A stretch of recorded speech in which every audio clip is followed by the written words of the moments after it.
The training is carried out by a highly qualified scientific and pedagogical team, professors and doctors of sciences, associate professors and candidates of scientists and researchers. About 70% of them have academic status and degrees, many of which have been awarded honored and honorary titles. Scientific schools are organized at the university. The university fruitfully cooperates with various divisions of the Siberian branch of the Russian Academy of Sciences. In order to promote the innovative development of the construction industry, the strengthening role of the Russian Academy of Architecture and Construction Sciences, a regional academic, scientific and educational center, was established on the basis of SIPSTRIN in 2017. However, a student lives with more than one study, and the university provides students with the opportunity to try themselves in a wide variety of different activities. Drummer, you can sing in an ensemble, dance, shoot videos, play sports, participate in all kinds of youth events in the city, region, throughout the country and abroad.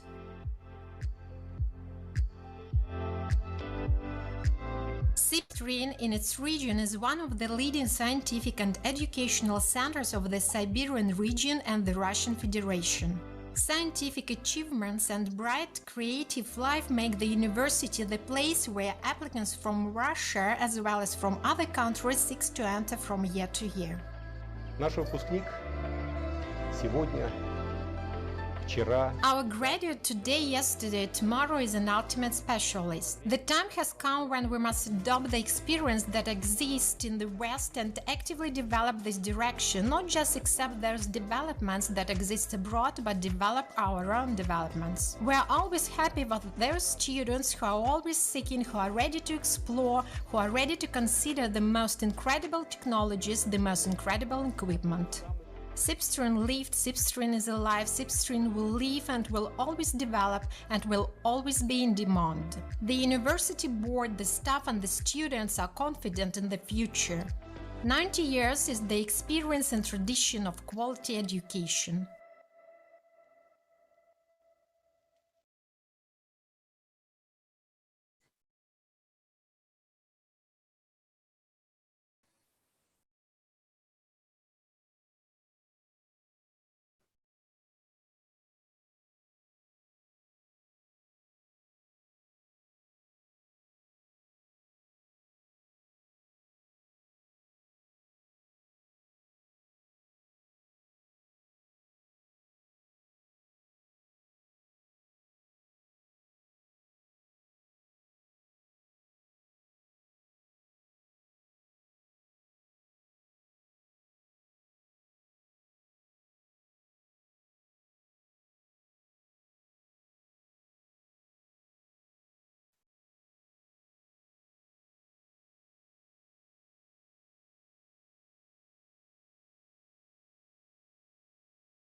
Recording in progress.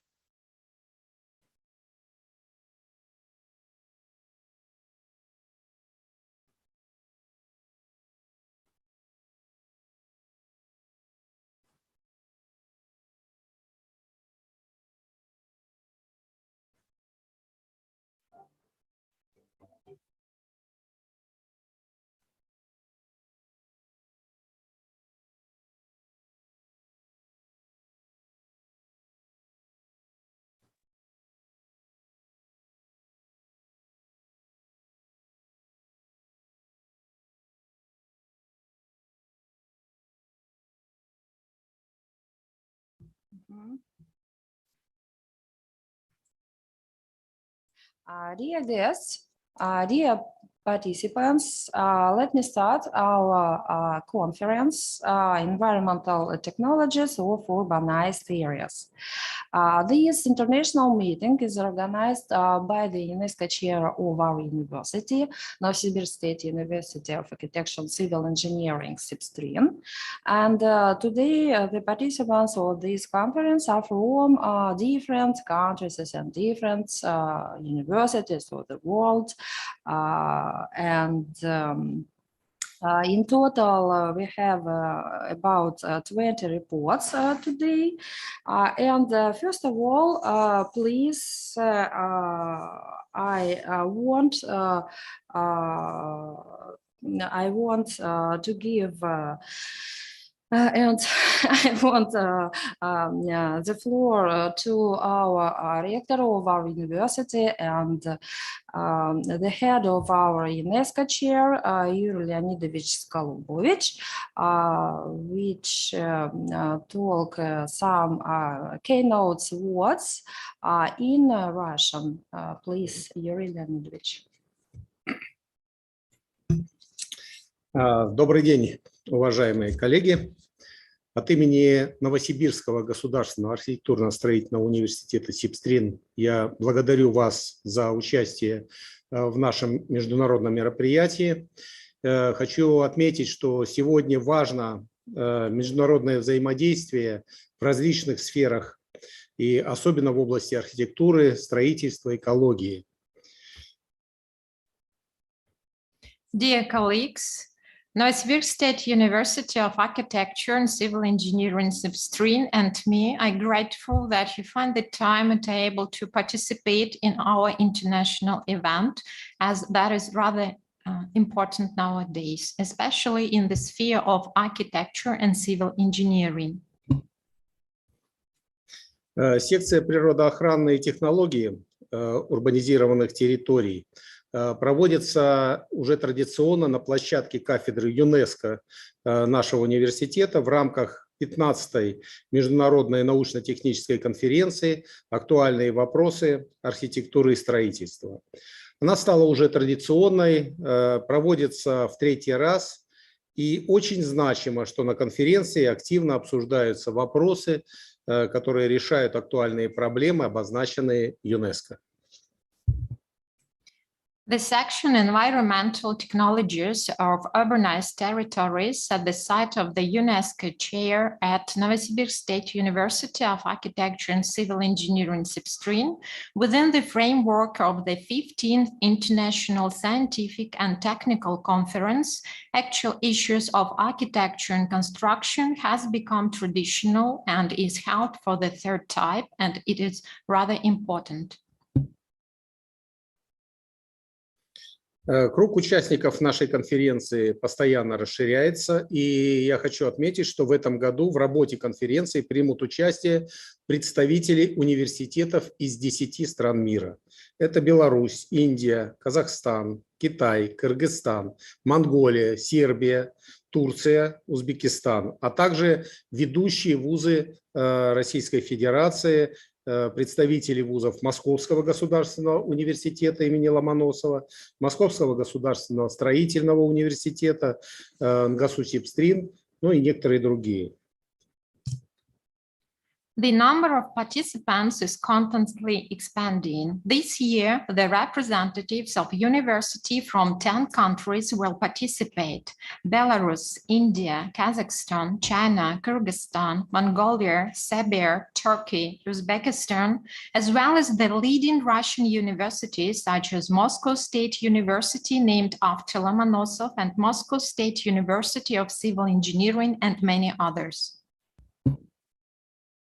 Работа нашей секции направлена на демонстрацию научно-практического опыта университетов по экологической устойчивости во всех сферах жизнедеятельности человека. Каждый спикер, который сегодня примет участие, это ученый с большими достижениями, с большим опытом. Я выражаю глубокую и искреннюю благодарность всем участникам и слушателям за вашу поддержку. Желаю продуктивной и приятной работы, и хочу пригласить по возможности всех вас посетить наш город Новосибирск и наш университет. Спасибо. The work of this section is aimed at demonstrating the scientific and practical experience of the universities in the direction of environmental sustainability in all spheres of human activities. I express my deep and sincere gratitude to all participants and listeners for your support. Colleagues, I wish you a productive work, and I invite all of you to visit our city. Good luck and thank you. Thank you very much, Yuri Leonidovich. And the next, our information from Vladimir Konstantinovich Yegorov, keynote words. Vladimir Konstantinovich Yegorov is chairman of the coordinating committee of the UNESCO chairs in the Russian Federation. You can see on the slide. And please, our translator, Morozova Nadezhda Maratovna. Participants of the 15th International Scientific and Technical Conference, Topical Issues of Architecture and Construction. Dear colleagues, the International Scientific and Technical Conference, Topical Issues of Architecture and Construction, can be called traditional with a good reason. The conference has got a significant, rich history. Eternal and constantly emerging new problems have been discussed for many years, which are associated with the creation and reconstruction of the human environment. The focus of ours is on the issues which are among the most relevant in accordance with the priorities allocated by UNESCO in the field of ensuring the ecology sustainable development, the livelihood of millions of people. And since architecture and construction is primarily associated with beauty, comfort, the conveniences of human existence, insofar as you, your colleagues, teachers, and students can be considered the specialists who are involved in noble activities that are extremely necessary for everyone. I would like to note that the authority of your international conference is constantly growing due to the depth and breadth of discussions, the participation of recognized and young scientists and practitioners from the countries of near and far abroad. Let us, on behalf of the Coordination Committee of the UNESCO Chair of the Russian Federation, with your success, creative daring, discovery, and their implementation in the name of the blessing and aesthetic perfection of the human environment, those who are the consumers of labor results and people's talent who have connected their lives with architecture and construction. Thank you. Thank you very much, Nadezhda Maratovna. And please, I want to show you the video presentation of our university in English.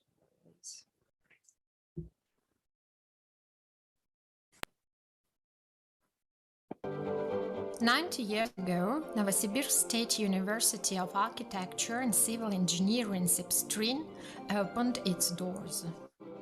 The university became not only the civil engineering university of the city, but also the only scientific and educational center from the Urals to the Far East, training the students for the construction sector of the country.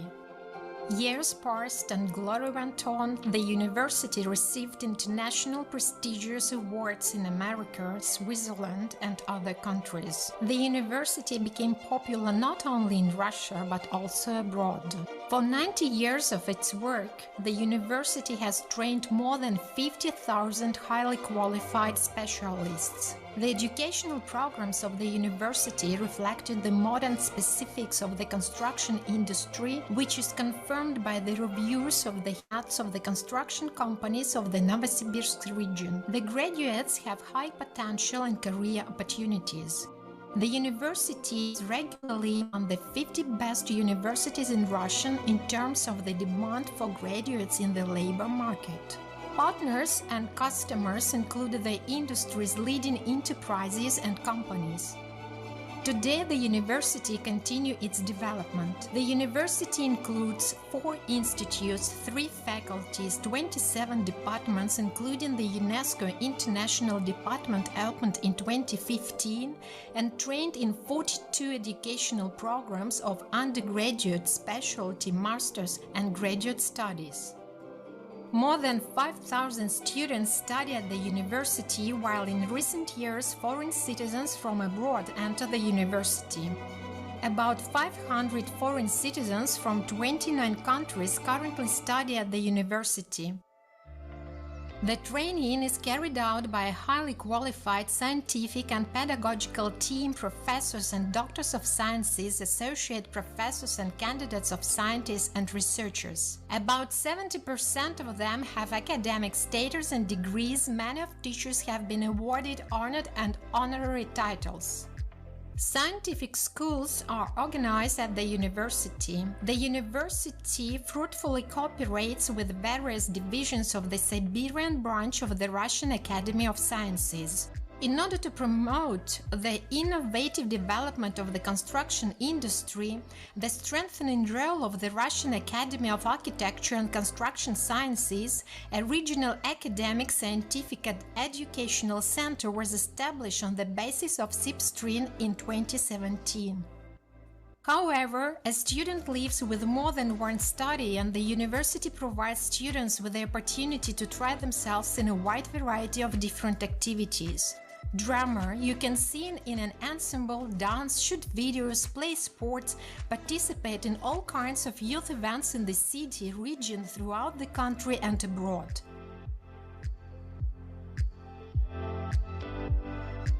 SIPSTRIN in its region is one of the leading scientific and educational centers of the Siberian region and the Russian Federation. Scientific achievements and bright creative life make the university the place where applicants from Russia as well as from other countries seek to enter from year to year. Наш выпускник сегодня, вчера. Our graduate today, yesterday, tomorrow is an ultimate specialist. The time has come when we must adopt the experience that exists in the West and actively develop this direction, not just accept those developments that exist abroad, but develop our own developments. We are always happy with those students who are always seeking, who are ready to explore, who are ready to consider the most incredible technologies, the most incredible equipment. SIPSTRIN lived, SIPSTRIN is alive, SIPSTRIN will live and will always develop and will always be in demand. The university board, the staff and the students are confident in the future. 90 years is the experience and tradition of quality education.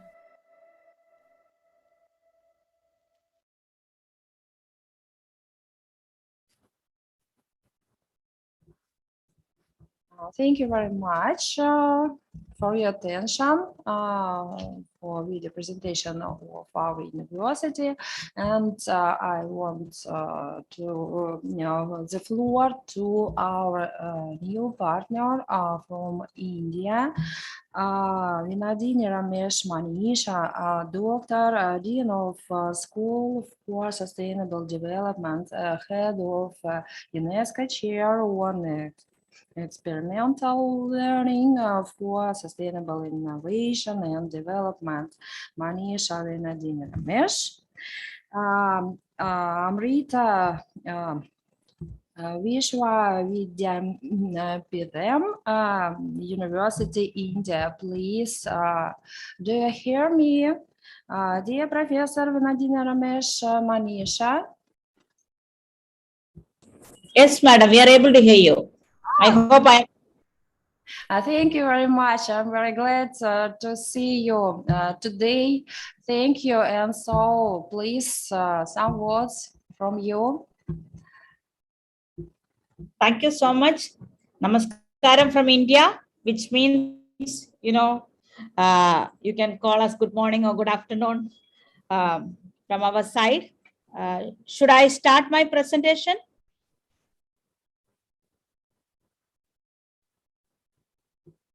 Okay.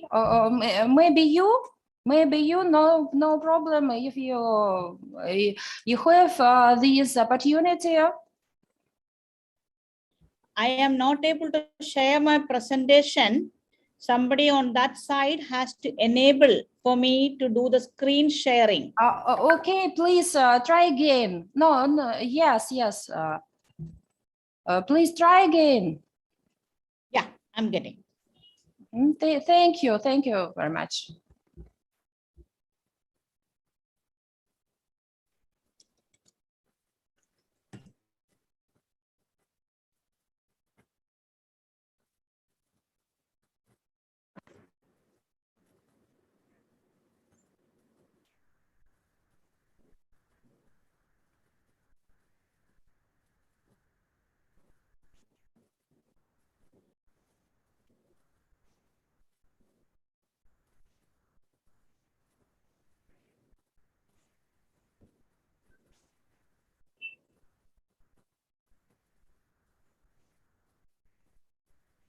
I hope you are able to see my slide.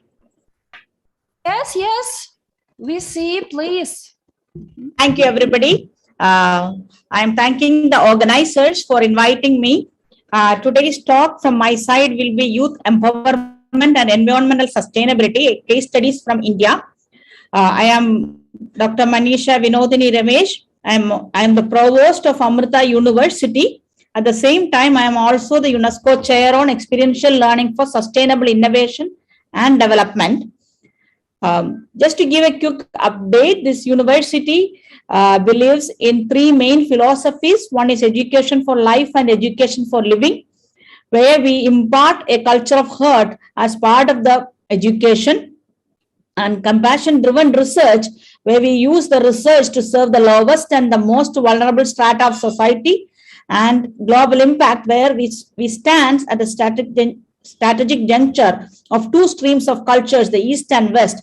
So we bridge the divide. We will bring them together, bridge the divide, and thus we build solutions for global challenges, and thus bring in the global impact. The university at this point of time has 6 campuses with 220 plus programs, with 15 schools, with 20,000 plus students in different areas. Over the years, it has brought in the research excellence, and today it is selected as one of the institution of eminence for the country, and with highest ranking of A++ category, and ranked as the top 5 universities in the country. And in the internationally, we are #1 private university, and top 300 in clinical, and top 100, all 400 in engineering. All this has been achieved in the last less than 20 years of our existence in the world. And what I want to bring into all of you is, if you see any of the nation, there are billions at the bottom of the pyramid, but at the same time, we are seeing a widening gap where science and technology are fast advancing, but quality of life and environment are rapidly degrading. So what we were looking forward was, how can we translate the advances to uplifting the villagers at the bottom of the pyramid and create a sustainable future for all. So in this regard, our chancellor has... Are you able to hear the video sound? കിട്ടുക തന്നെയില്ല. അതുകൊണ്ടാണ് മുന്നോട്ട് പോയത്. അങ്ങനെ വളർന്ന് ഞാനായത്. ഇപ്പോഴും വണ്ടിയിൽ യാത്ര ചെയ്യുമ്പോൾ റോഡിൽ എവിടെയെങ്കിലും പൈപ്പ് പൊട്ടി വെള്ളം പോകുന്നതുകൊണ്ട് ശരീരത്തിൽ വ്യക്തമാർന്ന് വന്ന പോലെ തോന്നും, വല്ലാണ്ട് വിഷമം തോന്നും. ഓടിച്ചെന്ന് ആരെങ്കിലും കണ്ടിരുന്ന് ശരിയാക്കിയെങ്കിൽ അങ്ങനെ വിഷമിച്ച് നിന്ന് ഇങ്ങനെ അങ്ങോട്ടും ഇങ്ങോട്ടും ശ്രദ്ധിക്കും. എന്താണ് എനിക്ക് ഇല്ലാണ്ട് വളർന്നുകൊണ്ടാണ് ആ പാവം കൂടുതലും ഈ ഫീൽ ചെയ്ത് ഉണ്ടാകുന്നത്. അപ്പൊ അതുപോലെ നമ്മള് വെള്ളത്തിന്റെ കാര്യം എപ്പോഴും ഇല്ല വെള്ളം, എന്നാലും അതൊരു അവയർനെസ് കൊണ്ടിരുന്ന് അപ്പൊ ആ ഇല്ലായ്മ കൊണ്ട് നമുക്കത് മനസ്സിലാക്കാൻ പറ്റി. യൂണിവേഴ്സിറ്റിയിലെ കുഞ്ഞുങ്ങളെ, ഈ ലോകമുഴുക്കുള്ള യൂണിവേഴ്സിറ്റിയിലെ കുഞ്ഞുങ്ങളെ പറ്റുന്ന രീതിയിൽ 2 മാസത്തേക്കെങ്കിലും ഗ്രാമങ്ങളിൽ ഇന്റേൺഷിപ്പിനായിട്ട് അവർ അയക്കണം. അപ്പൊ അവര് അവിടെ പോകുമ്പം തീർച്ചയായിട്ടും പാവപ്പെട്ടവരെ കാണാനും അവർക്ക് അങ്ങനെ പേപ്പർ ചെയ്യിക്കുന്നതൊക്കെ നല്ലതാണ്. അവിടെ ദുഃഖങ്ങളൊക്കെ കേട്ടിട്ട് അപ്പൊ പാവപ്പെട്ടവർ കാണാനും അവരുടെ മനസ്സിലെ കാരുണ്യം ഉണരും. അപ്പൊ എന്തെടുക്കുമ്പോഴും അവര് ഈ ആഡംബരം എടുക്കുമ്പോൾ ഇങ്ങനെയുള്ള ഒരു ലോകത്തിലുണ്ടെന്ന് ചിന്ത കൂടി അവർക്ക് വരും. So this is the message from our Chancellor, Srimata Amritanandamayi Devi, where she was invited to address the UNAOC, United Nations Academic Impact Council, where we had the first conference on technologies for sustainable development, participated by more than 100 universities, world-renowned universities.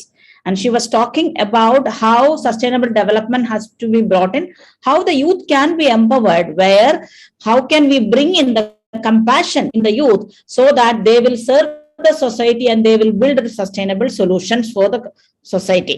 And thus we launched a program called Live in Labs, which is a multidisciplinary theory into practice that facilitates the research, development and deployment of sustainable solutions for current challenges faced by rural communities, where we bring in experiential learning platform, interdisciplinary research, innovative ideas to build sustainable solutions. So the different grand challenges in the world we try to solve using the Live in Labs program, where the students learn things in the classroom, in the laboratory they explore and experiment, and in the village we send the student for a longer period where they embrace the culture of the village and engage with the village members and derive insights from that, and based on that they innovate the solutions, implement and build in the sustainable solutions needed for the community. Rather than making a form review session, we join them in the fields to help them in their farming activities, like removing weeds,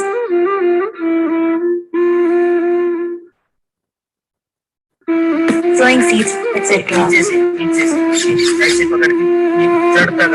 So they engage the community in every activity. Bond between the farmers and us.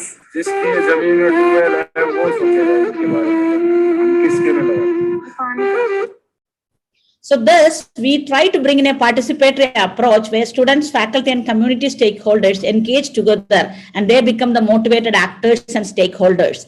And this has been built as an interdisciplinary program, which will also help envisioned for capacity development among faculty, student and community. And to sustain this, we also have brought in the seed funding for the design and development and deployment of solution, and given the students and the community the opportunity to build it as a sustainable models and build sustainable champions. Thus, the community members are empowered to make sure the behavioral change is necessary and the sustenance is brought in. Over the years, in all these areas, we were able to work on projects where you can see that there are water distribution systems, scalable, sustainable rural sanitation models, maternal health, empowering artists, rural electrification. So if you see that each and every student who go into the community, go deeper into what are their challenges and work with the community and co-design the solutions. So this, the youth is able to know what is the real challenges in the field. Then they utilize their capabilities, and each of these youth group which go from the university actually build as an interdisciplinary team. So they are able to actually to learn from each other. The peer-based learning, the problem-based learning, everything is brought in together into the program, where they work together to build the solutions necessary for the community. Like here, you can see there is sanitary napkins, which they have made out of banana fiber. This has came in because when they went into the rural community, they have seen a lot of waste, plastic wastage. as sanitary napkins. That triggered them to look into how they can bring in biodegradable system, and so that we can make from waste to wealth also, because people were throwing away banana fibers. So that's how they have. So each of them, it's a very localized solution necessary for the community they have brought in. Today, the Living Labs program has a pan-India presence with all these different thematic areas or in these different communities, and this is achieved by working together from the students from the interdisciplinary teams. To go a little deeper into water sustainability, as we all know that billions of people still lack access to water, and 2.3 billion people live in water-stressed countries. And this is where the water scarcity, the water shortage, the crisis is worsened because of the increasing world population, overexploitation of water resources, and unawareness of water cycle.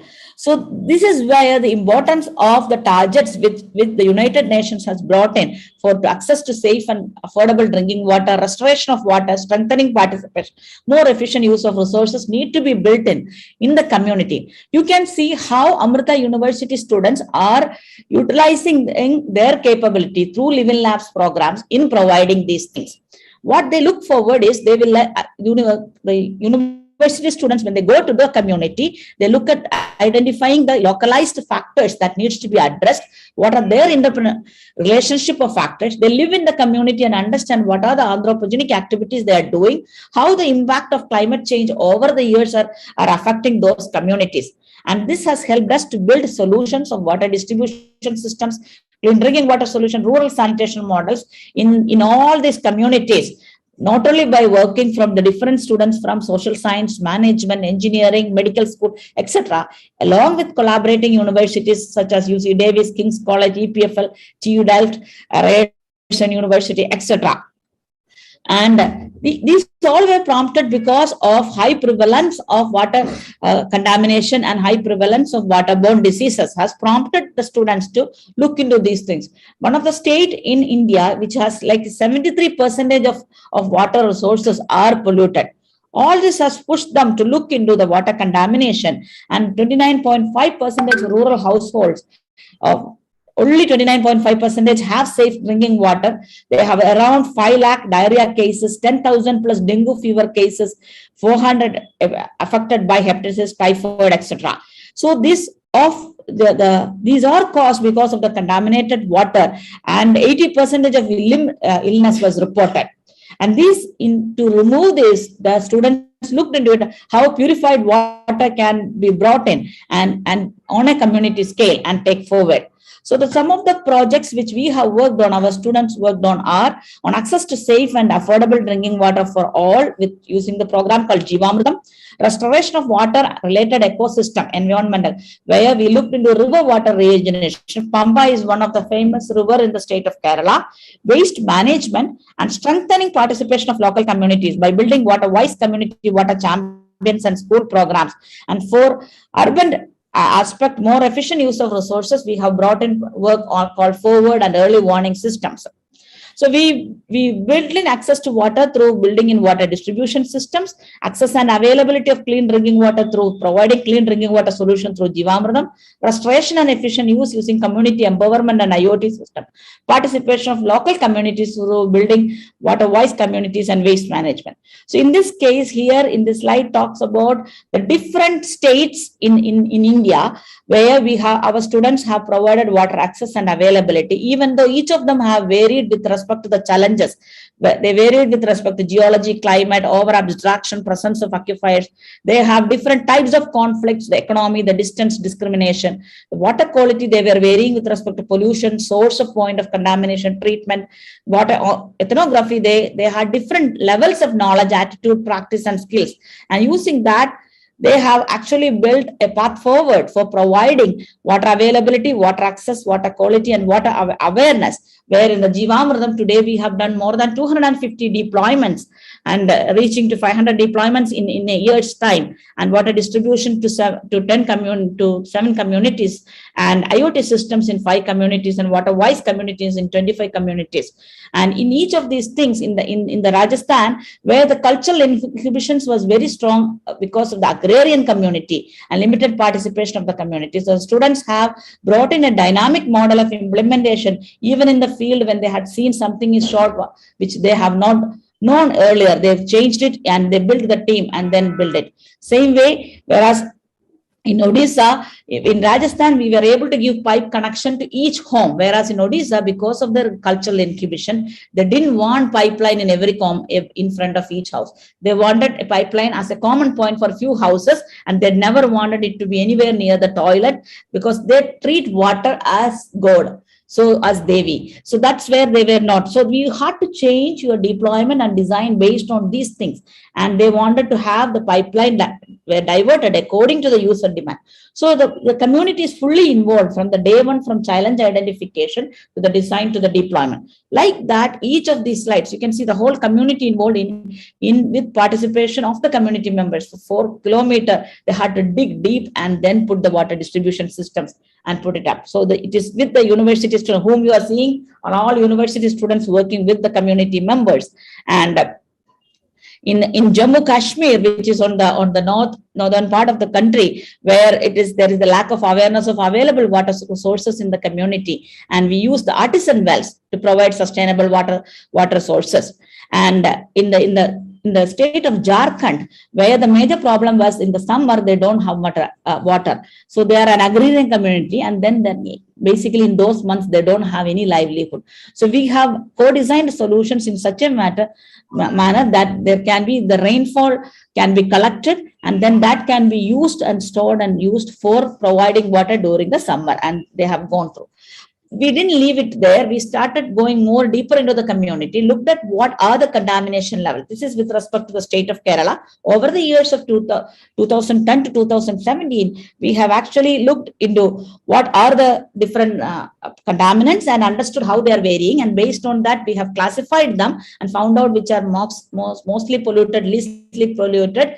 And then we built water sustainability solution, which is called Jivamridam, where the students initially done it as a particular community. They will go into each of those community and understand what is the challenges.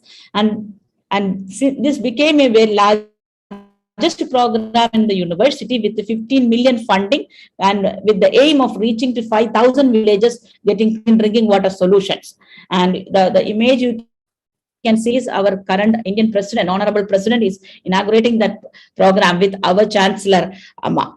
So the students have gone into community, they looked into water quality, they classified the communities based on that, they looked into feasibility assessment, whether we can have a sustainable solution in that community and community level mapping. Then they selected the deployment, then co-designed the solution with the community, then they developed it and they built the capacity over the time and then build the sustainable model. So thus, they have used the university's fund to actually, from the 10,000 community, they shortlisted to 1,000 as phase 1 based on the characteristics of the water contamination, and then finally implemented in 250 with the multi-scale and multi-domain feasibility assessment, participatory design, human-centered design, sustainable models, capacity building, and thus planning to reach to 5,000 communities over there.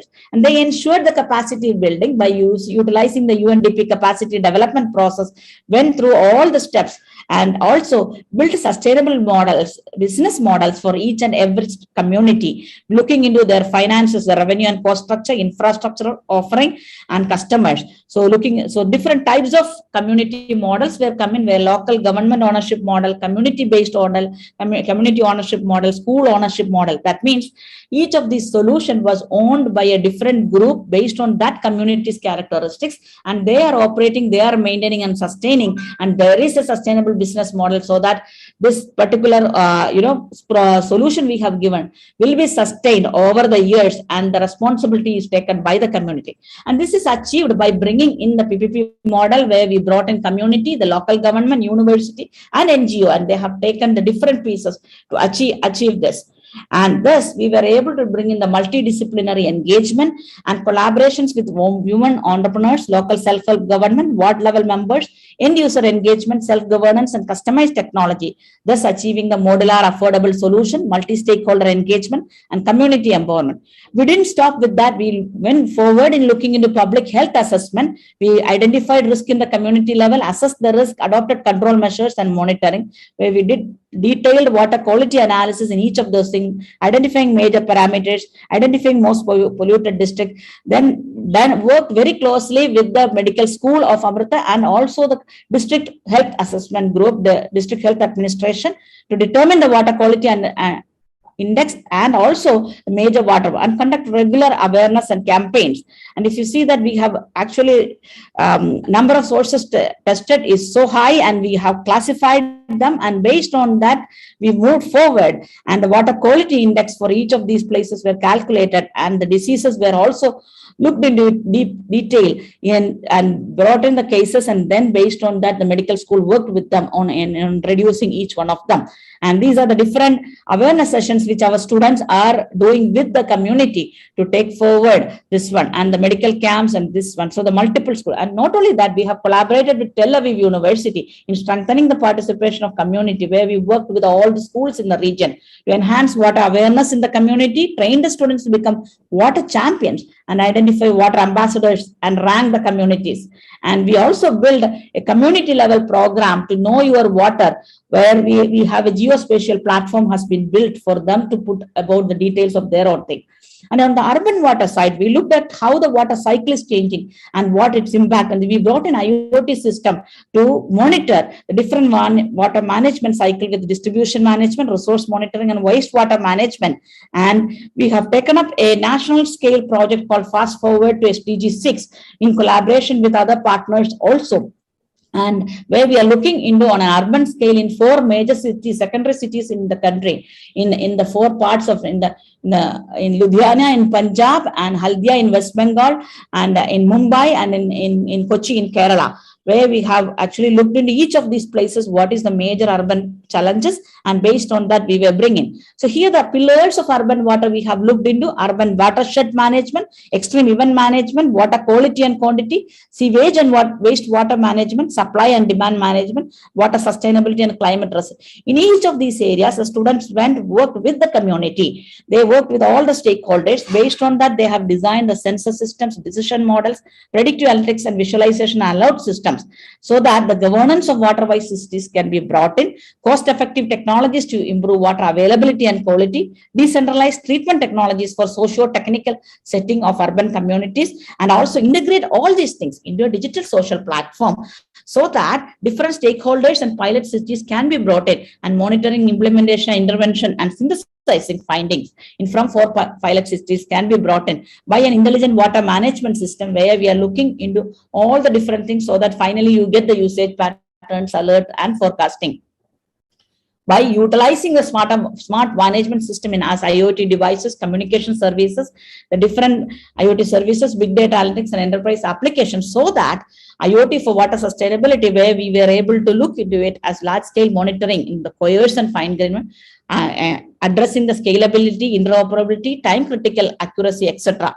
And thus, all these are brought into the digital social platform, where all the baseline data, water quality measurements, community field reports, community engagements through citizens, training and capacity development, all comes into the platform from all the pilot cities, which will come into the central station of the database. Then data analysis and field-specific decision models are given, so that stakeholder engagement and capacity building is done through the visualization aspect, the education portal, and the mobile application. And not only that, as I said, that is with respect to the water, on the waste management also we have worked, where in each of these communities we have looked at what are the plastic waste. The students have worked with the community in making those waste as plastic blocks for taking care of the plastic waste. Then they have converted several buildings into rammed earth and looking into IoT-based dump site restoration, which will give them awareness and at the same time action-oriented research even in the community scale. And each of these has been designed by the students. And on the energy side, we look at what are the renewable energy solutions. And then with the community, we developed solar-based microgrids, micro-hydro systems, then e-cycle, which is where, because people use bicycles for traveling, we used bicycles as portable energy generators from the mechanical energy to electrical energy, and also solar energy to the electrical energy, and that is used as portable source. Then to take care of the health and the environmental sustainability. Smokeless cook stove has been introduced, and also biofuel energy. So if you see that the approach is for each of this community, we look into different areas: health, sanitation, water, livelihood, skill. This is an example from one of the community in Orissa, in Guptapada. And each of these areas, we have given different solutions by combining the work from the different schools of Amrita University, engineering, biotechnology, social science, management, working with our international partners. Sorry. And to have constant engagement with the community, we brought in a crowdsourced application called Empower Community App. And they use that mobile application for monitor and track the progress of community members and engage also community members day to day on the waste management through a large program called Amala Bharadam. They engage in road cleaning, in the river regeneration, waste management, etc. And the champions are brought in. And several of more than 15 of the communities, we have actually made us open defecation free villages campaign and trained the villagers in building and women in building the toilets, so that sanitation brings part of their life and it becomes a livelihood. So we are achieving both by training them. They're getting new skill and a livelihood, but at the same time, they're getting the awareness of how much sanitation is important. So all these different works have contributed, are geared towards environmental society, and we empowered our students to do this rather than somebody from outside. So they lived with the communities, they engaged with the community and they jointly co-designed the solution and then implemented as sustainable models. And this approach has helped us to reach the global recognition of the impact ranking of 2021 THE. Impact ranking in quality education, we are 5th in the world, gender equality 8th, good health and well-being 37th, and clean water and sanitation 52, and industry innovation and partnership we are in 210. Thank you, everybody. Thank you very much. Thank you, dear Professor Vinodini Ramesh, for your very detailed speech, presentation.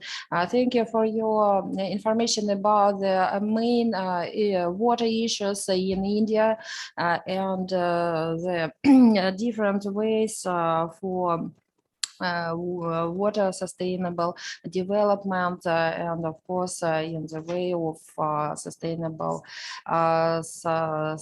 water solutions. Thank you very much. And Yuri Skolbovich has got 2 questions. Yes, thank you very much. Thank you. How much water is used from underground sources?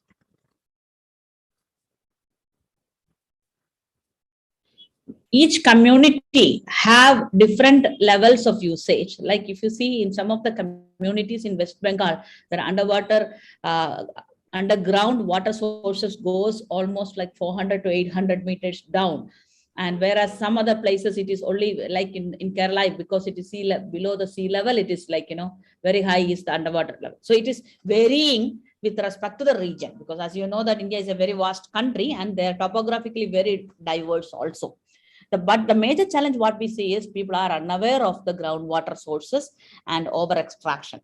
They think that it is like a source which is always available. So you really need to change their perspective. Thank you very much. And what is the quality of the underground water? The quality of the underground water in several regions is affected by fluoride. Some of the regions there is a large impact due to nitrogen. It is varying with respect to how that region is. Like some regions are more agrarian, so it is varying with respect to the fertilizers they are using, the pesticides they are using. It is varying there. Whereas in some places, the region is in such a manner, there is a high turbidity, there is a high chloride also, and high hardness is coming in. So based on that is what we are going into each solution. Thank you very much. Thank you. Thank you, the organizer, for inviting us, and we look forward to collaborate with each one of you. Thank you very much. Yes, of course, we do. We very hope for our next joint cooperation. Thank you very much. I give the floor to the next, our keynote speaker is Vera Galishnikova, Doctor of Technical Science. Professor, Vice Rector for International and Regional Cooperation with the National Research at Moscow State University of Civil Engineering, Russia. And so, dear Professor Vera, do you hear me? Yes, dear colleagues, can you hear me, Karen? Okay. Yes, thank you.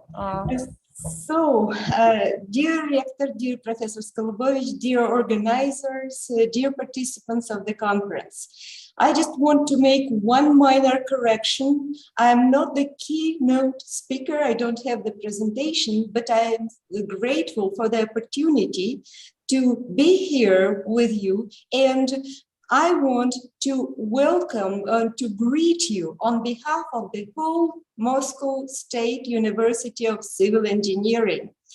And I want to mention that our universities have a long-standing cooperation in different areas, science and academic cooperation, which is developing year to year. And last year, in 2021, we jointly created the consortium, construction and architecture, that aims to unify our efforts in research and academic problems in order to provide the construction industry with well-prepared staff, with modern solutions in different areas of the industry, and also it is aimed to creation joint efforts in academic programs, in joint research, and so on and so forth. So the work of this section, environmentally friendly technologies for urbanized territories, is devoted to one of the most important issues of the formation of built environment, the sustainable development of cities. That is the main driver of their modern development. We know that climate change, population migration, cultural, environmental, and many other challenges pose a threat to sustainable development around the world. The consequences of these threats already have a negative impact on quality of life and the population of cities. The search for solutions that are aimed at the formation of environmentally friendly and safe living conditions of the populations is a prerequisite for the formation of a comfortable living environment. Nowadays, we have developed such concepts as green city, healthy city, smart city, sustainable city, city for pedestrians, and so forth. So many ideas that really need development. And our joint efforts in providing the population of our cities, large or small cities, with very friendly, very healthy, green and blue infrastructure. So the purpose of today's event is the development of such concepts. And also the goal of our meeting today is the establishment of long-standing ties in science and academic areas. So here we now see the platform. We can exchange our views on the problems that I've just mentioned, and we can discuss these problems that are aiming our cities, find joint solutions, and also form new cooperations, which I also hope that will develop between the our universities. And I hope that this seminar, this session will be fruitful and very successful, and will enable us to develop in this area also, joint efforts in this area. So thank you very much for inviting me to participate in such wonderful event. And I wish all the participants of the conference a fruitful, successful work. And thank you for your attention. I don't know whether I need to say the same in Russian or everybody understands English. No? Okay. Thank you very much. Yes, in English, our language of our meeting is English. Thank you very much, dear Vera, for your words, for your attitude for our conference. Thank you for warm words. And of course, our university with our communities, students, and of course, scientific community of our university, we will develop our joint fruitful cooperation with Moscow State's University of Civil Engineering, of course. Thank you very much for your support. And the next presentation from Natalia Sineva, from me, the deputy head or the UNESCO chair of our university. Please, my presentation. And so let's go. Dear colleagues, let me present my report on the topic environmentally friendly technologies of water green network in the city of Novosibirsk. And first of all, I want to say just a few words about our city. We very like our city, and of course about Novosibirsk. And Novosibirsk was founded in 1893. Novosibirsk is the capital of the Siberian Federal District, and our city, the largest city in the Asian part of Russia. Novosibirsk is a rather unique city. Novosibirsk has become a city with a population of over 1 million in less than 100 years.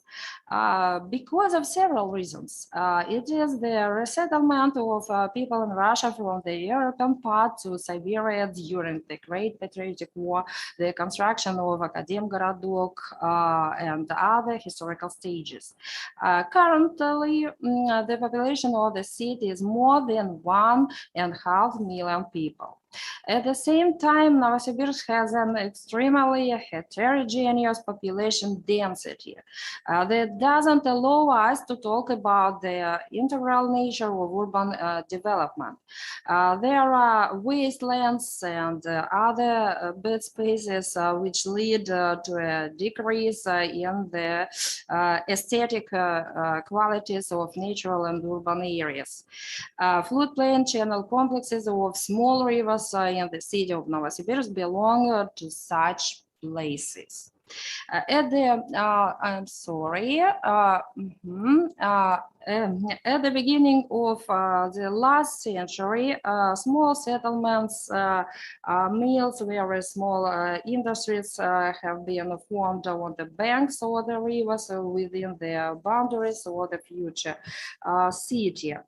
The railway and the industries, different industries, and surface runoff and untreated sewage contributed to pollution, to active soil erosion, and to development of a deep ravine network in the floodplain channel complexes of our rivers.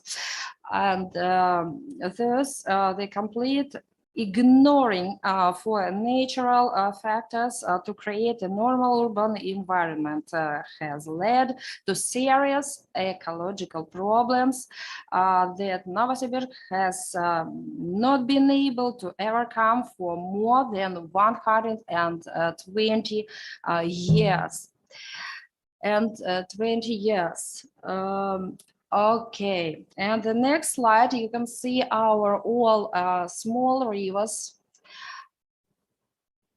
I'm sorry, the organizational problem maybe. And what I must do. Please, maybe I want to say you about the next slide, okay?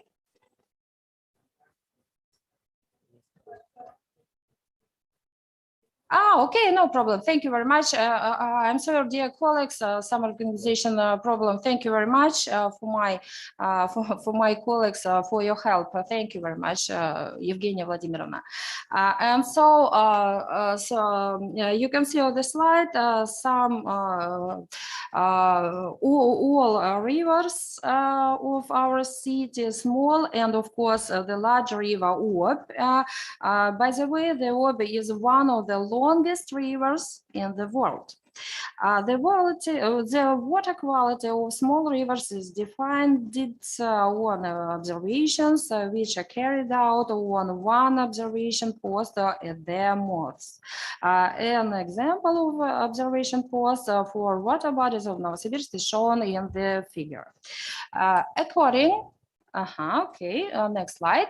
According to the West Siberian Monitoring Organization, you can see on this table of the river's water quality in the city of Novosibirsk, which is defined as dirty on average. Negative impact of intensive economic activity on the small rivers is manifested in change in the volume and follow regime, evaluation of the hydrochemical regime, and etc. And the work of the hydrological post was organized in our researches. The hydrological post is located in the section of the bridge across the Insovka First River. Its work was carried out using the material and technical base of our university for determination of surface water quality and quantity. And so let's go next slide. I'm sorry, where is my next slide? Please. Thank you. The assessment of water quality was carried out according to the following hydrochemical indicators. You can see which we show in the table that some values exceed the maximum allowable values. However, the state of the Yeltsovka First River in the selected area is generally satisfactory for recreational purposes. Please, next slide. The need of ecological monitoring in park zones is justified by the great attention of the city public and the citizens' desire to create recreation zones near their homes, which central place occupied by sections of small rivers and floodplain channel small rivers complexes. So we needed the integrated environmental assessment of these objects, and the assessment has 3 stages. You can see on the slide. The first is selection of the main phenomena and processing processes. The second is justification of the criteria for assessing environmental stress for each of the factors and their ranking. And third is obtaining a general generalized criteria or the ecological state or the fluid channel complexes. And next slide, please. Okay, the process that determine the ecological state or the city small rivers include following. For example, anthropogenic silting and channel degradation, their drying, changes in floodplain landscapes, the intersection by communications, bridges, and others. Thank you very much. And next slide. Okay, assessment of environmental stress associated with each types of process or anthropogenic change. And we have some approach for determination of generalized creation. You can see some types of process, point, weight, coefficient, and total score. And I want to say that the absence of negative impact corresponds to 0 points, and the phenomena that cause the most adverse effects to 5 points. And so in our researches, our researchers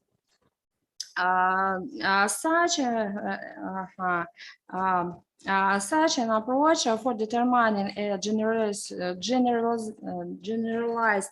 creation or the ecological state was used for all floodplain channel complexes of small rivers in Novosibirsk. The results are presented on this slide for four rivers of our city only. On the next slide, I think I hope you see the Iltsovka and Plushki, some results of its assessment. I want to say that Iltsovka first is with the strong environmental intensity of flood channel complexes.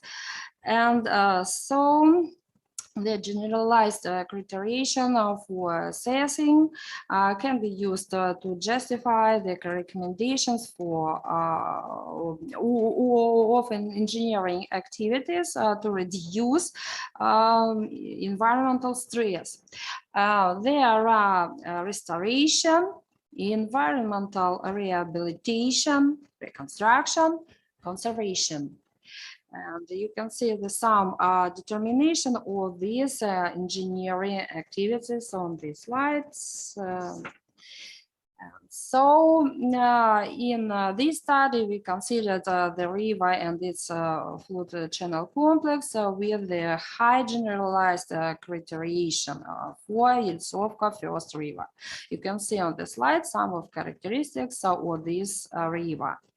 The main sources. I'm sorry. On this slide, the main sources of the strong environmental stress of the river's open section are shown in the scheme in figures.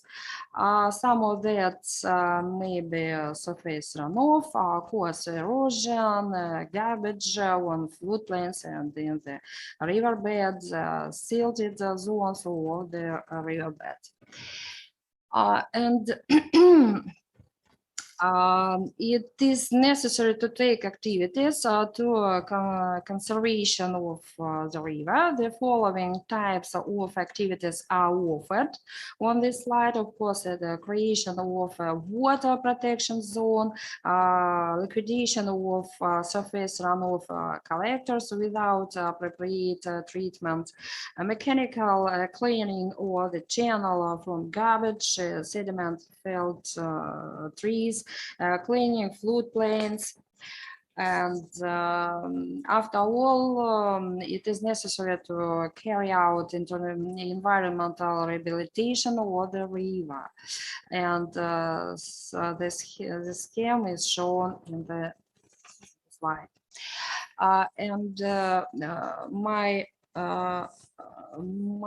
finished slide, you can see a main message about a significant part of the small rivers that is played in maintaining the ecological balance for the city.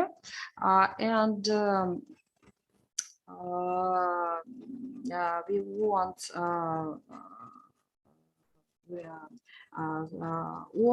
offer for sustainable development some number of conditions.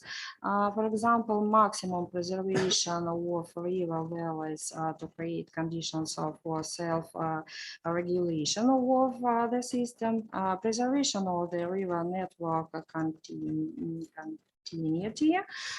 efficient treatment of all waste and wastewater, conservation, the links with the external and natural environment, and conservation, restoration of specific diversity of plants.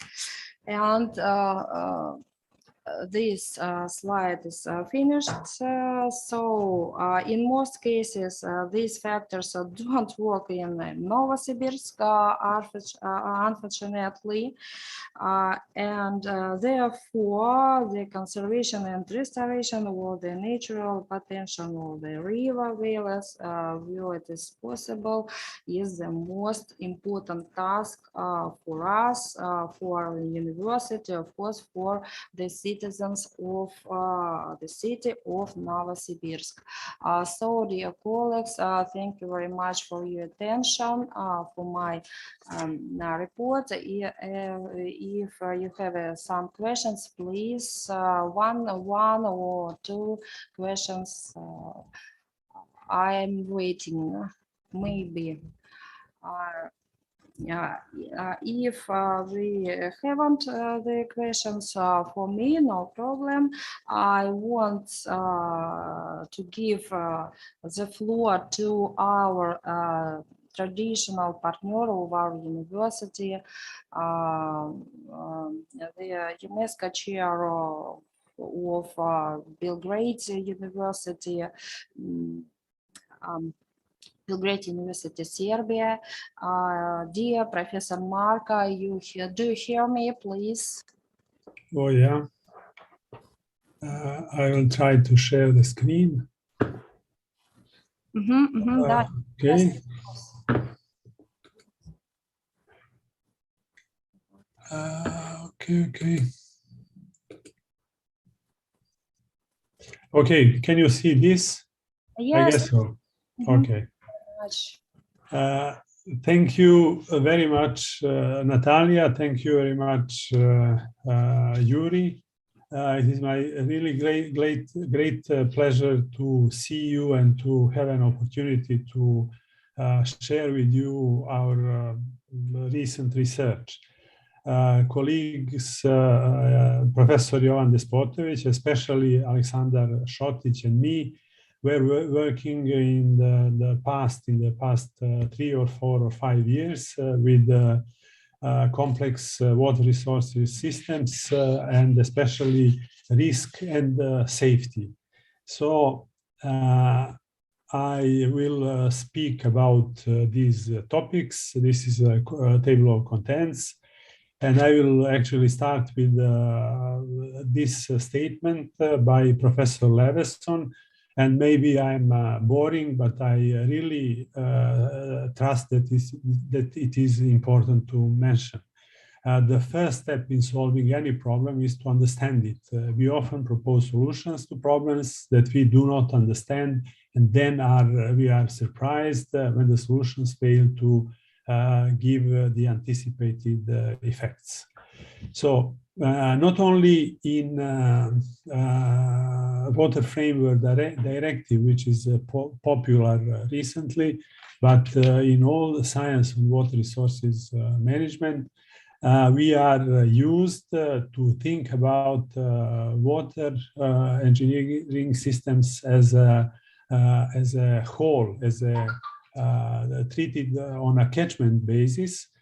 And we teach students like that. But in reality, due to some administrative problems, we usually have some decision, some division between what is related to local community and public utility services, and what is related to water resources engineering, what is let's say responsibility of a state or higher. So in this presentation, you will see two cases of system accidents, water engineering system accidents. But what we will do, we will not insist on pointing out a single event, a single cause event, not even point out and blame someone who is doing something or was not doing something. The idea is to explain why something like a system accident happened, and to use that to prevent similar events in the future. When we say system accident, we mean accident with loss of system functionality, with loss of health, loss of lives, and also damages, financial, environmental, etc., etc. In several 4 or 5 slides, I will try to give basic ideas about the used approach to deal with complex systems. There is many possible approaches in that, but I will just point out these two. First one is traditional engineering analysis, where we decompose and reduce system to components, and it is possible when we deal with, for example, water supply network and similar and structures in structural engineerings. Simply when we can apply the same principles to the components, and we can like conservation of mass, conservation of energy, etc., etc. And the other is system thinking and system theory. That is applied to almost all of our water resources engineering systems. The simple is we have components of the system, but these components have very complex interactions, and the components of the system and the subsystems of the system are not aware of the functioning of the system. It is especially relevant for safety, which is a system property. Yeah. So system thinking and system theory, what is specific for water resources systems? We have to mention and to be aware that these systems are systems of organized complexity. They are not chaotic. We cannot just apply probability that it is something of very, very limited use in our systems. We have to be aware of that. Also, they are open type. They have input and outputs, and they are socio-technical. We have they are socio-technical, and these systems require control to be adaptive, resilient, and above all, the safe. Space of possible states is not closed. It is really a lot of challenges that can destabilize our systems. Just to mention some short characteristics of this, we very often we confuse safety with reliability, but that is not the same. Reliability is a property of a component of the system, but safety refers to the system as a whole. This is so-called emergent system property. So risk and probability, when we have a system which is controlled, which is changed by will of a controller or operator, cannot be, we cannot do much with the risk and probability, because also we cannot cover errors in the project. Actually, in all phases of system development, we cannot cover social and organizational factors, and also that system is changing over time, all the time. So when we see, okay, system theory, that is what we need, but how we can make this complex system manageable? We have to introduce basic knowledge from control theory, and here we have what is the most generic picture of the system. That is basic control loop, and also it is very old statement. To control the system, the controller must has a goal, has a system model, be able to affect the system through control actions, and also be able to determine the state of the system. So from the feedback, and also to evaluate what is the efficiency of the applied control action, etc., etc. So this is a more refined picture with divided again two columns. One is related to system development, and the other is related to system operation. And it is necessary to say that when we divide in these hierarchical levels, these levels communicate with lower levels the same way, sending control actions and having feedback information. And what we usually as engineers are concerned with is this red square where we have an operating process, but the safety of this process, functionality, depends on many, many more things. We cannot have a total control, of course, of these things that precede, but we have to be aware during the design, we have to be aware during operation of the system. Also, just very short statements before move to the cases. These are tools that we use, system theoretic accident model and processes. It is based on system theory, control theory, etc. And the basic concepts that are used here, that we have a control loops, as you can see from the previous slide, and process model. We have levels of control, again, you saw there. And the most important add-on is we have to add safety constraints. We have to embed our safety system into operational system of these control loops that we have identified on the previous slide. And also system theoretic process analysis, hazard analysis tool, just to define accident causality of a model, and the idea is to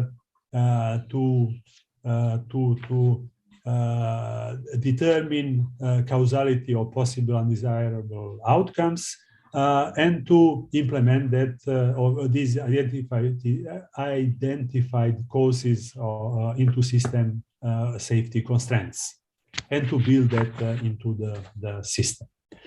So we come to case studies. Before explaining the case studies that we used in our analysis, I will just mention some large infrastructure systems, design of the functioning of NASA in the United States. In Turkey, national mining industry system design was successfully implemented.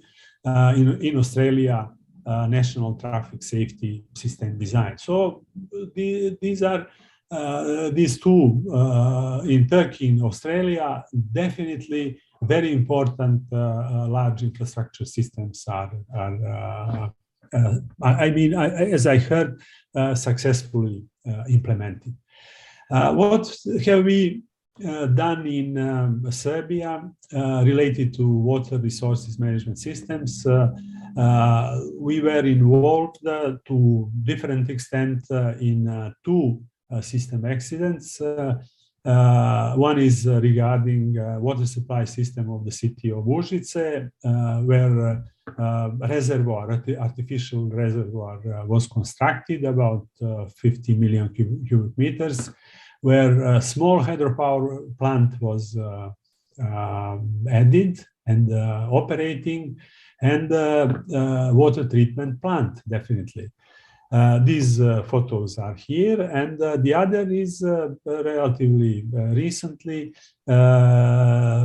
hydropower plant Pirot, which is a part of a big system on the Danube River that is under hydropower plant Đerdap and that system, and you will see what are interesting things about this. So the first case, the city of Užice had a system accident. They had after maybe 40 years or 40 years or maybe 50 years of successful operation, they have a stop of operation. There was a cyanobacteria bloom, which are potentially toxic in reservoir roots, and you see photo taken at the spot in January 2014. You see this red, very red and thick scum of the layer over the reservoir, and for more than 40 days, population had to use water from these moving reservoirs. The first point, which was how people learned about that, it was a media coverage of the event, which was very, very bad. The first thing they reported, manager of the public utility service is detained, and probably, you know, when they are announcing, and some other will be soon. So that is this. Urgent procedure was activated, and they found backup water intake. It is from a parallel or nearby river, but it was from a second, from the other municipality. And reconstruction of the existing water treatment plant, because that was a request by a local community for many years, because they noticed there are problems in operation, but as long as they had good water, they said, no, you are just claiming unsupported requests. So what we have identified in this analysis, what were safety constraints that have not defined and followed? Yeah. The first, what we saw, different definitions of water sources in different regulations.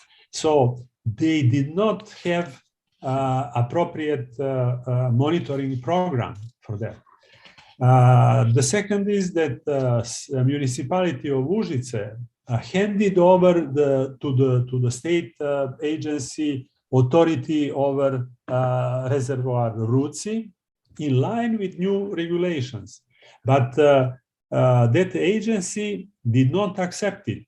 So formally, no one is managing the reservoir. And the first person who was detained, even if he wanted to manage the reservoir where cyanobacteria appeared, he couldn't have done it. Also, this state agency, they did not accept it, but they were issuing permits for other services. For example, for small hydropower plant, which was operating, they had all papers almost correct, but without the analysis, which is definitely important. Monitoring of the reservoir, that was in the place, in the responsibility of the state agency, but they reported in 2012, no reporting in 2013, and in the end of 13 and the beginning of 14, this came. So why they didn't monitor? Budget not approved. State Public Health Institute, which is responsible for drinking water quality monitoring, does not mention the event in the annual report. So again, communication line in this complex, but okay, very, very correct figure that you this hierarchical level, government without information for appropriate decision making. And what has happened, searching the immediate cause of the event, of the accident, cyanobacteria bloom, and the blame, human error, is definitely an enemy in improving system safety. Second case, what has happened? It is one, let's say, a very successful project, excellent project, where one natural disaster has been turned into a very good and very good project. There was a big landslide that cut one small, actually two villages from downstream access, and they decided after a while that the best solution is to use that as a reservoir, and to make, let's say, replacement of the small group of these citizens. It was a time when it was easy to be done and no complaint and things like that. And that was for almost 60 years without any problem. But recently they have a system accident. They complain because now there is a hydropower plant with a long tunnel and things like that. They are now working in a bigger system, and they have a very valuable energy which they can use at the will. And we had a problem in these not of the energy production is not energy production capacities are not so efficient as consumption, especially in these years. And they were using the reservoir to very extent. And people were complaining about icy, very cold water. And also they relate to fatalities, to deaths of people because of these big changes of water flow. Reaction of the local community. Where did Zavoysko lake gone? And you see these are photos which are, how to say, they were not common in the past, but so that was the reason of the complaints. Hazards for river swimmers, devastated river, etc., etc. And what was wrong with that? What caused these system accidents? What was definitely unusual low levels in Zavoysko lake actually were within design limits. Even they were above which are listed as minimum working levels.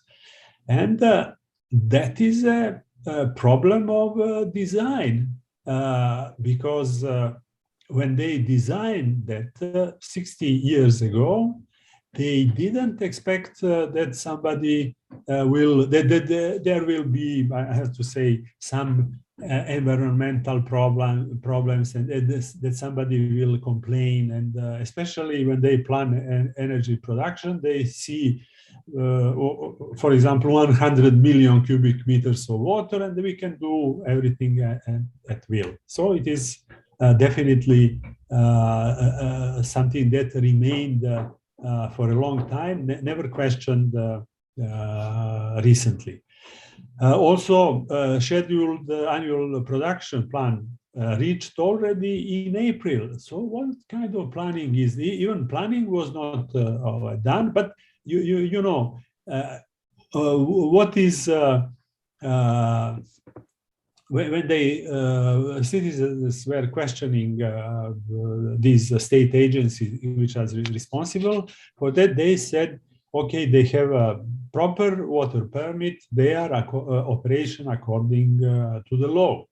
So again, error of the state agency, because they have to check consequences, and then they were very administrative checking papers.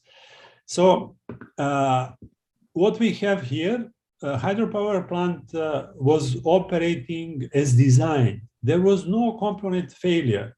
So the system and the hydropower plant is reliable, that is for sure, but unsafe if have some consequences for human lives and environment. Interestingly enough, they have a compensation basins operational, but not used. I don't know why they don't use, but definitely, and the state agency also checked that. They have compensation basis, so they get water permit. So the idea and the problem in these safety constraints have to be re-examined after complaints and fatalities. Design limits and design parameters were relevant only for the design phase. Also, they have to be updated on the basis as built and the present conditions.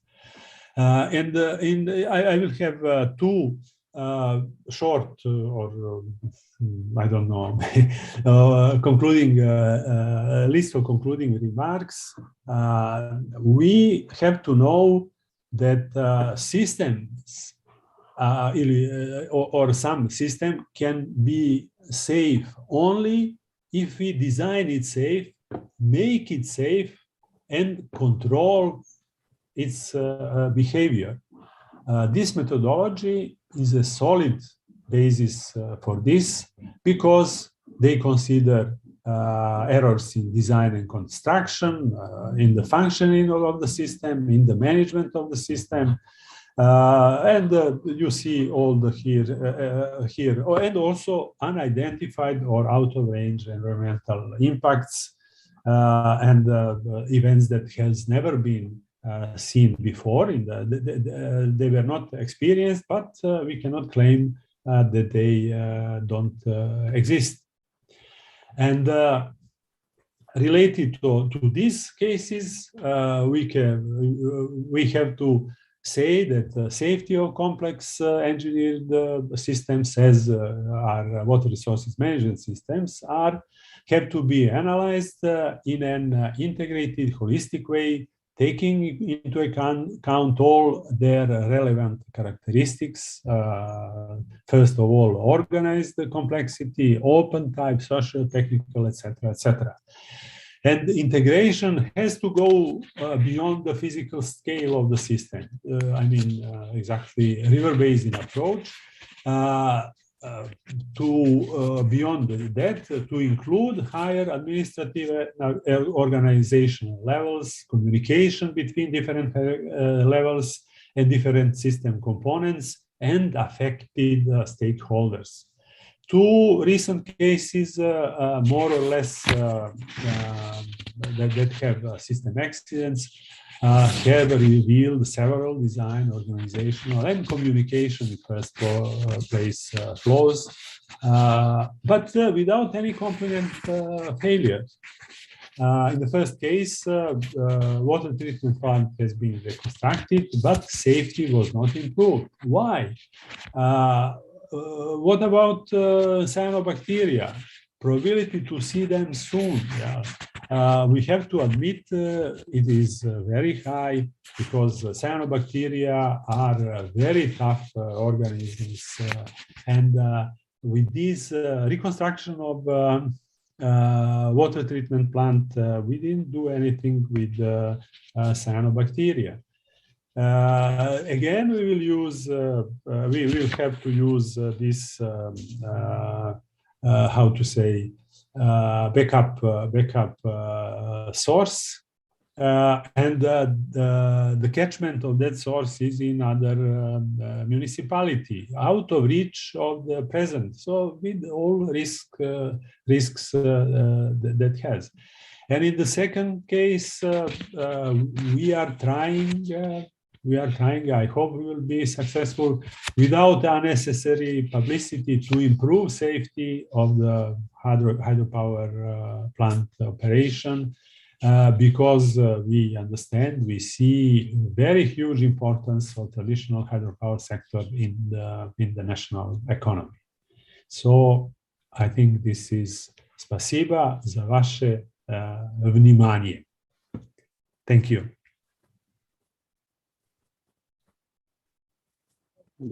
Thank you very much, Marco. Yes. I am glad to our fruitful cooperation, and when can we return to the discussion of runoff water treatment in Novosibirsk city? We are looking forward.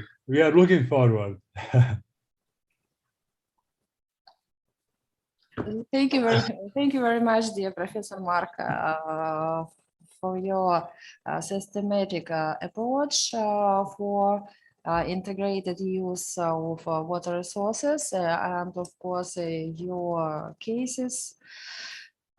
Thank you. May I ask one question? Okay, Valery Samsonovich, dear Valery Samsonovich. Okay, thank you very much. Please, you're welcome. Yeah, thank you very much. Professor Vetic, I would like to ask you, could you find finally the reason for cyanobacteria blooming and the ways how to overcome with difficulties on that? We probably, definitely, all, let's say this event drew our attention that to realize that cyanobacteria are present in many of our reservoirs, but to the controlled extent. And there were several reasons of this. We had some research about that, and I can say, for example, that we have untreated wastewater which was entering the reservoir.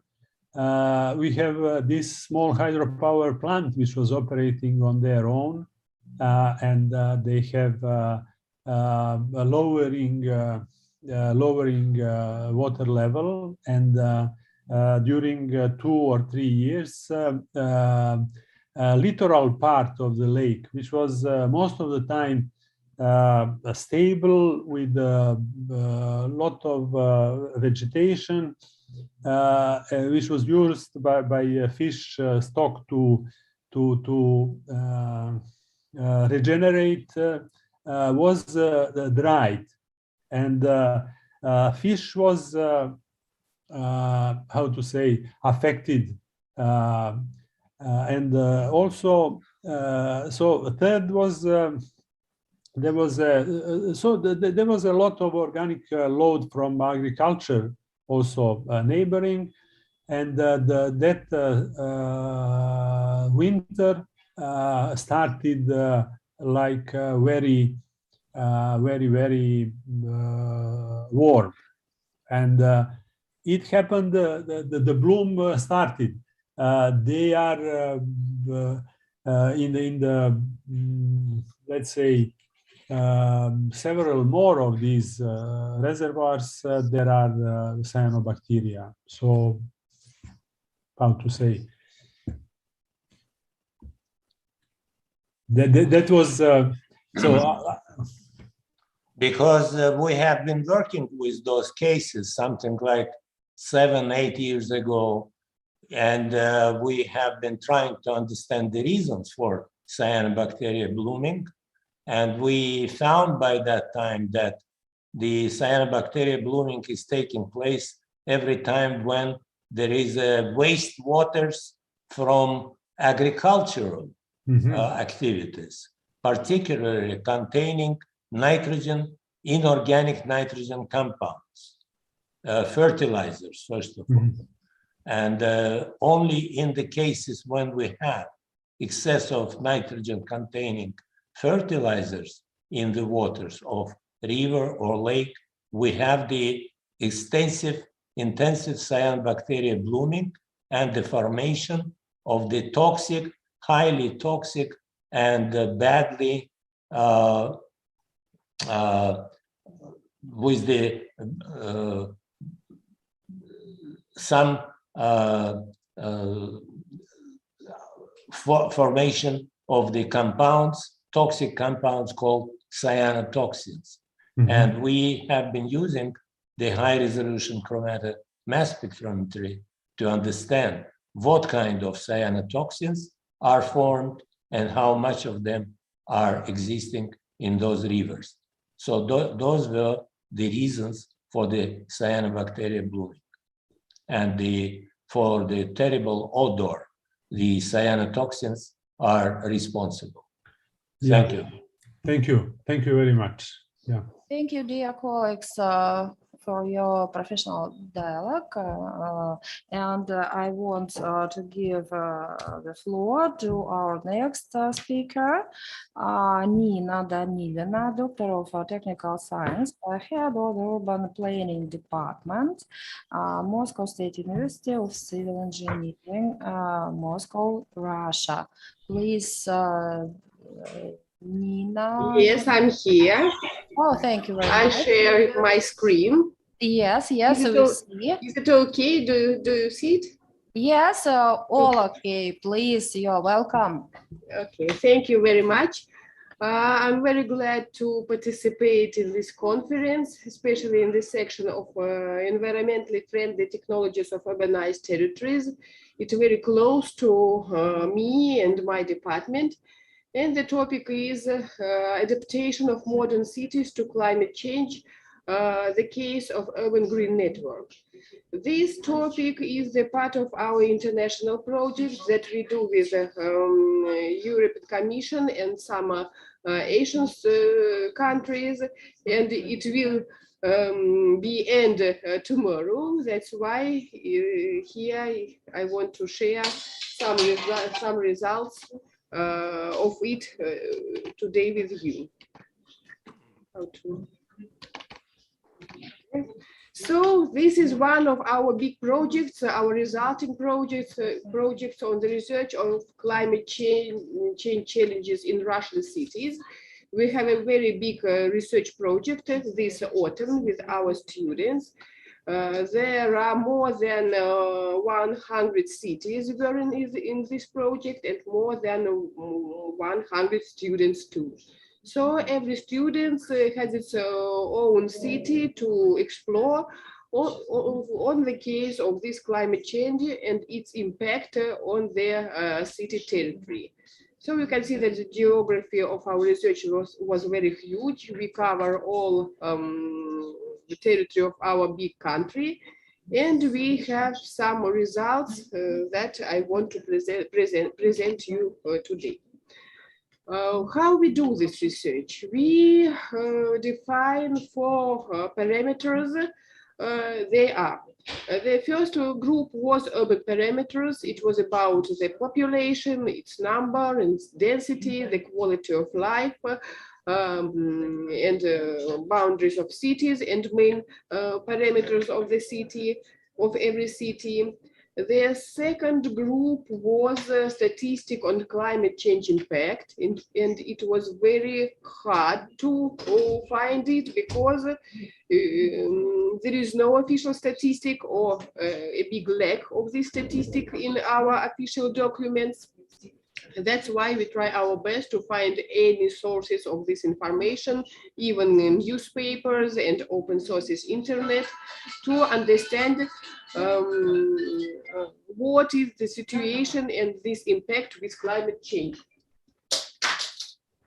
The third group of parameters was environmental parameters concerning different natural and anthropogenic systems of the city.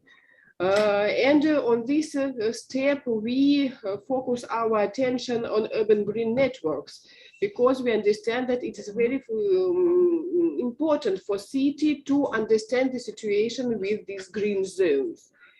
And after this, we had the fourth group of parameters trying to evaluate if every city has their climate-oriented policy or not.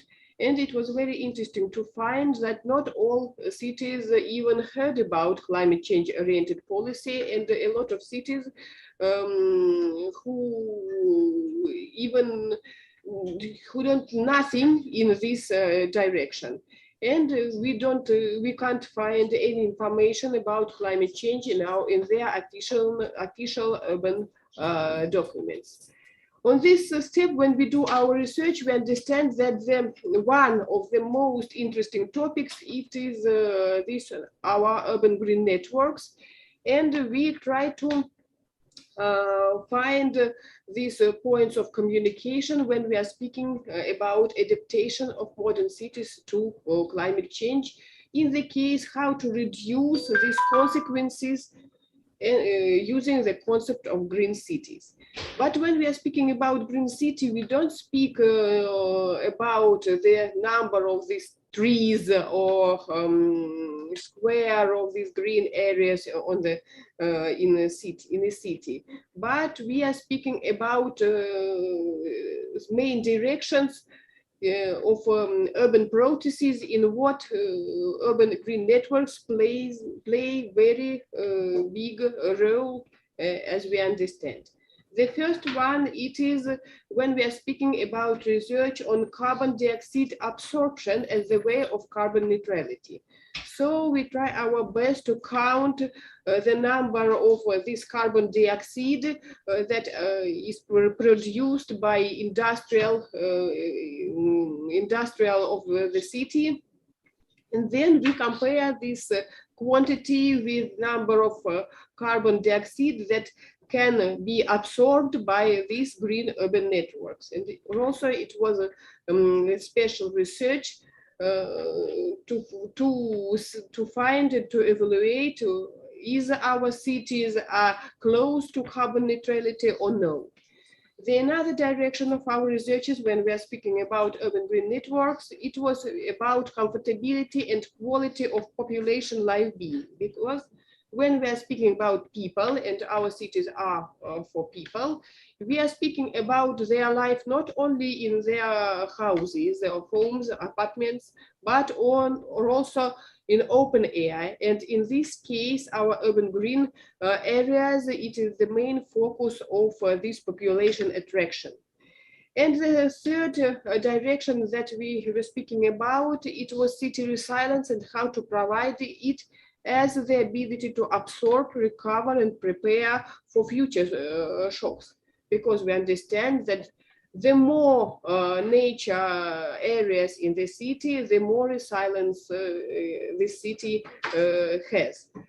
But now it is all these directions, it's very huge researches, and today I want to show you the result only of one of these researches concerning green public spaces and population and quality of people's population.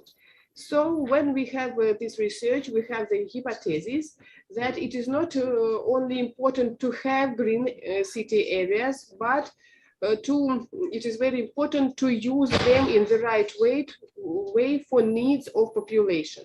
That's why we were speaking about green public spaces. So it is green spaces with public functions. As the result, as the objects of our research, we choose cities in Krasnodar region in Russia, because it is the region with the most comfortable climate conditions for population, and the people spend a lot of time outdoor because of a good climate, the best climate in our country. So we have such research methodology. It consists of 3 stages: data collecting, then we have the system how to operate with this data, and the third stage was projecting, and we have some projects how to improve the situation. How we do this evaluation? We use the system of 7 parameters, such as accessibility, density, continuity, sufficiency, diversity, value, and clean and sanitary parameters for each green network in the city. And we use this petal diagram to show the results in systematic way. So here it's the results of our research.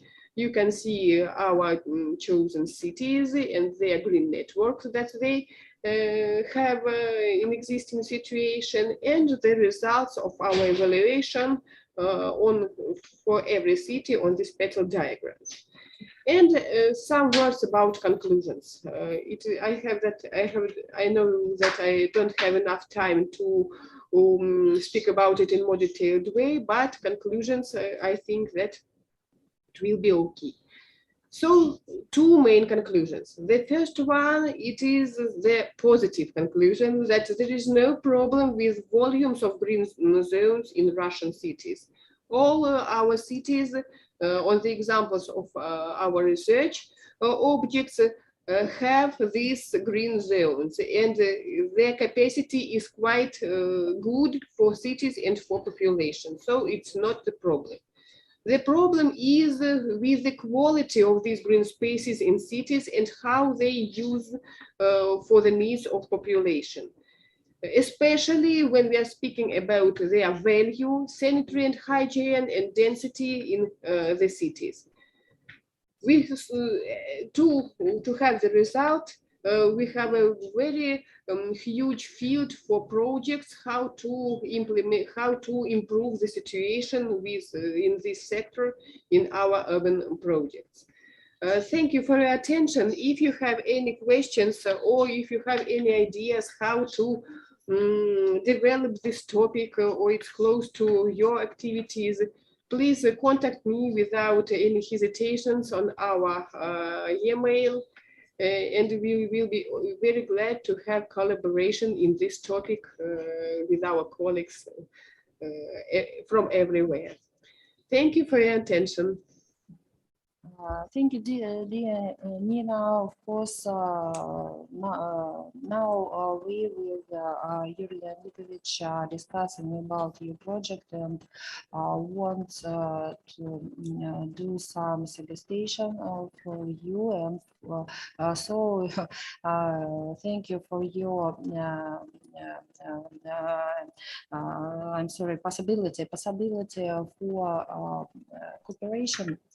I think in our university, not only the UNESCO chair are doing some researches in this direction. Of course, Dmitry Karelin, the head of the Department of Institute of Architecture of our university, carried out some projects in this direction. So I think we have some fruitful cooperation in the future. Thank you for your attention for our meeting. Very great, and we will need in the next year. I think. Please, you're welcome in the next year, maybe. Thank you. Thank you. Be in touch. Okay, and so please, I want to give the floor to our next very great scientific speaker, Valery Samsonovich Petrosyan, Doctor of Chemical Sciences, Professor, honored worker of the High School in Russia, United Nations experts in chemical safety,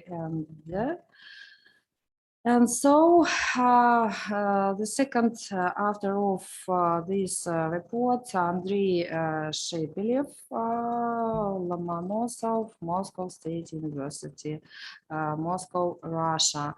Please, do you hear me? Valery Samsonovich, you're welcome. Yes, I hear you. You have my presentation, yes, and I will start. May I have the presentation, please?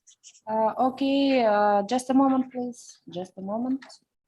Ilya, no, please help us. Ilya, dear Ilya, very important administrative worker. Help us. Just a moment, please. Do you see? Yeah. Okay.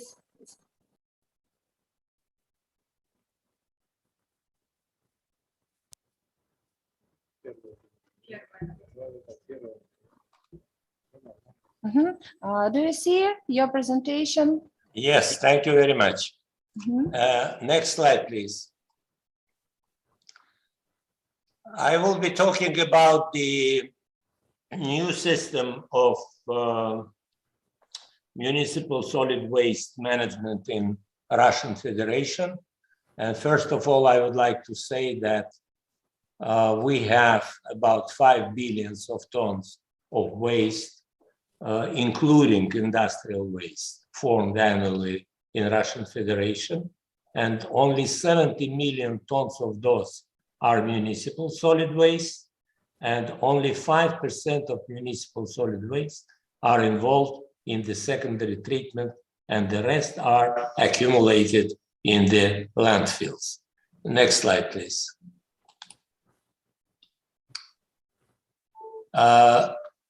This is just an example of the typical landfill, which we have around the country and in reality all around the world.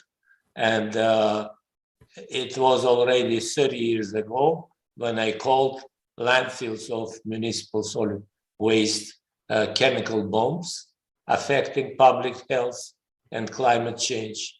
And this is because such toxic gases as hydrogen sulfide and organic thiols, ammonia, phosphine, RC, and the methane, which is shown here as well as the compound affecting the climate change. Next, please. The specific situation we have when the landfills are burned, and the burning landfills are the sources of various diseases. And in this case, we have heavy metals, sulfur dioxide, various types of nitrogen oxides, nitrogen O2, NO2, NO, and also N2O. And carbon dioxide, evidently, we have as the second important greenhouse gas. And besides those two very important greenhouse gases like N2O and CO2, we have the highly typical examples of toxic compounds here, like carbon monoxide, formaldehyde, and we have polynuclear aromatics, which are strongly carcinogenic, and we have polychlorinated dibenzodioxins and dibenzofurans, which are not only carcinogenic, but also the compounds which affect strongly our hormone systems. And this is why they are called the endocrine disruptors. Next slide, please. And first of all, to create the effective management system for different municipal solid waste, we have to carefully analyze their life cycle assessments.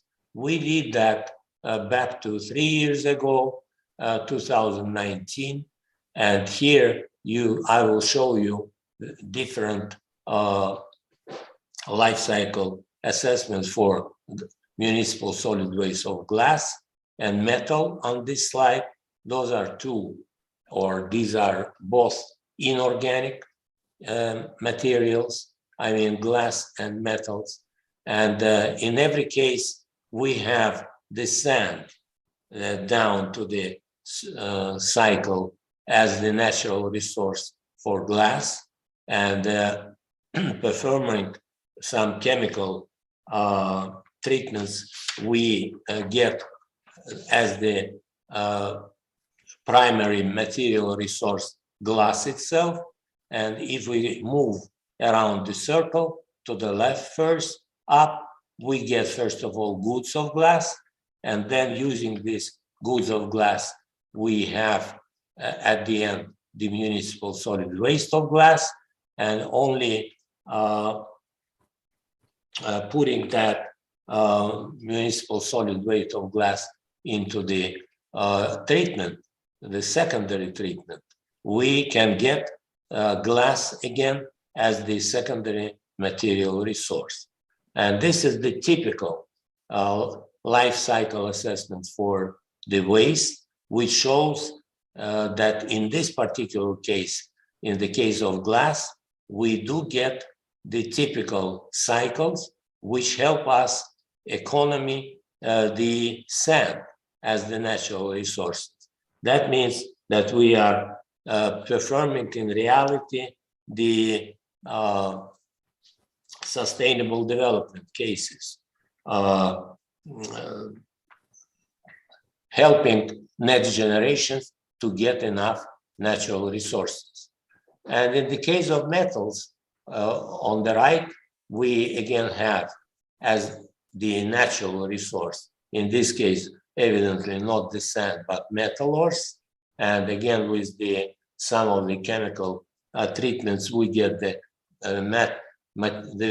initial material resource, the primary material resource, the pure metal, and then obtaining from those goods of metal, using them, and having municipal solid waste of metals, we again have to separate them from the other waste and to recycle them into the secondary material resource, metal, and obtaining from them the goods of metal. Again, this is the way to conserve the metal ores as the natural resource for the future generations. Next slide, please. In this slide, we have the life cycle assessments for organic municipal solid waste. On the left, we have the first life cycle assessment for timber as the natural resource, and we are getting the primary material resource in the cellulose, and from cellulose we obtain paper and cardboard as the paper and cardboard goods, and then sometimes we get their municipal solid waste of those paper and cardboard, and again separating them from other waste, we obtain,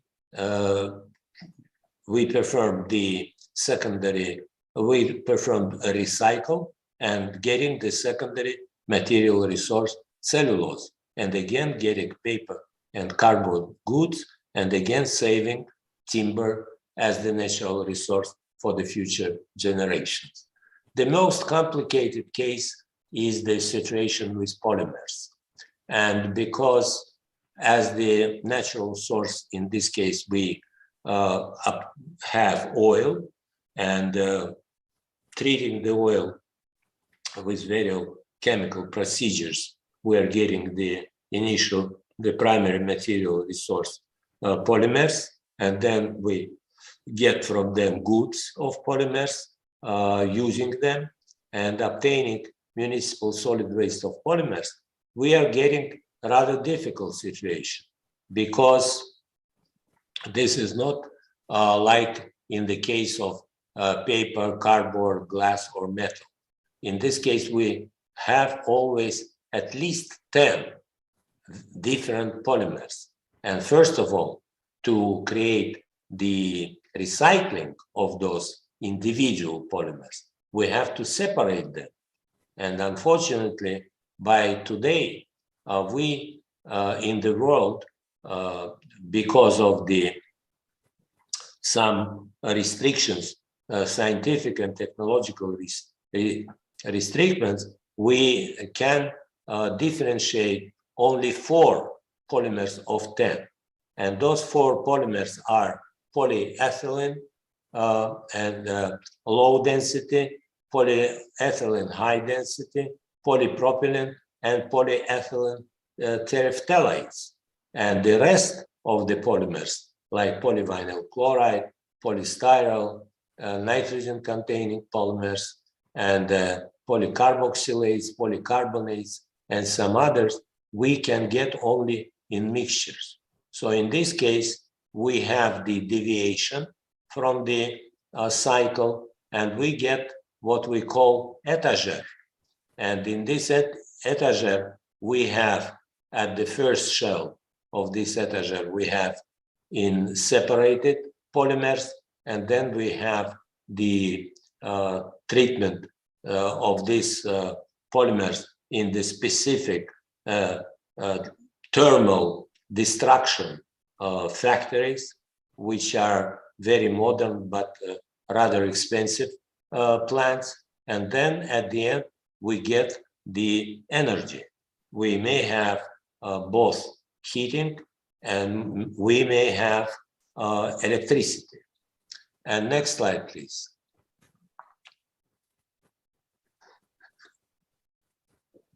In this slide, you see how it works in the case of bioorganic municipal solid waste. Bioorganics means waste of food and waste of greens. And in this case, at the first shelf, as the natural resource, we have the domestic and wild plants and animals. Then we get from them as the material resource food and crops production, and then we get from them municipal solid waste of food and plant. And at the end, the only thing we can do, we cannot get the material resources in this case, besides the about 15% of compost from the part of this municipal solid waste of food and plants, and the rest is going to burning with getting the heat and the electricity. Next slide, please. Results of this analysis helped substantially to create the new system of municipal solid waste management, and it was the end of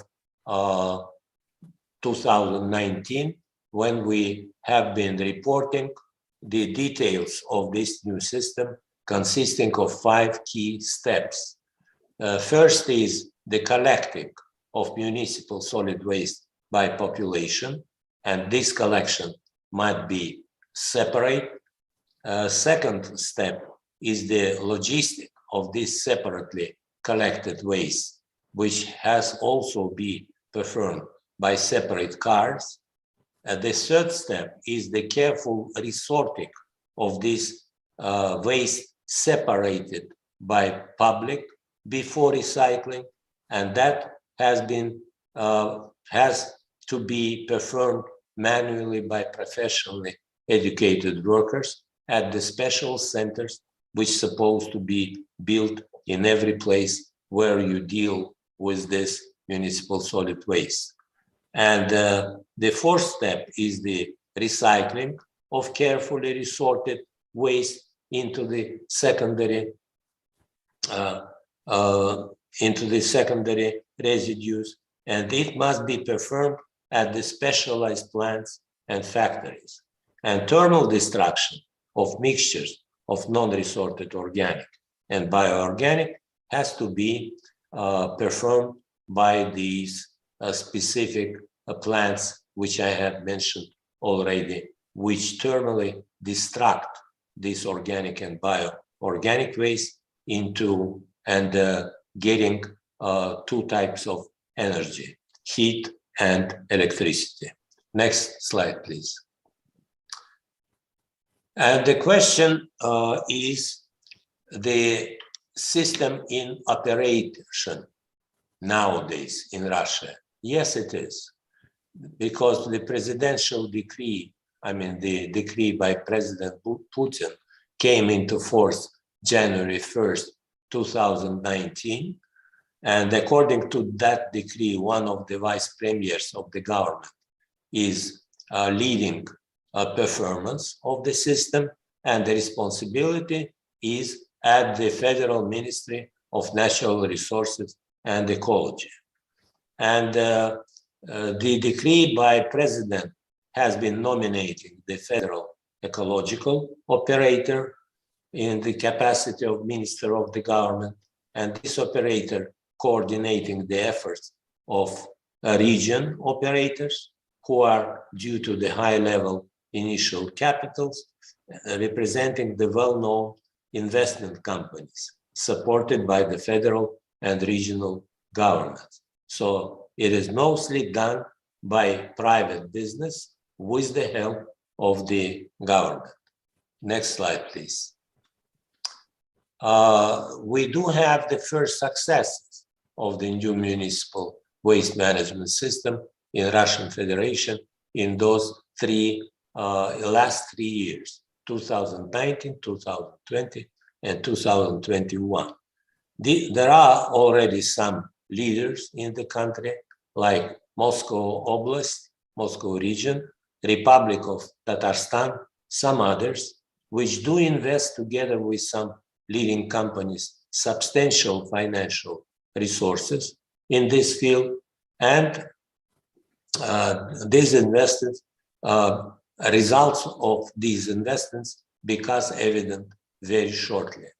For example, joint stock company RT Invest, which is the daughter company for the famous governmental corporation, Russian technology, Rostech, being the regional operator for Moscow Oblast and Republic of Tatarstan, has invested money which were enough to organize, according to the new municipal solid waste management system, the separate collecting of waste by public, the separate logistic of this waste to 5 huge resorting centers with general capacity about 5 million tons constructed by the company. Next slide, please. Furthermore, 2 plants are under construction by a joint stock company, RT Invest, in Moscow Oblast as well. One for recycling of polyethylene terephthalate waste, which is going to be the biggest plant of this type in Europe, and the second for treatment of glass and metal clinkers, which could be formed in some quantities in the procedure of thermal destruction of toxic organic and bioorganic waste, which are going to be performed by 5 RT Invest modern plants together with Japanese, Swiss Hitachi Zosen Innova Corporation, with this what we call in Russia import substitution participation with the Russian companies ZIO in the city of Podolsk and Ural Turbines in Sverdlovskaya Oblast. Next slide, please. Those are 2 photos. On the left, you see how the bunker of the thermal destruction plant is built in city of Podolsk, and on the right you have the turbine, which is called Flavia because it's so beautiful and blonde machine, as Flavia, the daughter of the famous Greek emperor, was in earlier ages. And those 2 are both the cases which are showing that import substitution may work in the countries if it is really needed. And it actually, the bunkers constructed with ZIO plant in Podolsk was very successful because this company is building also all kind of heaters and bunkers for the atomic plants and also atomic submarines. So they are very highly experienced people.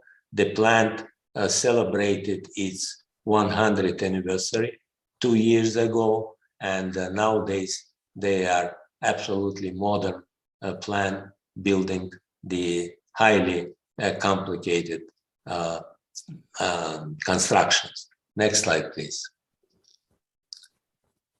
Are there any difficulties with the accomplishment of this new system of management of municipal solid waste? Certainly, yes, because the country is huge, with the most population in big cities like Moscow, 15 million, St. Petersburg, 5 million, Nizhny Novgorod, 3 million, and others. The second important reason is that scientific and technological level in this field is not developed appropriately so far, which brings the situation to the understanding why the high-level investments are needed, particularly for solving the important problem as resorting of 7 different polymer wastes and thermal recycling of organic and bioorganic waste into energy, what I actually mentioned already. Next slide, please. Other difficulties, they are connected with the long-developed tradition of carrying the waste business in several regions of the country, including the biggest cities like Moscow and St. Petersburg. These relatively rich cities were generating a lot of municipal solid waste, and they were ready to pay for taking the waste from the cities and didn't care for a long time for the further destiny of this waste. This is why they asked the president and the government giving extra 3 years to prepare them for being ready to enter the system at the adequate level. Next slide, please.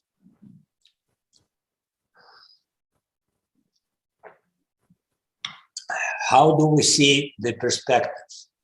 Working hard on the developing of the system, we are very optimistic and do believe that by 2024, we will have good initial results. And by 2030, we will finish successfully the project and become the member of the club of the countries who are following the slogan, no landfills, no waste. Thank you very much for your kind attention. Thank you. Dear Professor Valery Samsonovich, I have a question for you. Please, what do you think about the such process as composting? Composting and his use in this process. Yes, we do believe that all type of recycling to secondary material resources evidently very important, because we have to save the initial resources which we use for getting goods which are with the years become the waste. And this is why we also built nowadays in Moscow district the big plant for getting compost, because what people do in their villages and what is called in Russia dachas, they are getting compost during the, let's say, 2 years, during the 2 years in the so-called compost fields. And on the plants which we are going to use nowadays, we are getting the same compost in 2 weeks instead of 2 years. And this is why evidently it is very important to get that, because the need for the compost is very high around the country. This is not only the organic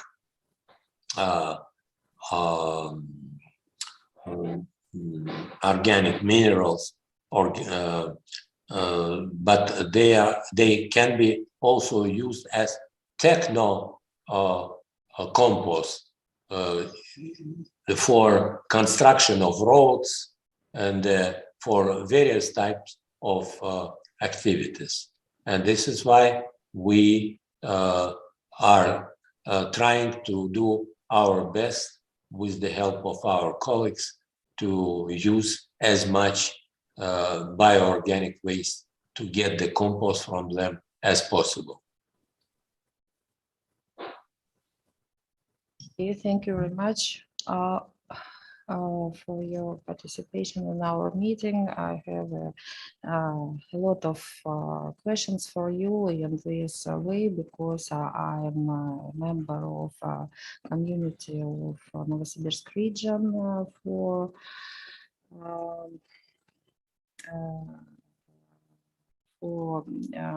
decision about the recycling of municipal solid waste. So many questions we have about investment, about some percents of some parts, components of solid waste. But today in Novosibirsk region has experience, and so today we have some projects for decision of this problem in Novosibirsk region. So thank you for your actual report for our country, the Russian Federation. Thank you, and dear colleagues, the time now is the time for break, coffee break, but I have a suggestion for you, that maybe our time, we have only 10 minutes for coffee break, please. I think that the second part of our conference will be begin at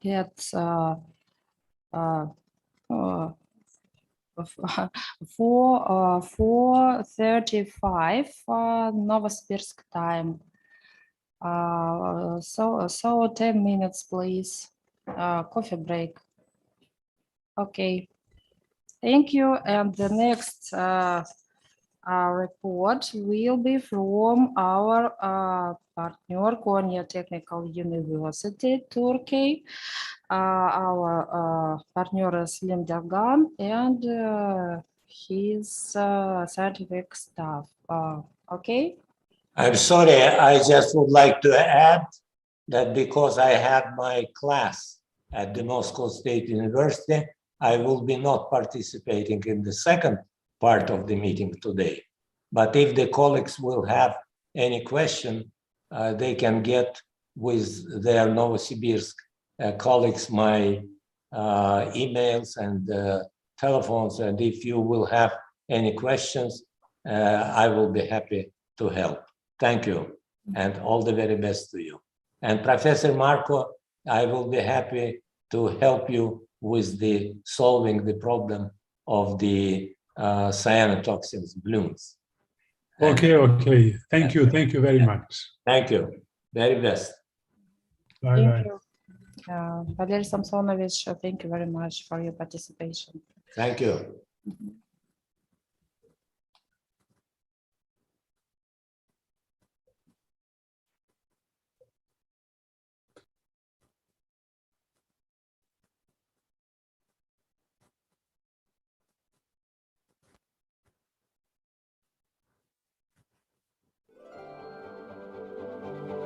"90 years ago, Novosibirsk State University of Architecture and Civil Engineering Sibstrin opened its doors. The university became not only the civil engineering university of the city, but also the only scientific and educational center from the Urals to the Far East, training the students for the construction sector of the country. Years passed and glory went on. The university received international prestigious awards in America, Switzerland, and other countries. The university became popular not only in Russia but also abroad. For 90 years of its work, the university has trained more than 50,000 highly qualified specialists. The educational programs of the university reflected the modern specifics of the construction industry, which is confirmed by the reviews of the heads of the construction companies of the Novosibirsk region. The graduates have high potential and career opportunities. The university is regularly among the 50 best universities in Russia in terms of the demand for graduates in the labor market. Partners and customers include the industry's leading enterprises and companies. Today, the university continues its development. The university includes 4 institutes, 3 faculties, 27 departments, including the UNESCO International Department opened in 2015, and trained in 42 educational programs of undergraduate, specialty, master's, and graduate studies. More than 5,000 students study at the university, while in recent years foreign citizens from abroad enter the university. About 500 foreign citizens from 29 countries currently study at the university. The training is carried out by a highly qualified scientific and pedagogical team, professors and doctors of sciences, associate professors and candidates of scientists and researchers. About 70% of them have academic status and degrees. Many of teachers have been awarded honored and honorary titles. Scientific schools are organized at the university. The university fruitfully cooperates with various divisions of the Siberian branch of the Russian Academy of Sciences. In order to promote the innovative development of the construction industry, the strengthening role of the Russian Academy of Architecture and Construction Sciences, a regional academic, scientific and educational center, was established on the basis of SIP-Stream in 2017. However, a student lives with more than one study, and the university provides students with the opportunity to try themselves in a wide variety of different activities. Drummer, you can sing in an ensemble, dance, shoot videos, play sports, participate in all kinds of youth events in the city, region, throughout the country and abroad.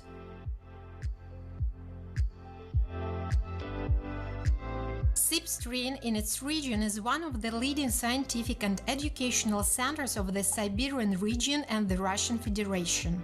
Scientific achievements and bright creative life make the university the place where applicants from Russia as well as from other countries seek to enter from year to year. Наш выпускник сегодня, вчера. Our graduate today, yesterday, tomorrow is an ultimate specialist. The time has come when we must adopt the experience that exists in the West and actively develop this direction, not just accept those developments that exist abroad, but develop our own developments. We are always happy with those students who are always seeking, who are ready to explore, who are ready to consider the most incredible technologies, the most incredible equipment. SIP-Stream lived, SIP-Stream is alive, SIP-Stream will live and will always develop and will always be in demand. The university board, the staff and the students are confident. 90 years is the experience and tradition of quality education.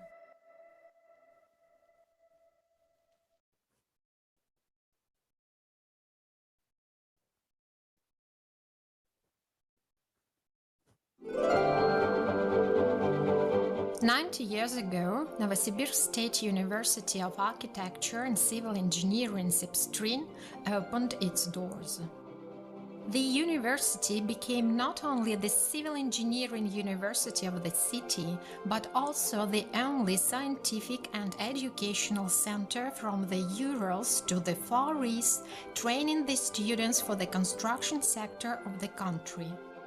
Years passed and glory went on. The university received international prestigious awards in America, Switzerland, and other countries. The university became popular not only in Russia but also abroad. For 90 years of its work, the university has trained more than 50,000 highly qualified specialists. The educational programs of the university reflected modern specifics of the construction industry, which is confirmed by the reviews of the heads of the construction companies of the Novosibirsk region. The graduates have high potential and career opportunities. The university is regularly among the 50 best universities in Russia in terms of the demand for graduates in the labor market. Partners and customers include the industry's leading enterprises and companies. Today, the university continues its development. The university includes 4 institutes, 3 faculties, 27 departments, including the UNESCO International Department opened in 2015, and trained in 42 educational programs of undergraduate, specialty, master's, and graduate studies. More than 5,000 students study at the university, while in recent years foreign citizens from abroad enter the university. About 500 foreign citizens from 29 countries currently study at the university. The training is carried out by a highly qualified scientific and pedagogical team, professors and doctors of sciences, associate professors and candidates of scientists and researchers. About 70% of them have academic status and degrees. Many of teachers have been awarded honored and honorary titles. Scientific schools are organized at the university. The university fruitfully cooperates with various divisions of the Siberian branch of the Russian Academy of Sciences. In order to promote the innovative development of the construction industry, the strengthening role of the Russian Academy of Architecture and Construction Sciences, a regional academic, scientific and educational center, was established on the basis of SIPSTRIN in 2017. However, a student lives with more than one study, and the university provides students with the opportunity to try themselves in a wide variety of different activities. Drummer, you can sing in an ensemble, dance, shoot videos, play sports, participate in all kinds of youth events in the city, region, throughout the country and abroad.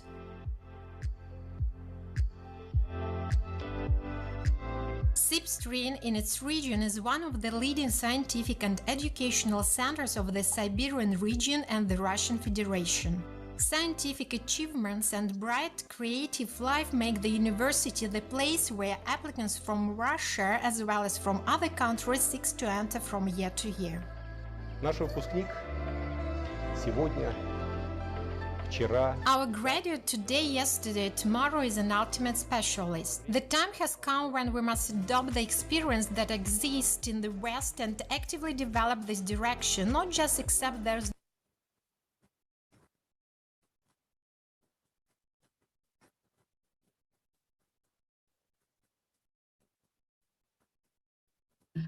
Dear participants, dear colleagues, dear guests of our meeting,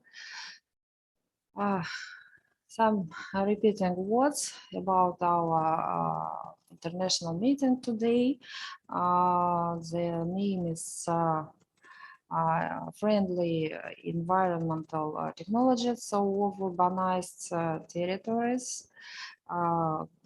And so we are continuing of our meeting, and the next report from our dear partner from Konya Technical University, Turkey, Selim Dagan, academic associate professor, and his scientific staff, Hayriye.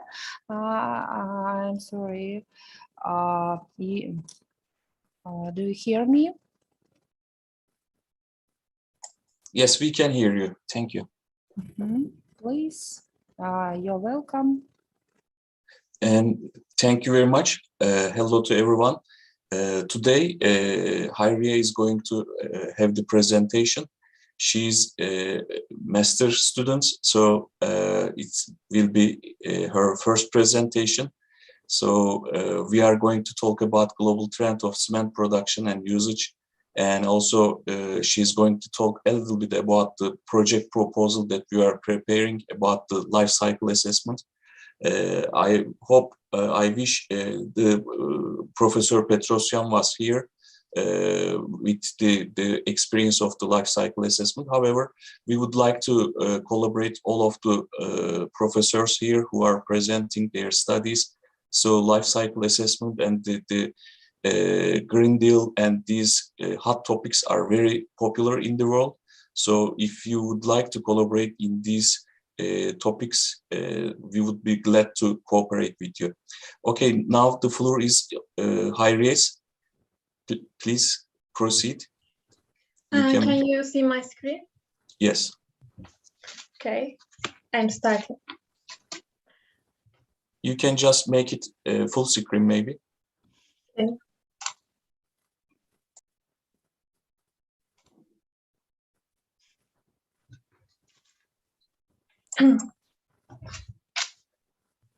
Hello, everyone. I am Javier. I am a graduate student at Konya Technical University.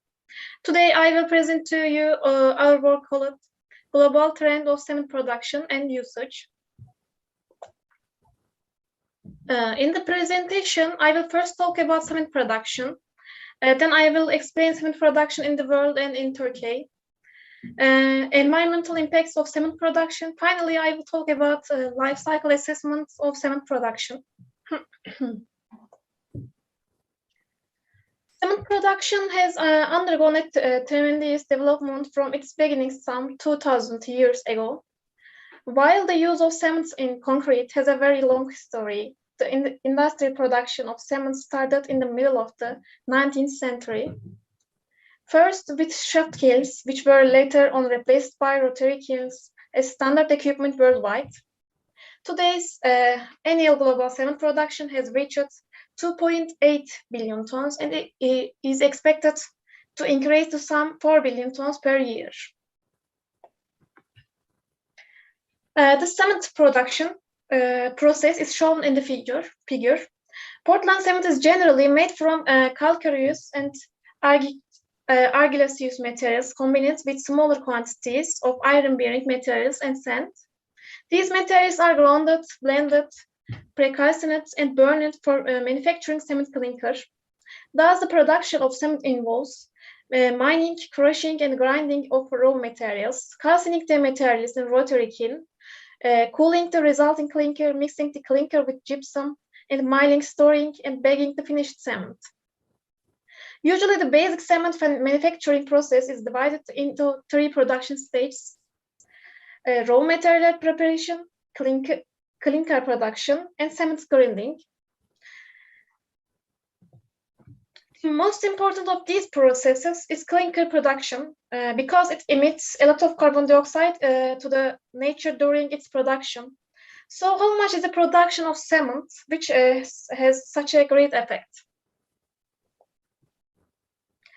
Cement production in the world increased from 1.4 billion tons 1995 to 4.1 billion tons in 2020. It can be said that production has more than tripled in the last 25 years.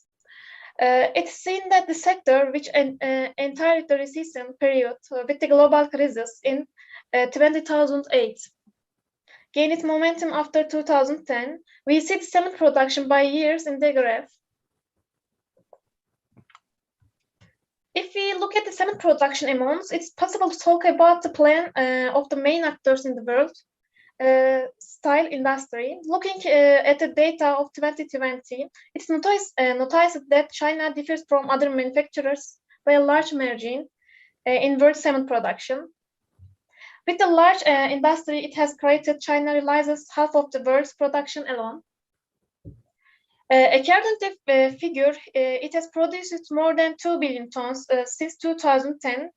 India corners right after China. In addition, it is seen that Turkey and Russia give close values to each other in terms of production. In this way, we see the cement production amounts for 2021. Integrated totals and grinding totals are shown in different colors in the graph. As can be seen, China maintains its leading position. The development of the cement sector, which has such an important place in foreign trade, is a separate analysis subject. Which countries are importers and exporters should be analyzed in terms of export and import figures, as well as production figures. As shown in the figure, there are the first 15 countries in the cement export, ranking between the years 2015-2020. According to this ranking, as of 2020 data, Vietnam ranks first with an export of $1.4 billion.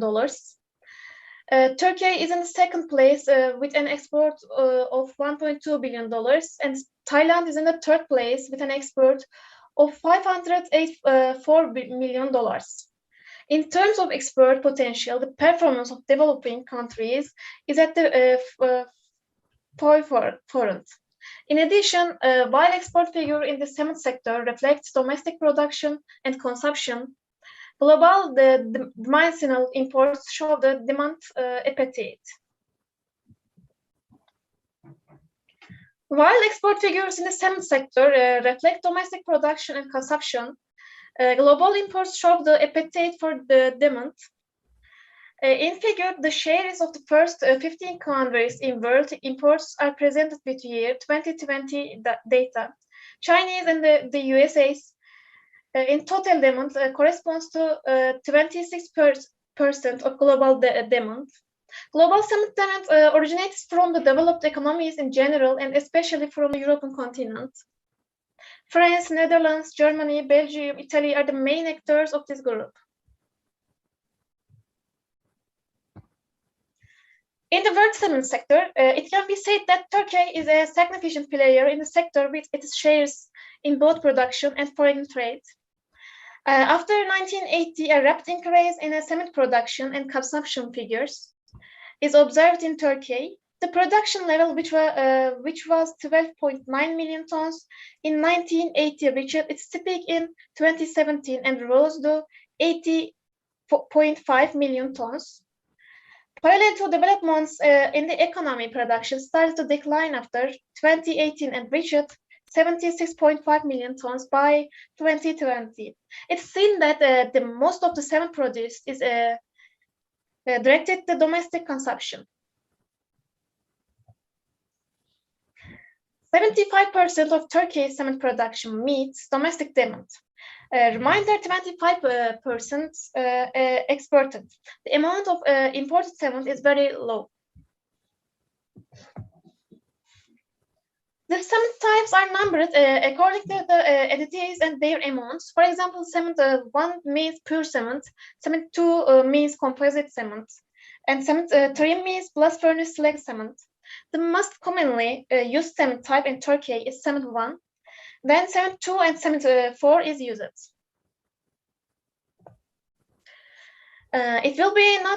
It would not be wrong to say that the majority of Turkey's cement production is reserved for domestic consumption, and therefore the portion subject to export remains low compared to production.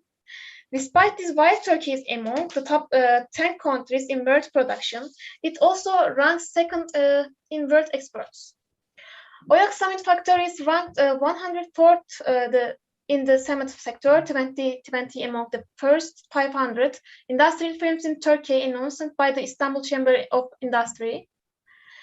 Table shows the other cement producers included in this list and their sales volumes. The companies that have grown rapidly in the sector in the recent period are noteworthy. The companies in the first place can be listed as Limak Cement, Akçansel Cement, Çimsa Nuh, and Çimkal Cement. Cement factories are seen on the Turkey map in the figure. Factories are shown with different symbols on the map according to their Türkçemento membership status. There are 77 cement factories in total in Turkey. As can be seen from the map, there is the density in the west. As I said before, the K component of cement is clinker, a mixture of nodules and lumps of 3 and decalcium silicates, 3-calcium aluminate, and tetracalcium aluminate ferrite, which is produced by sintering of calcium oxide, aluminosilicates, and other raw materials. This process is based on the decomposition of calcium carbonate into calcium oxide, which causes high carbon dioxide emissions, in addition to those associated with burning of fossil fuels. Electrostatic dust traps are generally used to hold the dust in the outlet gases. Filters or back filters can be used. Other of gas gas components are nitrogen oxides, carbon monoxide, carbon dioxide, sulfur oxide, oxygen, and water vapor. In the IPCC, general information on emission limit values for basic air pollutions. There is a list with specifics. This list includes the use of waste. The following parameters have been determined for the cement sector.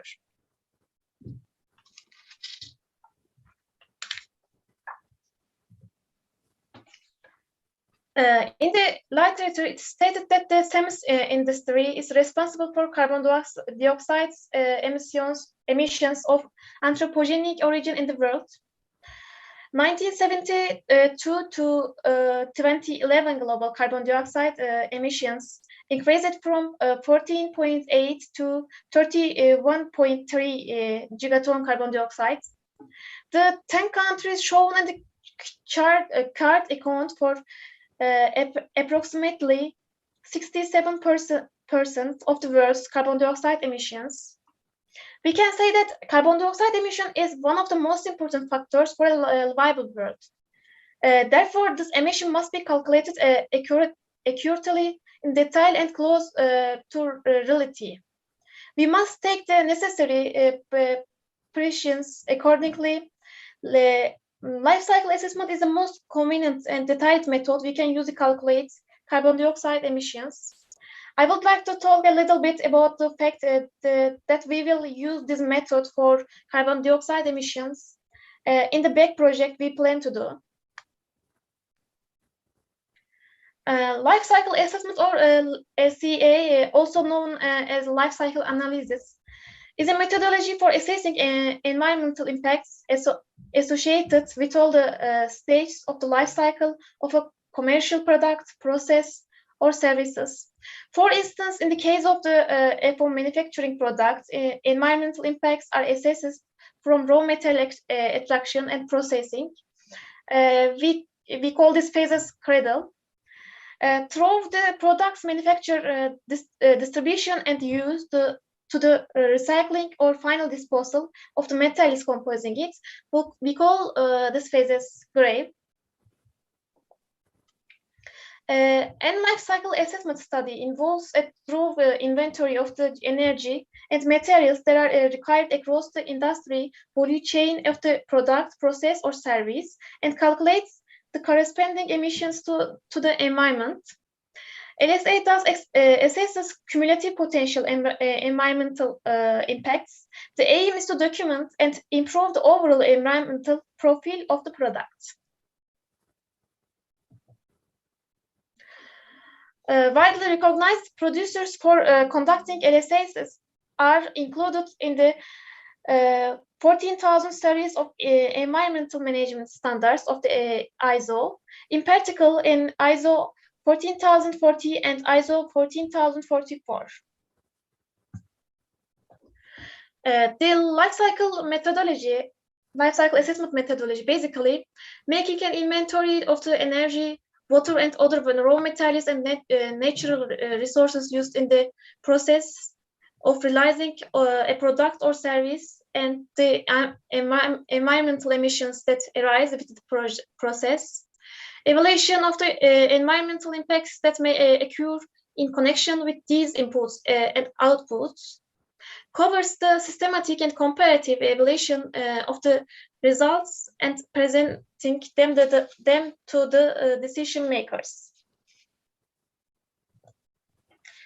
As can be seen in the figure, life cycle analysis consists of first determining the purpose and scope, then inventory analysis and impact assessment, and all these phases comprising with the interpretation stage. In fact, this study is the introduction to the big project we will be doing. We hope that this study will be a good basis for the work we will do, and we will be an article that contains related topics. My presentation ends here. Thank you for listening. Thank you. Thank you for your report, dear Harrier. I have a question, one question. Please maybe you explain me. I don't understand that. I understand that cement production in Turkey is on a high level, international level. Yes, the volume of cement production in Turkey.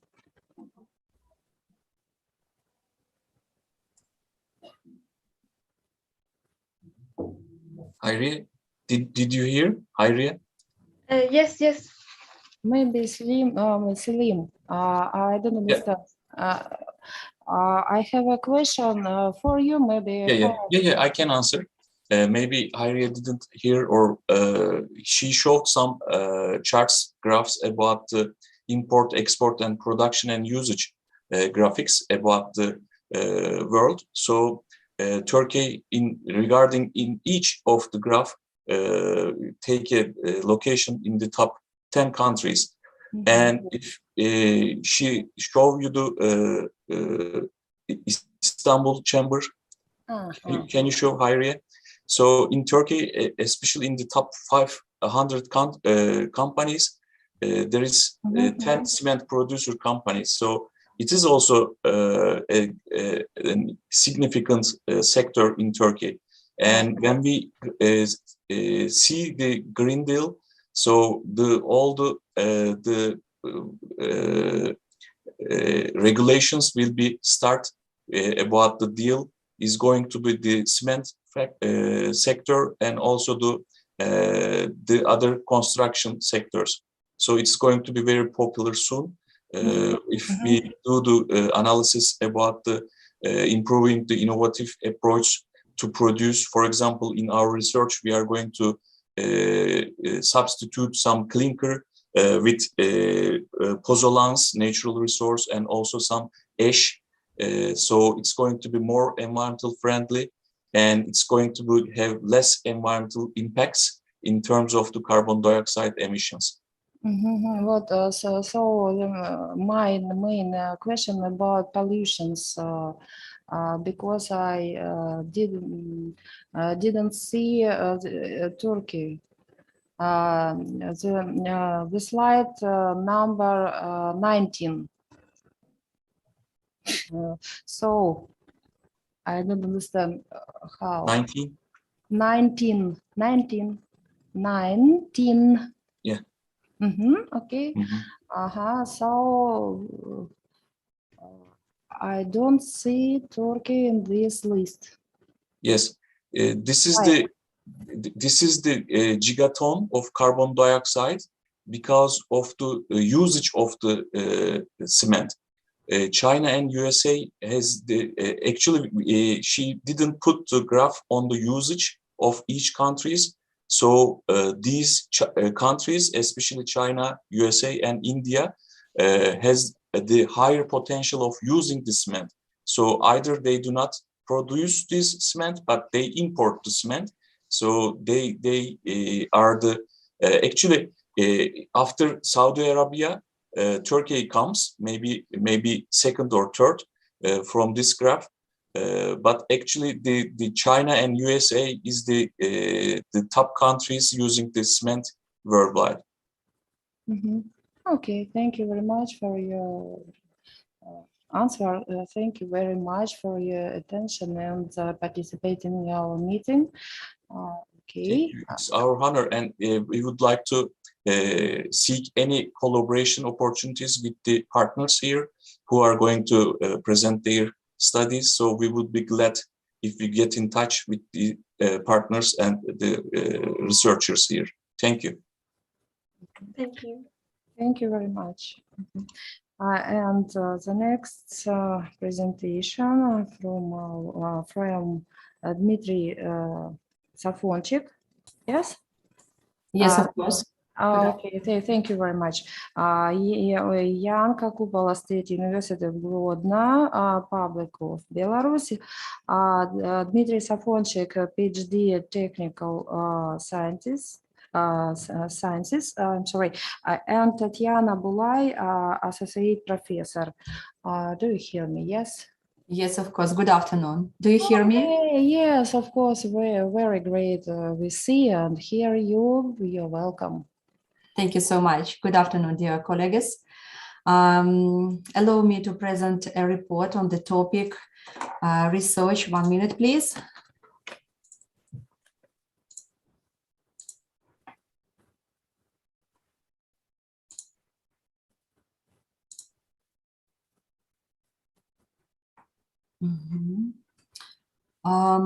Research of the physical and mechanical characteristics of building materials obtained using recycled plastics. If you know, the modern world community is developing very fast.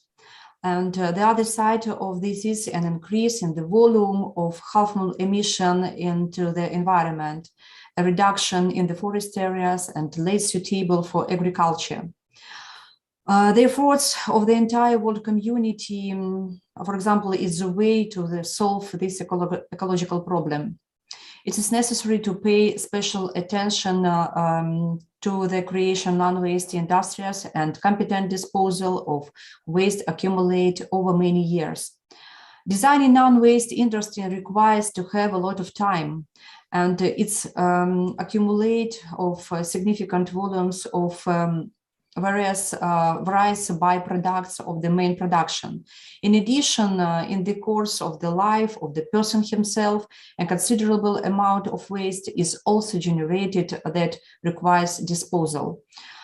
Consequently, the problem of waste is very relevant for almost any country in the world, including the Republic of Belarus, and scientific research related to the development of waste processing technologies is also relevant.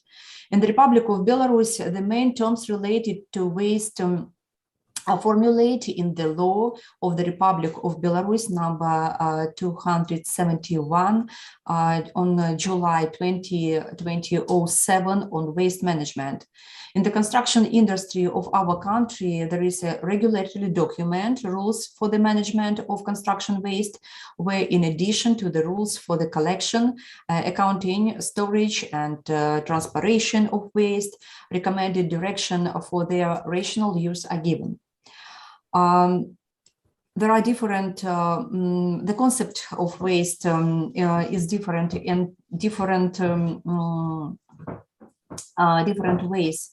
And in our report, waste is the remains of material element of human life, which have partially or completely lost their original properties. Having studied the official statistics of the Republic of Belarus, we can draw the following conclusion. The share of waste from the processing industry accounts from 61.6 to 83.4%.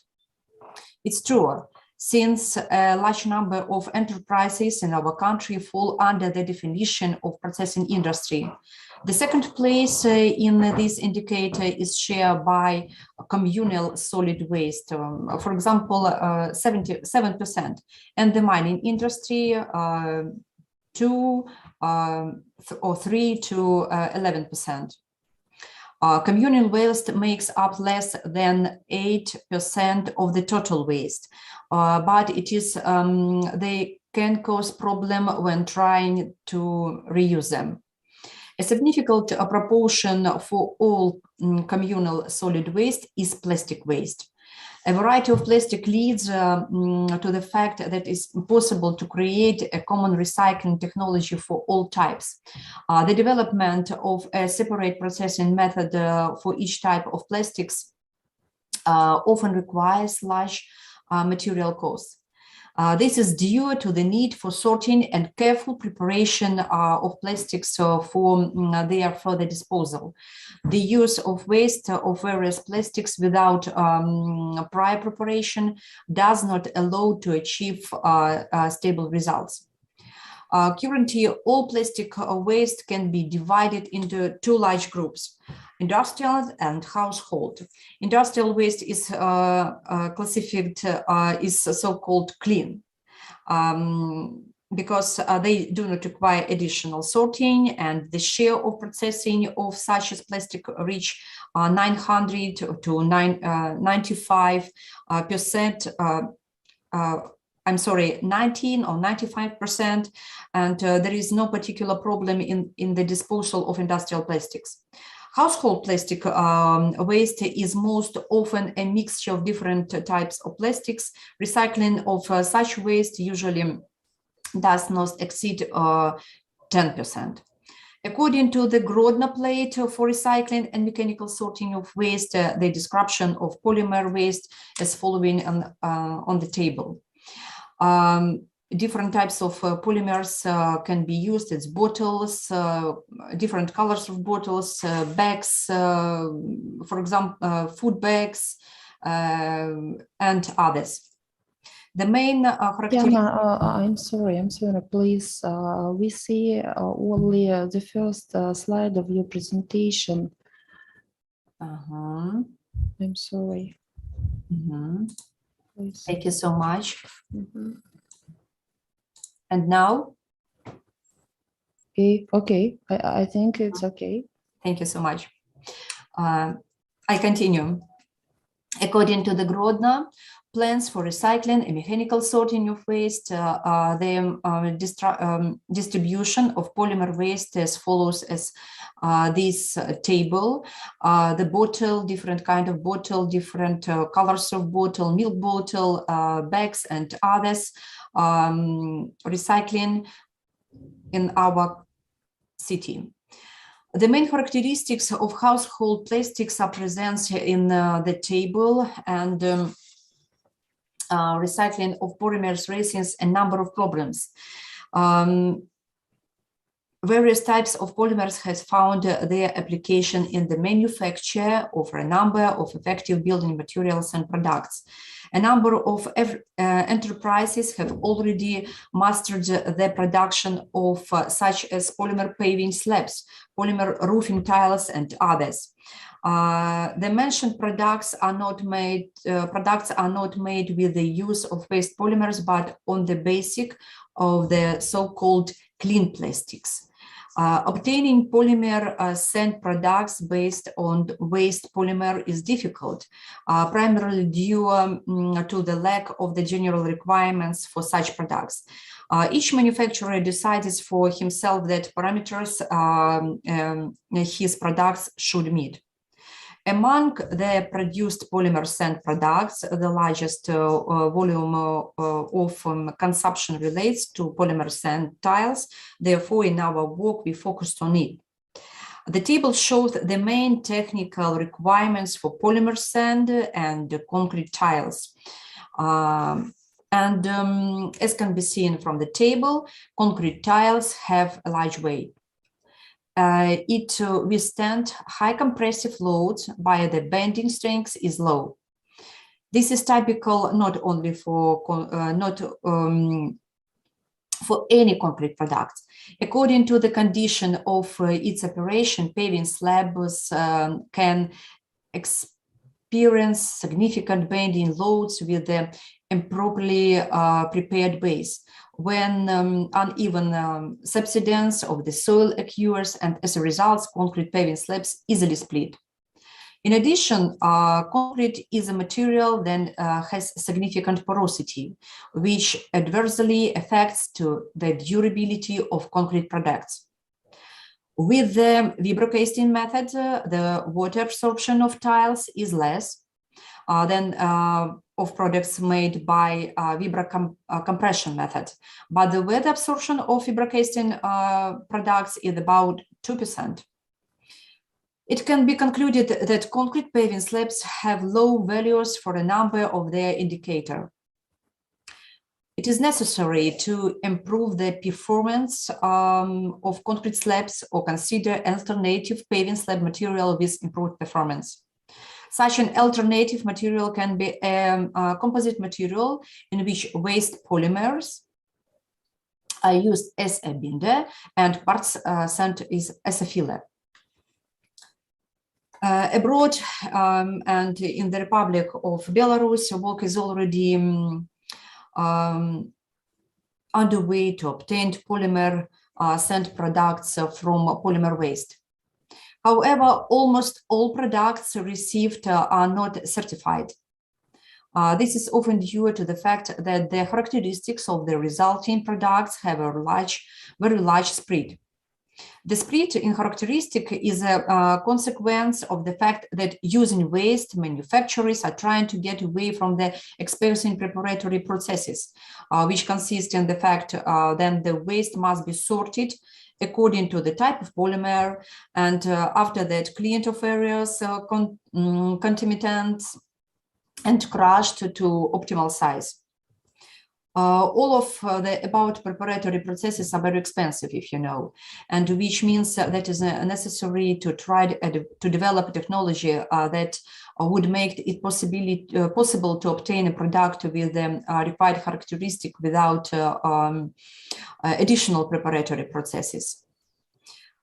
Sorting of polymers in difficult in case where a product consisting of several layers is found among the waste. For example, packages that use plastics, paper, foil, for example. And in this case, it is necessary either to use the waste without dividing into separate components.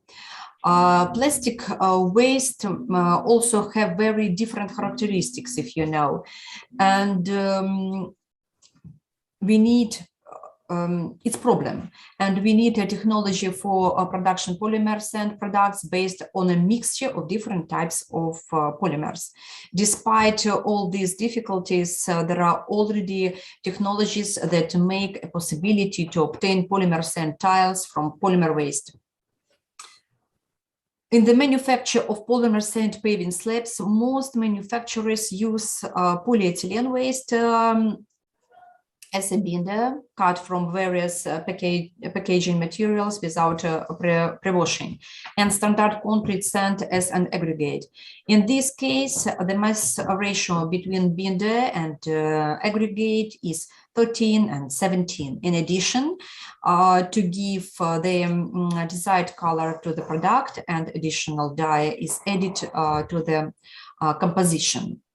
In our work, we tried to develop the composition of polymer sand tile based on various types of polymer waste. In addition, we studied the effect of sand size on the physical and mechanical characteristics of polymer sand products. Look at this table, different types of binder and different types of polymers we used in our work. And at the end, I want to say that the actual direction of waste disposal in the use of plastic waste in the manufacture of effective modern building materials and products. The performed laboratory studies allow us to draw the following conclusion. First of all, the optimal ration by weight between binder and aggregate can be taken as 13 and 17. In the manufacture of polymer sand material, it is possible to use either polyfractional sand with a practical size of 0.25 to 0.9 millimeters, or sand whose practical size will be in the range from 0 to 0.25 millimeters. The following compositions will have the best physical and mechanical characteristics. Number 9, 13% polyethylene and 17% sand with a particle size of 0.9 millimeters. Or number 2, when we use 30% polyethylene terephthalate and polyethylene ratio between these components, 91 plus 19, and when 30% sand with the particle size of 0.25, 0.9 millimeters. Our work at this stage is not completed and requires further research in our laboratory with my colleague Dmitry Safonchik. Thank you so much. Thank you very much, dear Tatiana. Very interesting report and I think very perspective work. I know because it is a very problem to some economical activity for Novosibirsk region to use building materials and their second life. So thank you very much. Thank you so much. We invite your university to have a corporate work with our laboratory, with our colleagues. Thank you so much. Thank you. I know that with your university, we are very active work. Our Institute of Construction and scientific staff of this university. Yes. Tatiana, if you will be organized some conference, of course, we please invite us for your event. Yes, of course. Thank you so much. Now we stay with your neighbors. We work with your neighbors in Tomsk. Now I'm with my colleague Alla Volik. We work in Tomsk. Now we near Novosibirsk, maybe 300 kilometers. Yes. Maybe 200. Now we stay there in this university. Okay. Yes, I remember Volik. Yes, she was in our university too. Yes, of course. Yes. And for us, 200 or 300 kilometers is not problem. So yes, Tomsk is near from our city. Yes. Thank you. Thank you so much. Thank you so much. Bye. And so the next floor to dear Turatbek Galimovich Kasimov, PhD, Technical Science, Vice Rector for Educational Efforts, Director of the Institute of Design, Architecture and Textile, International University of Innovation Technologies, Kyrgyz Republic. Please, you're welcome. Thank you very much. I'm very glad to see the participants of this conference. Hello, everyone. In my report, I will please start my presentation. Just a moment.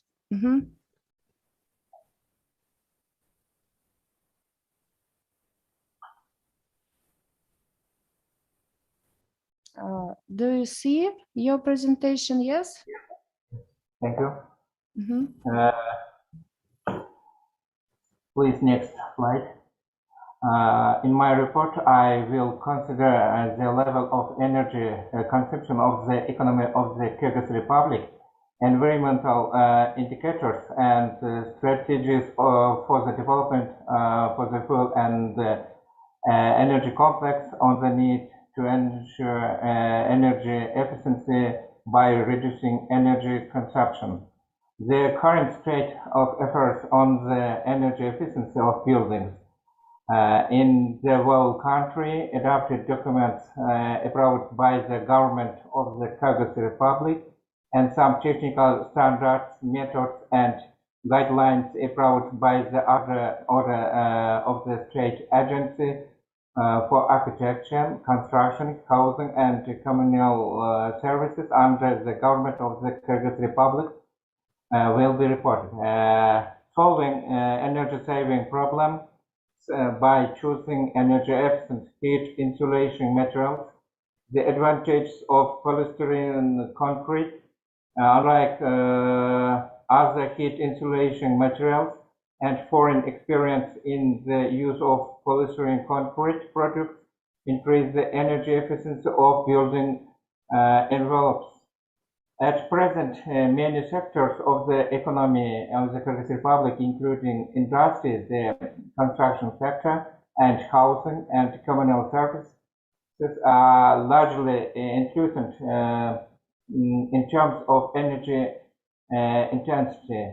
The level of energy costs of the economy of Kyrgyzstan as a whole remains at a high level. Please, next slide. In the ranking of environmental performance index out of the 180 countries, the Kyrgyz Republic ranked 99th in 2018 and 105th in 2020. This shows, please next slide. This shows that in the Kyrgyz Republic, the growth of pollution measured by the amount of carbon dioxide emissions is increasing every year. Carbon dioxide emissions increased by about 140% between 1995 and 2013, exceeding even growth in middle income countries. Please next slide. The largest volumes of pollution emissions come from thermal power plants, 67%, manufacturing, 27%, and mining sectors, 6%. These three sectors together amount about 95 of all pollutants into the atmosphere. Substances such as particulate matter, sulfur dioxide, carbon monoxide, nitrogen oxide, and hydrocarbons dominate emissions from stationary sources. In 2020, emissions into the atmosphere in Bishkek amounted to 26.4 thousand tons of pollution, or 44% of the total emissions in the country, which is 1.5 times more than the previous year. Please next slide. During the period from 2015 to 2020, electricity consumption per capita in the Kyrgyz Republic increased by more than 30%. In 1990, the population of the Kyrgyz Republic consumed 16% of all electricity supplied to the domestic market. Next slide, please.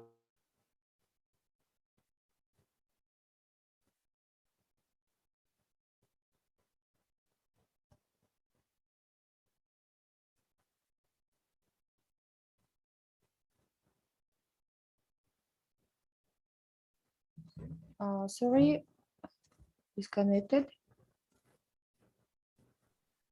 Where is Terabek Mogalimovich?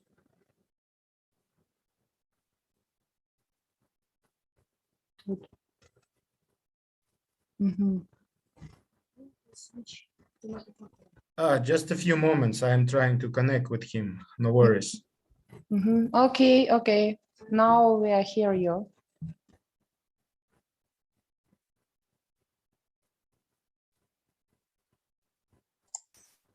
Microphone, Professor, your microphone is closed. Туратбек Мугалимович, здравствуйте. У вас микрофон. Включите, пожалуйста. Okay. Thank you very much, Adarbek. Adarbek, I hear you. Thank you very much. My pleasure. Thank you. Please, next slide.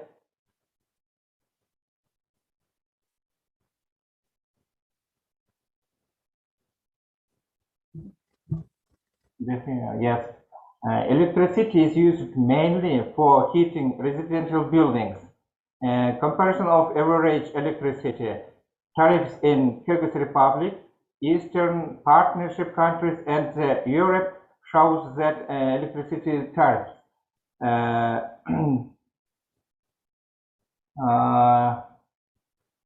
natural gas tariffs in Kyrgyz Republic exceed tariffs in other countries. Please, next slide.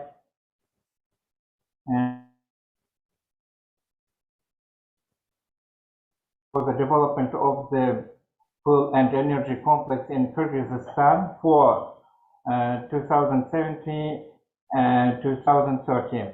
Speak of the need to ensure energy efficiency by reducing energy consumption and introducing market prices for energy consumption. In November 2008, the government of Kyrgyz Republic set a goal to reduce energy consumption and related greenhouse gas emissions in the construction sector by 40% by 2020. In the energy strategy of Kyrgyzstan for the period up to 2030, the uses of energy saving and energy efficiency are considered as one of the main ones. Please, next slide. Problem formulation. Please, next slide. The construction industry in the Republic today is the most energy intensive because energy efficient materials are rarely used in construction and advanced energy saving technologies are poorly implemented.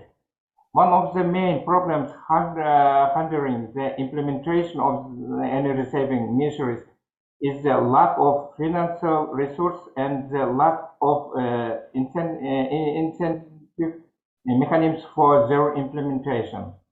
In addition, the construction companies of the Republic refrain from using new promising technologies due to consumer district of innovations in the construction industry. In practice, an indicator of the energy efficiency of buildings is the loss of thermal energy from an area of 1 square meter. On average, the energy efficiency index of a residential building in European countries doesn't exceed from 100 to 150 kilowatt per square meter. While in the Kyrgyz Republic, this indicator ranges from 40-50 to 650 kilowatt hour per square meter. The volumes of energy consumptions in European countries take into account the cost of heating, lighting, and hot water supply, while the Kyrgyz Republic only the cost of lighting and heating are taken into account. Please, next slide. Today, a building is considered energy saving in which the energy efficiency index of buildings is below 40 kilowatt hour per square meter. Such buildings include the so-called passive houses, in which the energy efficiency index is about 10 kilowatt hour per square meter. Passive houses allow you to save up to 90% on heating and up to 70% on electricity costs. In practice, a wealth of experience has been accumulated and many solutions for the technology of building passive houses. Recently, more and more attention has been paid to passive housing projects in the Republic. Please, next slide. As part of the legislative support for measures to improve energy conservation and increase the energy efficiency of buildings, In 2011, the law of the Kyrgyz Republic on the energy efficiency of buildings was adopted. The purpose of this law is to improve the thermal microclimate in residential buildings, reduce the consumption or use of energy resources, as well as greenhouse gas emissions into the atmosphere. This law was developed taking into account the European Directive on Energy Efficiency of Buildings by the Gostroy Kyrgyz Republic with the technical support of international consultants. To implement the law of the Kyrgyz Republic on the energy efficiency of buildings, some regulatory documents were adopted, approved by the decree of the government of the Kyrgyz Republic in 2012, and a number of technical standards, methods, and guidelines approved by the order of the Gostroy Kyrgyz Republic in 2013. The result of the introduction of the law of the Kyrgyz Republic on the energy efficiency of buildings and its regulatory documents was improvement of the investment field in the field of the energy saving and energy efficiency of buildings, attracting a direct investment program for the private sector of $55 million, raising awareness of the energy efficiency of buildings among citizens, businesses, and other stakeholders. Please, next slide. KERSEF is a sustainable energy financing program in the Kyrgyz Republic. This program was developed by the European Bank for Reconstruction and Development with the support of the European Union.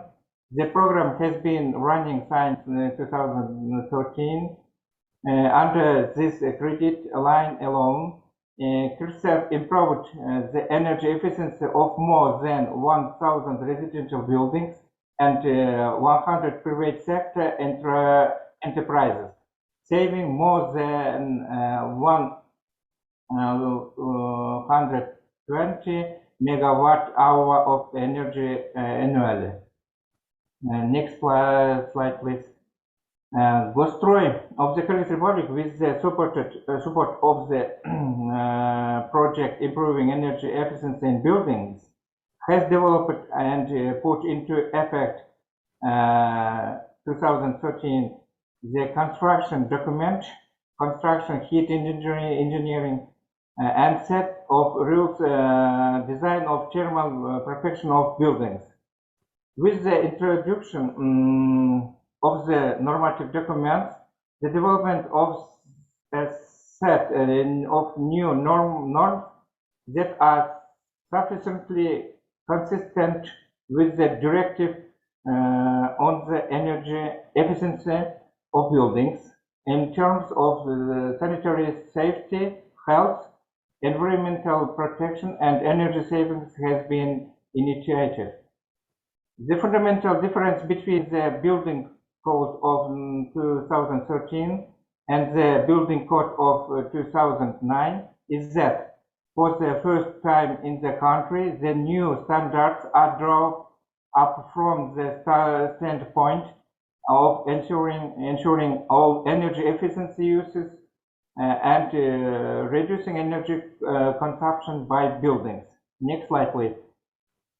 In the development of the law of the Kyrgyz Republic on the energy efficiency of buildings, the Gostroy of the Kyrgyz Republic developed and put into effect regulations on energy certification and periodic control of technical systems of buildings, codes and regulations, and a set of rules for the above documents, design of thermal protection of buildings. The methodology for calculation the energy efficiency of buildings, guidance on monitoring the energy efficiency of heating system in buildings, guidelines for calculating the energy certification of buildings. However, despite the implementation of a set of legislative initiatives and measures and overall policy of the Kyrgyz Republic in the field of energy efficiency of building needs to be future improved. Please, next slide. As world experience shows during the energy crisis, industrialized countries begin to actively implement an economic policy in the field of energy conservation. One of the solutions was the use in the construction of military building structures with effective insulation, which makes it possible to achieve high rates of resistance to heat transfer. The tightening of heat engineering standards contributed to the expansion of the market for heat insulation materials, energy efficient equipment, and energy saving services, and increased interest in the use of renewable energy sources. Next slide, please. Building envelopes built in the Soviet Union don't meet modern energy efficiency requirements at the time that the energy sector was subsidized by the state, and energy efficiency was practically not given due attention. Thus, about 32% of children in the schools of the Republic reported that they are cold in their classrooms in the winter. With the introduction of new building codes, as well as support from the United Nations Development Programme, annual energy consumption in pilot buildings has decreased by 55 kilowatt per square meter. In addition, United Nations Development Programme organized training courses and training about 20 specialists in the field of architecture, construction, energy audit, energy conservation, and energy efficiency. Next slide, please. In 2000, please next slide. In 2018, in first pilot energy efficiency school in the Kyrgyz Republic was built in Osh. This 970 student school is designed by new building codes developed with the support of a United Nations Development Programme. Project and uses 50% less energy than compatible buildings, saving about $2,000 per year. The construction was supported Turkish International Development Agency. To achieve high performance indicators, the architects minimized the other surface of the building. Its perimeter is 1.5 times smaller than that school with the same number of students. Please, next slide. Of the ways to reduce the loss of thermal energy through the enclosing structure of the building is the use of energy efficient heat insulation materials, products, and structures. Energy efficient heaters are both mineral based and synthetic based, the thermal conductivity of which doesn't exceed 0.08. The transition of to new heat engineering requirements isn't associated with a significant increase in the cost of the enclosing structures of the walls of newly constructed buildings. So, in panel structures, this is achieved by replacing expensive expanded clay concrete with cheaper heavy concrete. Please, next slide.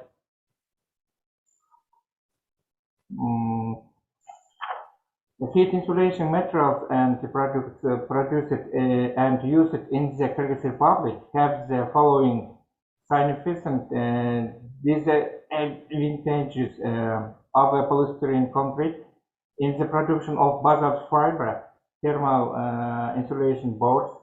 The phenol formaldehyde resin is used, which emits free formaldehyde as well as phenol, highly toxic substances, in fact, poisons for the human body. Mineral wool has high moisture absorption and turns into dust blown by winds, both inside out and outside, which increases the carcinogenic effect on the environment. The production of expanded clay is energy intensive compared to the production of polystyrene concrete. Next slide, please. The government of the Kyrgyz Republic has adopted some national programs for housing construction in order to expand the population opportunities to purchase housing. One of the goals of the national programs was the construction of affordable housing in the record volumes in all regions of the Republic. Approved by the decree of the government of the Kyrgyz Republic in 2007, the national program for housing construction in the Kyrgyz Republic for 2008 it was investigate to build almost 5.1 million square meter of housing.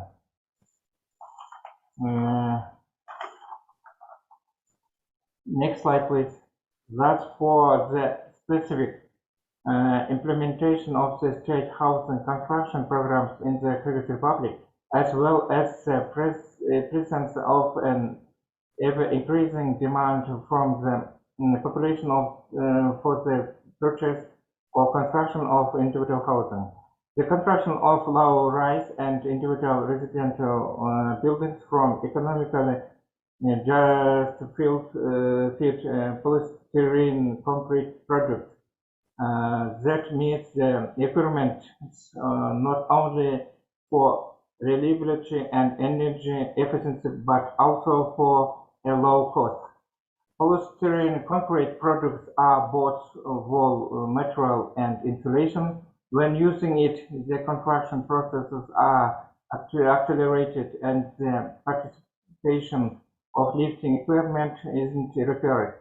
It's possible to carry out of work on the insulation of polystyrene concrete blocks under any climatic conditions.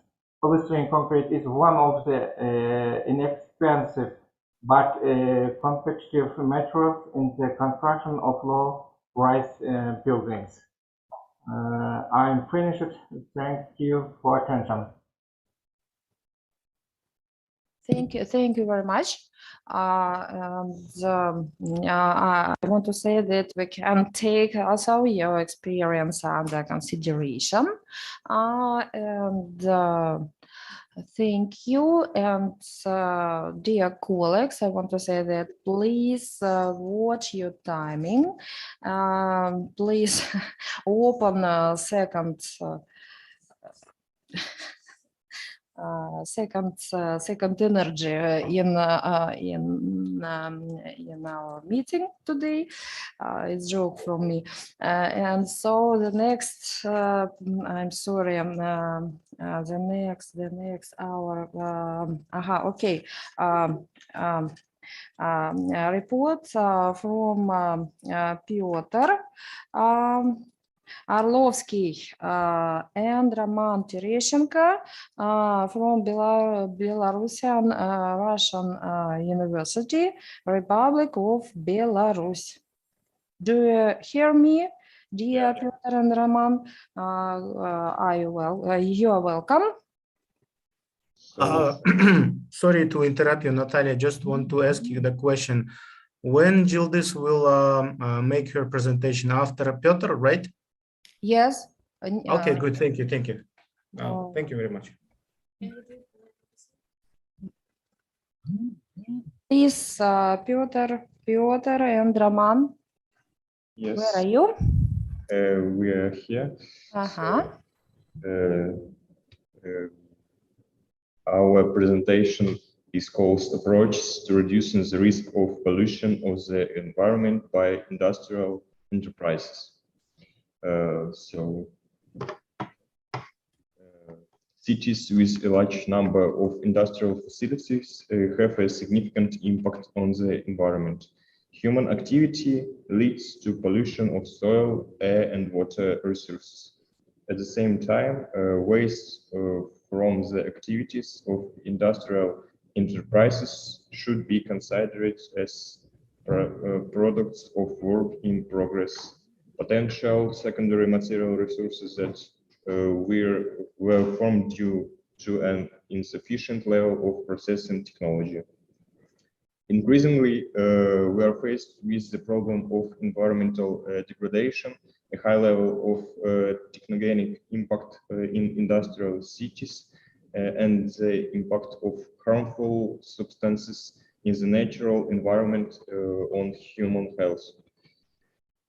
Environmental protection is considered a rather serious problem and requires a lot of effort from scientists involved in this topic. The main problems to be solved: high level of emissions of pollutants into the atmosphere by enterprises, a significant amount of accumulated production waste in the environment, lack of scientific justification for the territorial location of production, the use and operation of outdated technologies and equipment in many industrial enterprises, insufficient control over the ecological state, insufficient funding of the environmental protection activities at enterprises. There is no support for alternative production methods, inefficiency of information system for managing the quality of the natural environment at the enterprise. All this threatens the development of environmentally unfavorable production, the location of enterprises in violation of territorial planning, the lack of influence of politicians in solving the problems of reducing the technogenic impact. A very important place in the protection of the natural environment is occupied by measures for the rational allocation of pollution sources. The withdrawal of industrial enterprises from large cities, so sparsely populated areas with land unsuitable for agriculture use. Acceptable location of industrial enterprises, taking into account the wind roads. Establishment of sanitary protection zones near industrial facilities. Reasonable planning of urban development with the provision of optimal conditions for a person from the point of view of ecology. Environmental protection needs an environmental quality control device that should monitor the state of water, soil, and air in order to obtain values for the level of pollution of the natural environment. The data obtained will allow you to quickly determine the factors that increase the concentration of harmful substances and eliminate them. The main ways to reduce the technogenic load, in our opinion, are: the first, transition to waste-free and low-waste production. The second is greening of industrial production. Third is rational use of natural and mineral resources. The fourth is conservation of natural communities. And the fifth is development of ecological thinking and education. So the transition to waste-free and low-waste production will have the greatest effect in protecting the natural environment from the impact of emissions from enterprises. Consequently, this will require solving a whole range of problems using the latest scientific developments. In our opinion, the most important areas of production greening are improvement of technological processes, development of equipment with the lowest level of waste emissions into the environment, environmental analysis of industrial products, cessation of the use of toxic waste, striving for 100% waste disposal, application of additional means of environmental protection. As an additional means of protection, it is necessary to use system for the treatments of gas emissions and wastewater. This means of protection improve over time and are introduced into technological process in all industries. The concept of eco-development aimed at preserving and restoring the natural environment serves to reduce environmental risk, preservation and restoration of natural ecosystems, protection of human health, planning and development of production in accordance with the ability of natural ecosystems to self-repair, land reclamation, restoration of biological resources, economic stimulation of ecologically optimal technologies and equipment, prevention of crisis environmental situations, general principles of the concept, regular of levels of emissions and discharges of pollutants into the environment, limiting the amount of production, waste disposal in the natural environment, full-fledged control over compliance with pollution emissions, as well as limits for the disposal of production waste. Optimal location of production, taking into account the rules of territorial planning. The replacement of obsolete environmentally hazardous technologies and equipment with modern ones that meet environmental standards. To protect the atmosphere air, it is necessary to install gas and dust trapping devices, create automated systems for monitoring atmospheric air pollution, create and equip laboratories for monitoring the composition of emissions, introduce installation for the disposal of substances from gases. So we believe that the direction proposed above the significantly reduce the technogenic impact on the environment in the context of industrial production growth. So that's all. Thank you very much, Piotr and Roman. Thank you for your participating in our international meeting. And Professor Natalia, I have a question. Okay, very good, very good. Okay, please, dear Professor. And thank you, Piotr. And it is nice to see some different departments, backgrounds to have presentation in this kind of conferences. So I am very happy to have your presentation. And actually, I am wondering about the regulation about the water protection. So is there any regulation by sectors to monitor the pollution?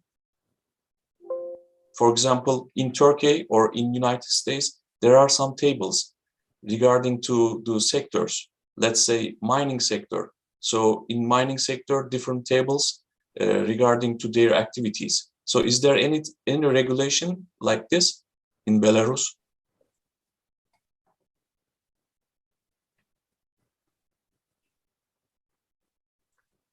Your microphone is switched off, I guess. Yes, of course, we are hearing you. Please, Piotr, please turn on your microphone. We don't hear you, please. I'm sorry, Piotr. Please turn on your microphone. Are you hear us? Yeah, now, okay. Yes, please. So are you asked about the water resistance, the waste of the water resistance in Belarus? Regulation, kind of law, kind of written laws, regulations that helps monitoring the pollution. For example, by some sectors, by some line of the production, for example, there has to be some tables and some parameters. And you mentioned about the principles of how to reduce or control the pollution. But if there would be a regulation to monitor the sectors, it would be easier. So I ask about, is there any regulation in Belarus to monitor the pollution?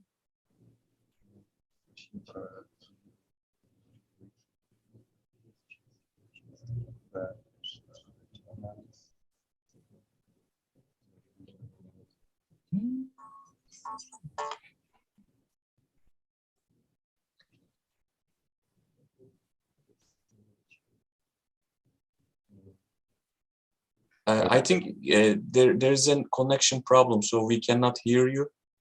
Okay, after the session, we can have an email exchange if you like, so we can talk about more about in this issue. Okay, Piotr and Roman, nice to having you here.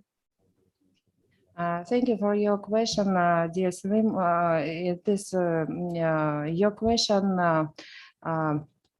I think in the future we have many professional discussions with you, because it is my problem, my professional team, and so we will discuss with our university too. Thank you very much. And the second, I'm sorry, the next reports. Okay, Akbermet Mativa, Doctor of Technical Science, Professor, Director of the Institute of Construction and Innovative Technologies, and Gildis Asanaliva, Associate Professor, International University of Innovation Technologies, Kyrgyz Republic. Please, you're welcome.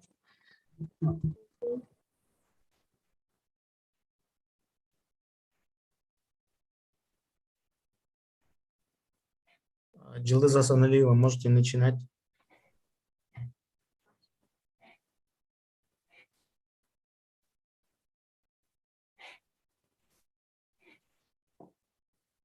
Please switch your presentation.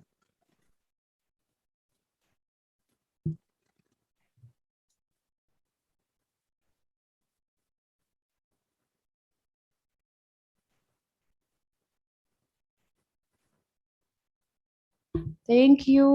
We see your presentation.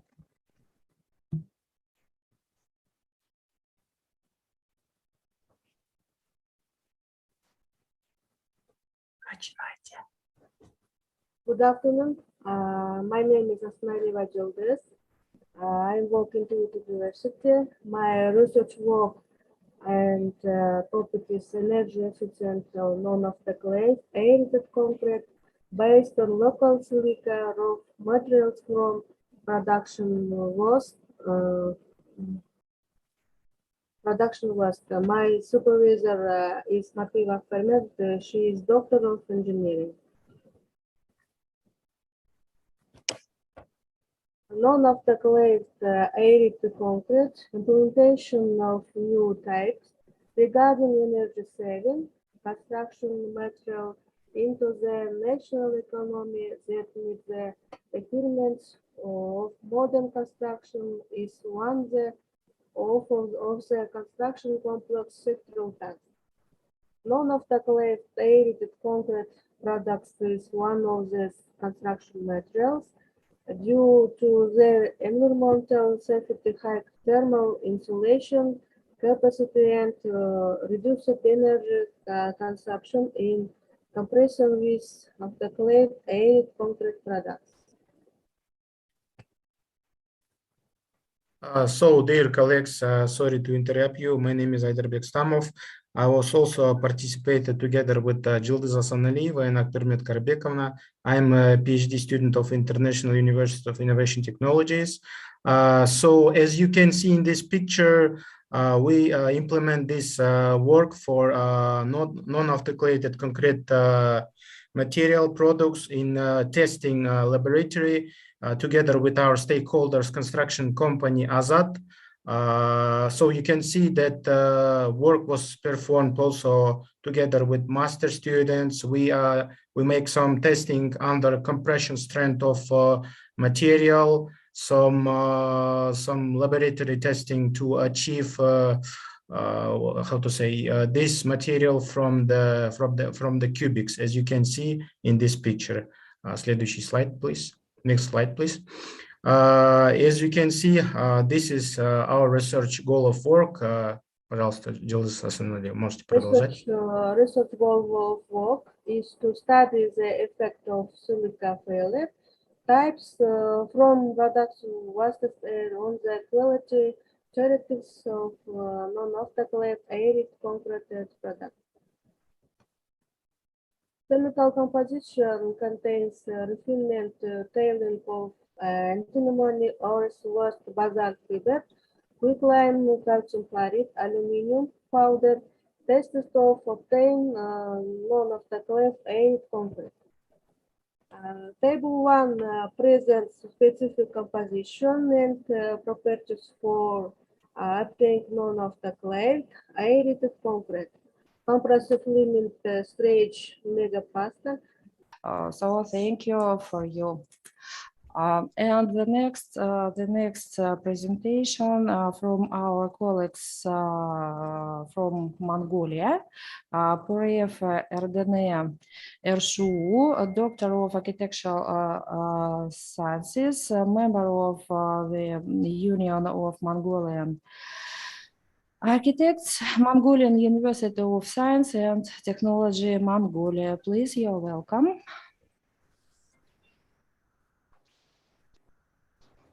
Hello? Yes? Yeah. Okay, I'm trying to share my screen a little bit. Yeah, there is a... энэ яаж шеэрлэх хэрэгтэй их share.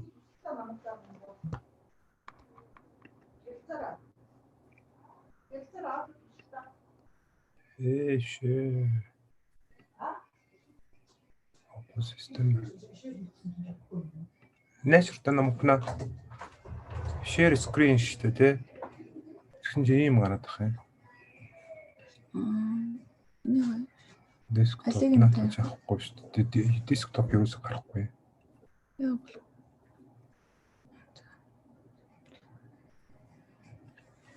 Да. Оо яасан бэ?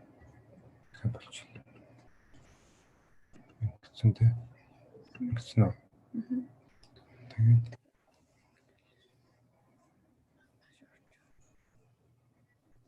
энийг бас хэрэгтэй. Энийг ингээд тэгээд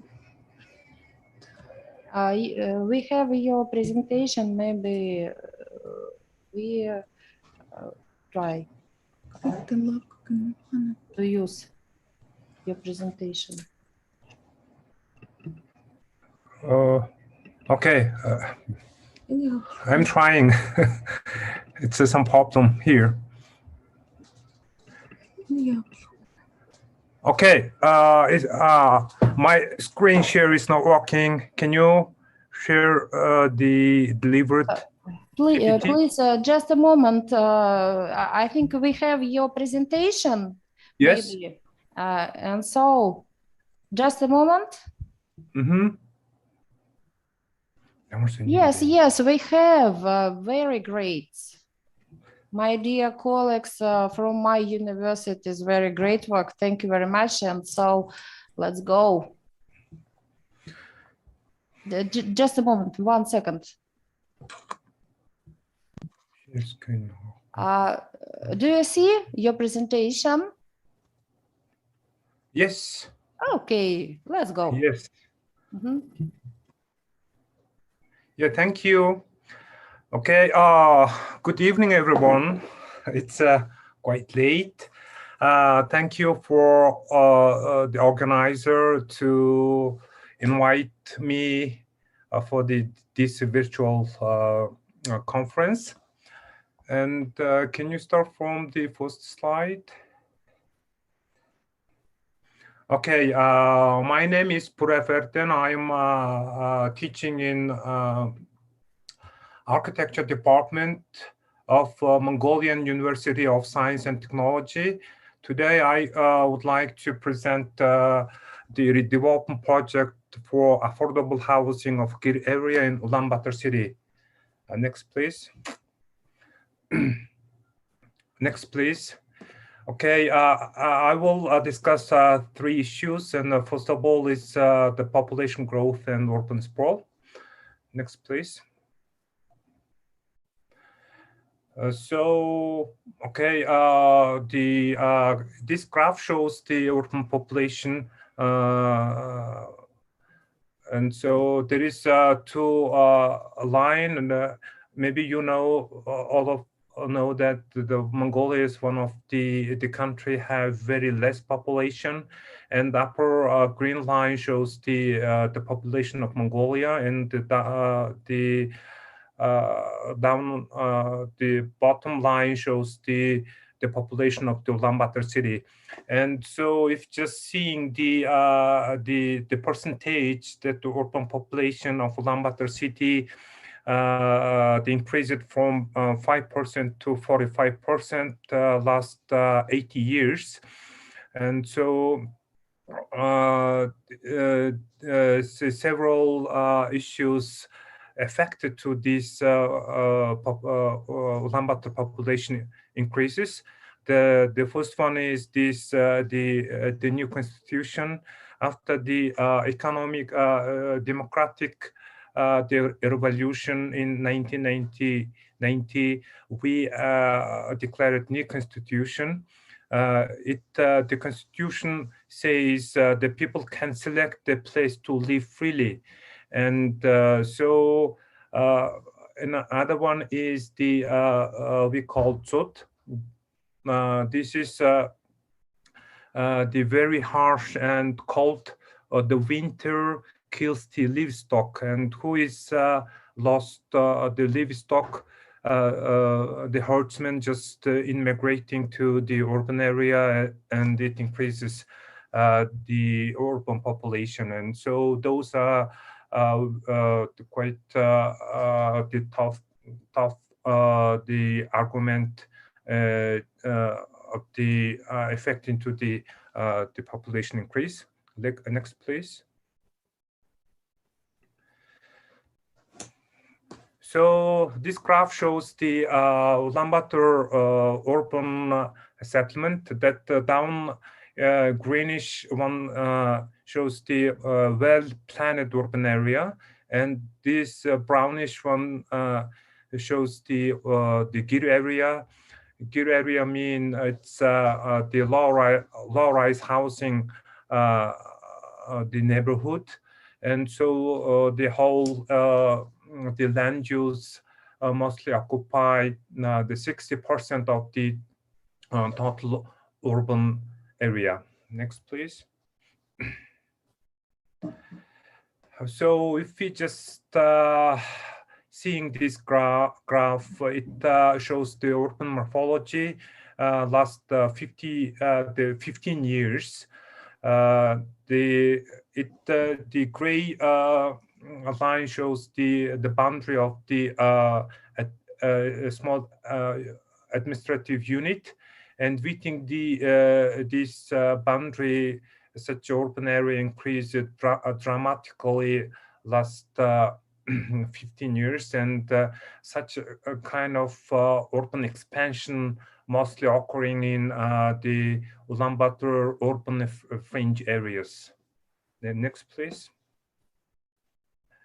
And the Gyr area mean like this, and people just living in a Gyr. You can see that the round white the shape, and also they live in a self-built house together with Gyr inside the wooden fences. And this area don't have infrastructure except electricity supply. Next, please. But in other case, the mostly in the southern part of the city, kind of very rapid development occurring nowadays, and it area just rapid development last 10 years. The housing dominated development, and unfortunately that area not included that social infrastructure like kindergartens and schools, and this mean the household, the parents just carry the children to the neighboring schools and kindergartens, and it actually increased the private travels and make traffic jams and the air pollutions. Next, please. And now is talk about the housing situation. Next, please. So if we see the pie graph, it showing the housing fund of Ulaanbaatar city, that 21% just built between 1960 to 99, and just only 21% of the housing fund built in those years. And such a photo shows the character of these housing appearance. And after 1990, the almost 70% of the housing fund developed. And if we see the housing type of the cities, the below graph, the red is the apartment. In apartment, also the increasing gradually year by year, and at the same time also the self-built houses and Gyrs increase it. And so this means the most of people who is migrating from the countryside, they settling down in Gyr areas, and it increasing such kind of housing types. Next, please. And what we have some problems. There are a number of problems which relating with the low income households, and this is actually a large number of the population. And also we have a lack of coordination mechanism for the implementation. And we have limited housing finance and mortgage system in those days, and also in efficient infrastructure supply in urban area, especially in Gyr area. So, you know, it's really needed kind of big investment, but the country have not supporting this investment. And also we have a like housing market database. This means those are just the very overall the problems which affected by social economic situation. Next, please. So this table shows the household socioeconomic survey result, which occurred in 2012. And if we just divide the housing income by the size, there is we can see the huge number of economically weak sectors, and mostly such sector people living in a good area, they cannot support to develop their neighborhood and quality of life. Next, please. And yeah, regarding those situations, the government decided to start eco district and affordable greenhousing project from 2019. Next, please. So yeah, I already mentioned the city divided in two parts, and new master plan of the city decided to create a new subcenter in urban fringe area, because the city have the monocentric development, and it sucks all of the economic and other related services to the center. And instead, if we just develop the sub-centers, that all of development will be distributed equally. This is a main concept of the master plan. Based on this, next please. Based on this, eco district project already declared to set up in 6 locations, especially in the northern part of the city. And actually this, the project is not only the housing project, it should be care about the social and commercial services. According to this project, 10,000 greenhouse housing units should be built with the energy efficient and affordable. Those housing units should be divided in 20 eco districts.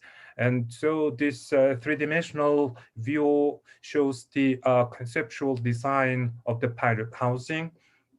This is the just starting point and initiating that design principles. And if we build these housing units, it should give very clear understanding to residents what is the eco district and green housing. Next, please. And so this is actually new concept and new development idea, and also that urban planning, regarding the urban planning, composed different new concepts, especially that it divided two major parts, and like people-centered, integrated, flexible and inclusive, energy efficient, and incremental development. So before mentioned that the new housing district, the housing district just is sleeping the neighborhood, right? And there is no such a walking space, playgrounds, and such social services. And the new concept of the eco district should be complete a community concept. it composes living area, workspaces, and also playgrounds, and all of things should be included here. This is a main concept, how we just develop such the sustainable urban environments or neighborhoods in the whole the urban areas. Next, please. And this picture shows how work that eco-district greenhousing in the future, and it included all the green components and elements. For example, some commercial building should be included with the housing. It gives the opportunity for the kind of services, and also all the social housing should be constructed with the solar panel, the PV solar panel, and in the rooftop, and also in the south facade. And greenhouses, yeah, in the horizontal, the vertical multi-story greenhouses, and also that traditional greenhouses in the earth, and the shapes are different, the gear shape and also the rectangular one, and the building number C composed with the trompe wall. Some of you know about the meaning of the trompe wall, and the area should be included that heat and water distribution substations. Thank you. Next, please. So now, regarding this project, such a sustainable development concept should be analyzed. For example, that KPI already designated by steps, and the first three KPIs should be focused on goals and targets, and next two should be focused the standards and technical specifications, and 7, 8, 9 should be focused the material and technical selections, and the last two should focus the monitoring the sustainable metrics. Next, please. And this is how we're going to implement this project. Of course, such loan and grant is needed. And so such a technical document of loan and grant requires the following requirements: energy, the renewable energy, built-in performance, energy efficiency, electrical energy, HVAC, water, humidity sensor, security and fire alarm, alcohol, and so on. And so there is a PPT, mean it's a project technical assistance document, and the PAM mean is a project administrative manual, and the Green Climate Fund requirements listed in the table, and it should be become a requirement of building energy management system. This system is an electrical control and monitoring system that has the ability to control monitoring points and an operator terminal. Next, please. And so, of course, there is how we're going to save the energy. There is some example already occurred several years ago. It's a thermal insulation. And so regarding beside this, that technical requirement says the project should be the reduce the 50% of water and energy, and also the embodied energy for construction materials. So the building, we know all the building heat loss points. This is a thermal insulation, window and door, the comfort, ventilation, tightness and thermal breach, etc. And so the Ulaanbaatar have too many prefabricated the big panel building, and so this building thing will lose or transfer heat from inside to outside, and actually those are mostly make a thermal breach. And so one of concept how the existing such a structure, we don't care about that your thermal breach, and so we're more concentrating on kind of technical specific issues. Next, please. And so concluding all of these, the beginning of the redevelopment, resettlement, and implementation of the ecotourism project of the Mongolian, of the government of Mongolia to provide people with social, affordable, and market housing, and will be answer how to properly organize and build Ulaanbaatar city fringe unplanned areas in the future. In the developing the internationally accepted concept and principle of the urban planning of a district in its own way, planning and implementing space and land use to meet the needs of everyone can ensure social stability and create a standard neighborhood for people in all respects. And raising price of construction materials to the COVID pandemic will be a major challenge to those development goals. Next, please. Thank you. That's all, my presentation. Dear Ferdinand, thank you for your report. Maybe has anybody got any questions? Okay, thank you very much. Very interesting, very great big project, and of course we are waiting some results when this project will be implemented. Thank you very much.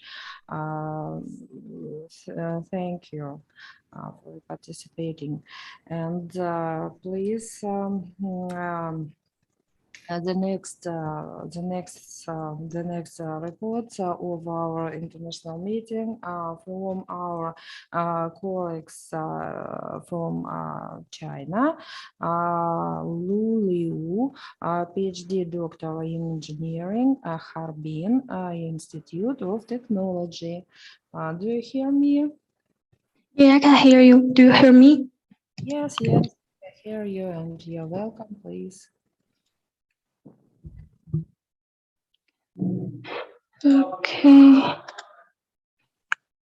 Okay, may I begin? Yes, of course, please. Good evening, ladies and gentlemen. I'm honored and proud to have this opportunity to speak at this meeting. My name is Liu Lu from School of Environment, Harbin Institute of Technology, China. Today, I would like to present the research application optional of ambient worms production combined system from wastewater treatment and sludge reduction. My presentation will cover the following aspects. First, I will introduce some background information about this study. A significant amount of excess sludge is produced from biological wastewater treatment all around the world. Excess sludge containing many contaminants may cause huge damage to the environment and human health if not handled when it was produced. The story, treatment and disposal of excess sludge could make up a proportion of 3% to 50%, even up to 60% of the total operation cost in the wastewater treatment plants. So an ideal solution to this problem is reduce sludge production during the wastewater treatment process instead of the post-treatment of excess sludge. As shown on left, the number of sewage treatment plants in China is increasing year by year. In 2015, the number of domestic sewage treatment plants in China is 3,802. The number of large-scale sewage treatment plants is then country 100 million cubic meters of sewage per year is 588. China has become one of the countries with the largest sewage discharge amount and sewage treatment plants in the world. At present, activities slurry process is widely used sewage treatment technology in China. Wastewater treatment plants use this technology account of the more than 30% of the total.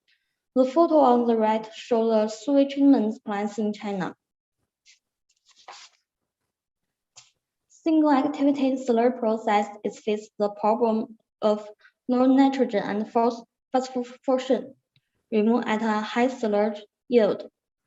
In order to improve the quality and performance in the activity slurry process, at present, scholars' research focus on the following three aspects: upgrading our original process, optimizing the transformation, and in activities treatment facility at the back end of the original process, the combining of single activities slurry method with the other process, such as MBR. The companies of Warm-Pre and MBR technology is a combination of modern technology and traditional MBR technology, which is of great significance for development of MBR technology. The best of MBR process is ultrafiltration and microfiltration technology, which combine traditional activities slurry biological treatment and membrane filtration.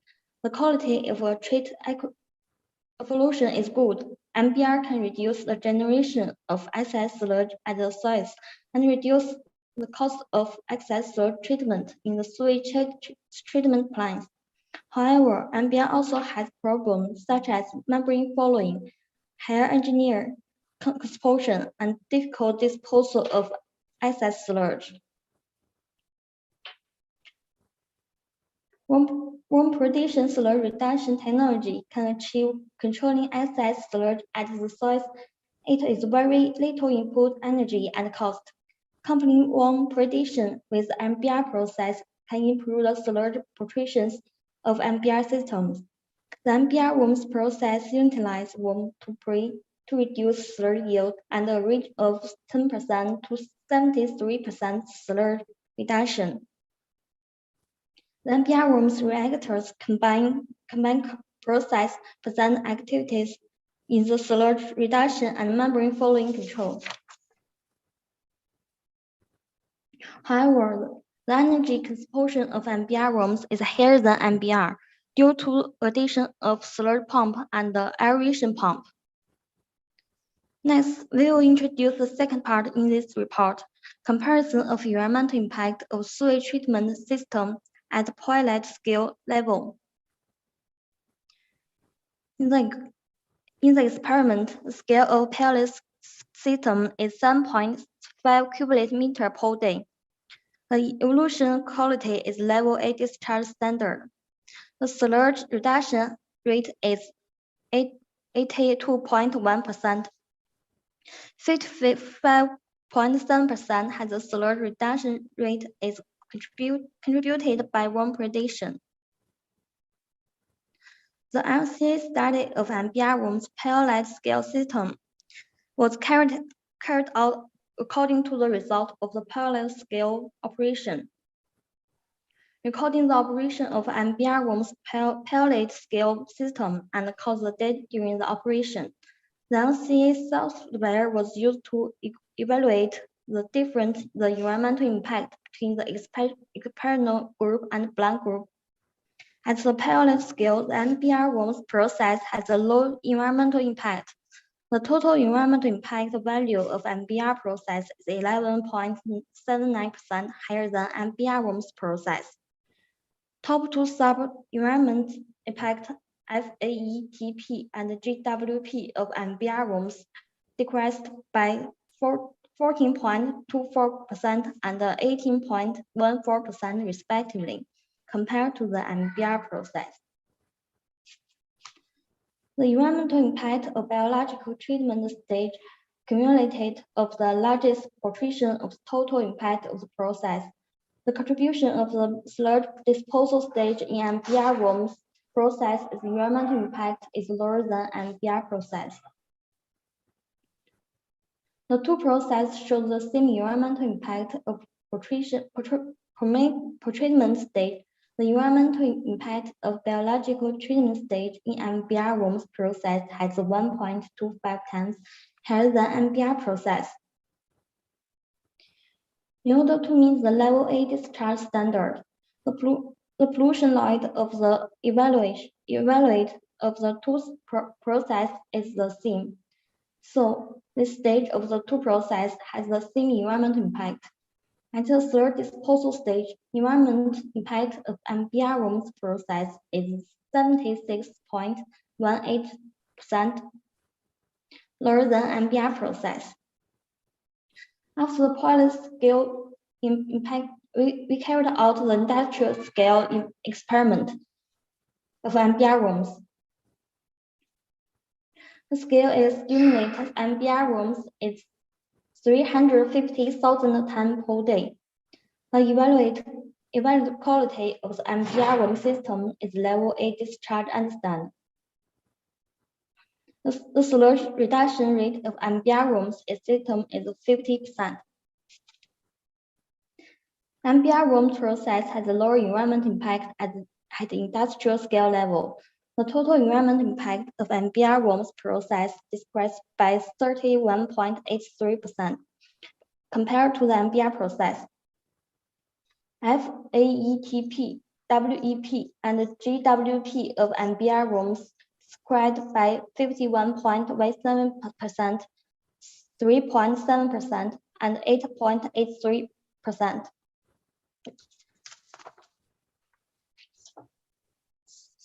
At industrial scale level, the difference of environmental impact of the two processes comes from the sludge disposal stage. In the wastewater treatment stage, the environmental impact of the MBR rooms process is lower than 8.68% the MBR process. The sludge disposal stage, the environmental impact of MBR rooms process is 80.07% lower than MBR process. In the waste treatment stage, the environmental impact of MBR rooms process is energy consumption and waste discharge. Is similar to MBR process, but environmental impact about chemical consumption is 21.79% lower than MBR process. The sludge disposal stage, the environmental impact of MBR rooms process on energy is consumption and chemical consumption is 79.18% and 82.83% lower than MBR process respectively. The main source of the environmental impact of MBR rooms is chemical consumption, of which PAC has the largest environmental impact.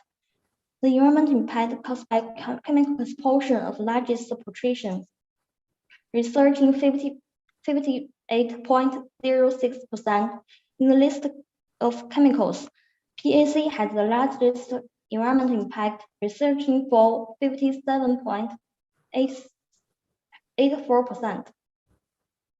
Subsequently, we found the environmental friendly PFC and FC can be used to replace PAC.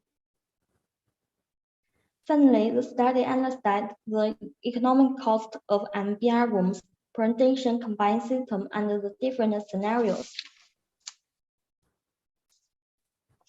Under semi-effluent conditions and effluent waters is level A discharge standard.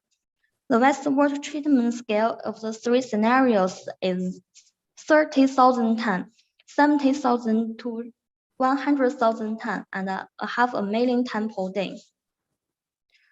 Solar reduced cost per 10,000 tons sewage of the treatment is 12.5 euro, 8.4 euro, and 14.7 euro respectively. Among three scenarios, upgrading scenarios has the minimum sludge reduction cost, which is 33% and 43% lower than new build scenarios and decentralized sewage treatment scenarios, respectively. Okay, ladies and gentlemen, it's my pleasure to present you our research. Thank you very much for your attention. Thank you very much for invitation. Thank you very much. And maybe some questions, dear colleagues. Okay. Thank you very much, Lulu, for your report. Maybe I repeat, but I think that your report and report of our colleagues today is very fruitful, substantial information, and your work. So if you support us, I give your contacts for my colleague from different department of our university. I know that our university works in this scientific direction, and so I give your contacts for my colleagues if you support me. Okay. No problem. So, no, thank you very much for your participation in our meeting.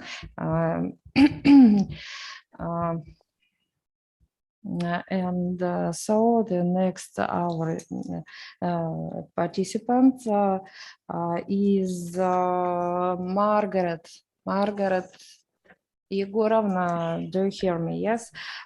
So Margaret Garmakova, postgraduate student of our university, Novosibirsk State University of Architecture and Civil Engineering, SIP stream. And we see your presentation. And hear you. So you are welcome. Good afternoon. Good afternoon. My name is Margarita Garmakova. The theme of my research work is numerical modeling of hydrophysical processes resulting in destruction of underwater pipelines.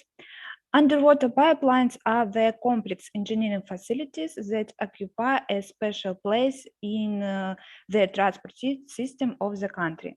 On the territory of the Russian Federation, the main pipelines cross more than 1,000 water barriers. During their operation, they are at a risk of accident. The main causes of accidents are deformation of riverbeds and pipelines sagging. The deformation of riverbeds is caused by the fact that the bottom of the riverbed in the places where pipelines lies has erosion as a result of sediment load transport and because of the flow's dynamic inhomogeneity. It changes. I'm sorry, Margaret, please. We see only the first slide of your presentation. No. It is normal, yes? Yes. I'm sorry. Yes. I'm sorry. It changes the natural channel. Actually, we cannot see. Yes, Natalia is right, and we cannot see you proceed with the slides. So maybe you can make it full screen and proceed, because we are seeing the first page cover.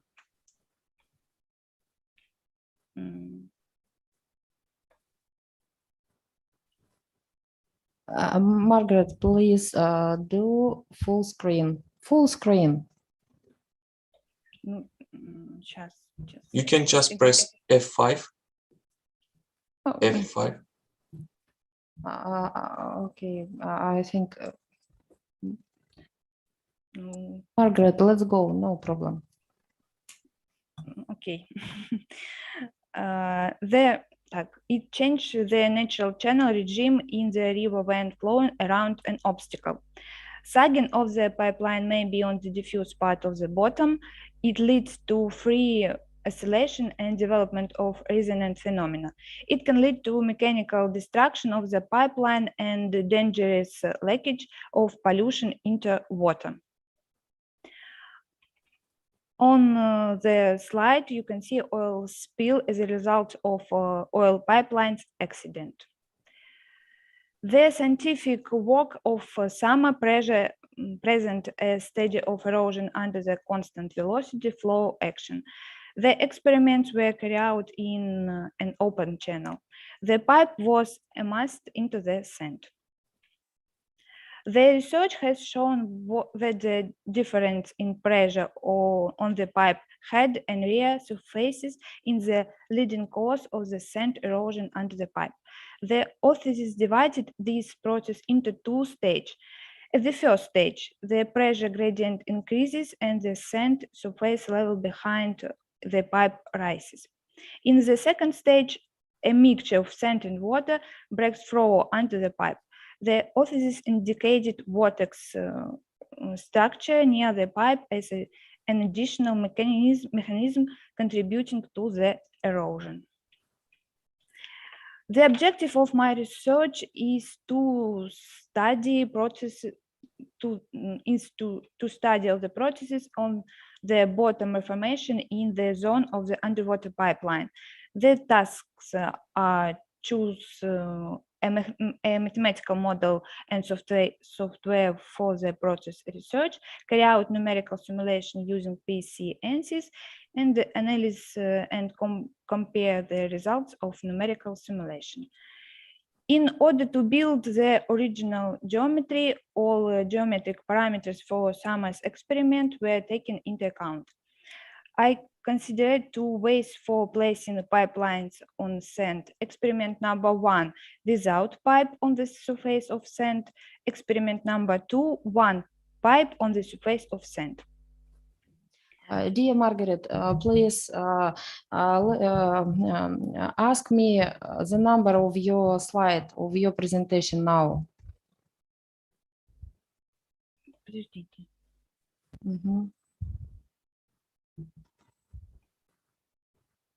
Давайте. Number 7, 8, 7. 7. Okay, thank you. So, Margaret, we show your presentation, and so please will tell us next slide, okay? Okay. Thank next, you. Next slide. Next. Next. Next. Okay. Okay.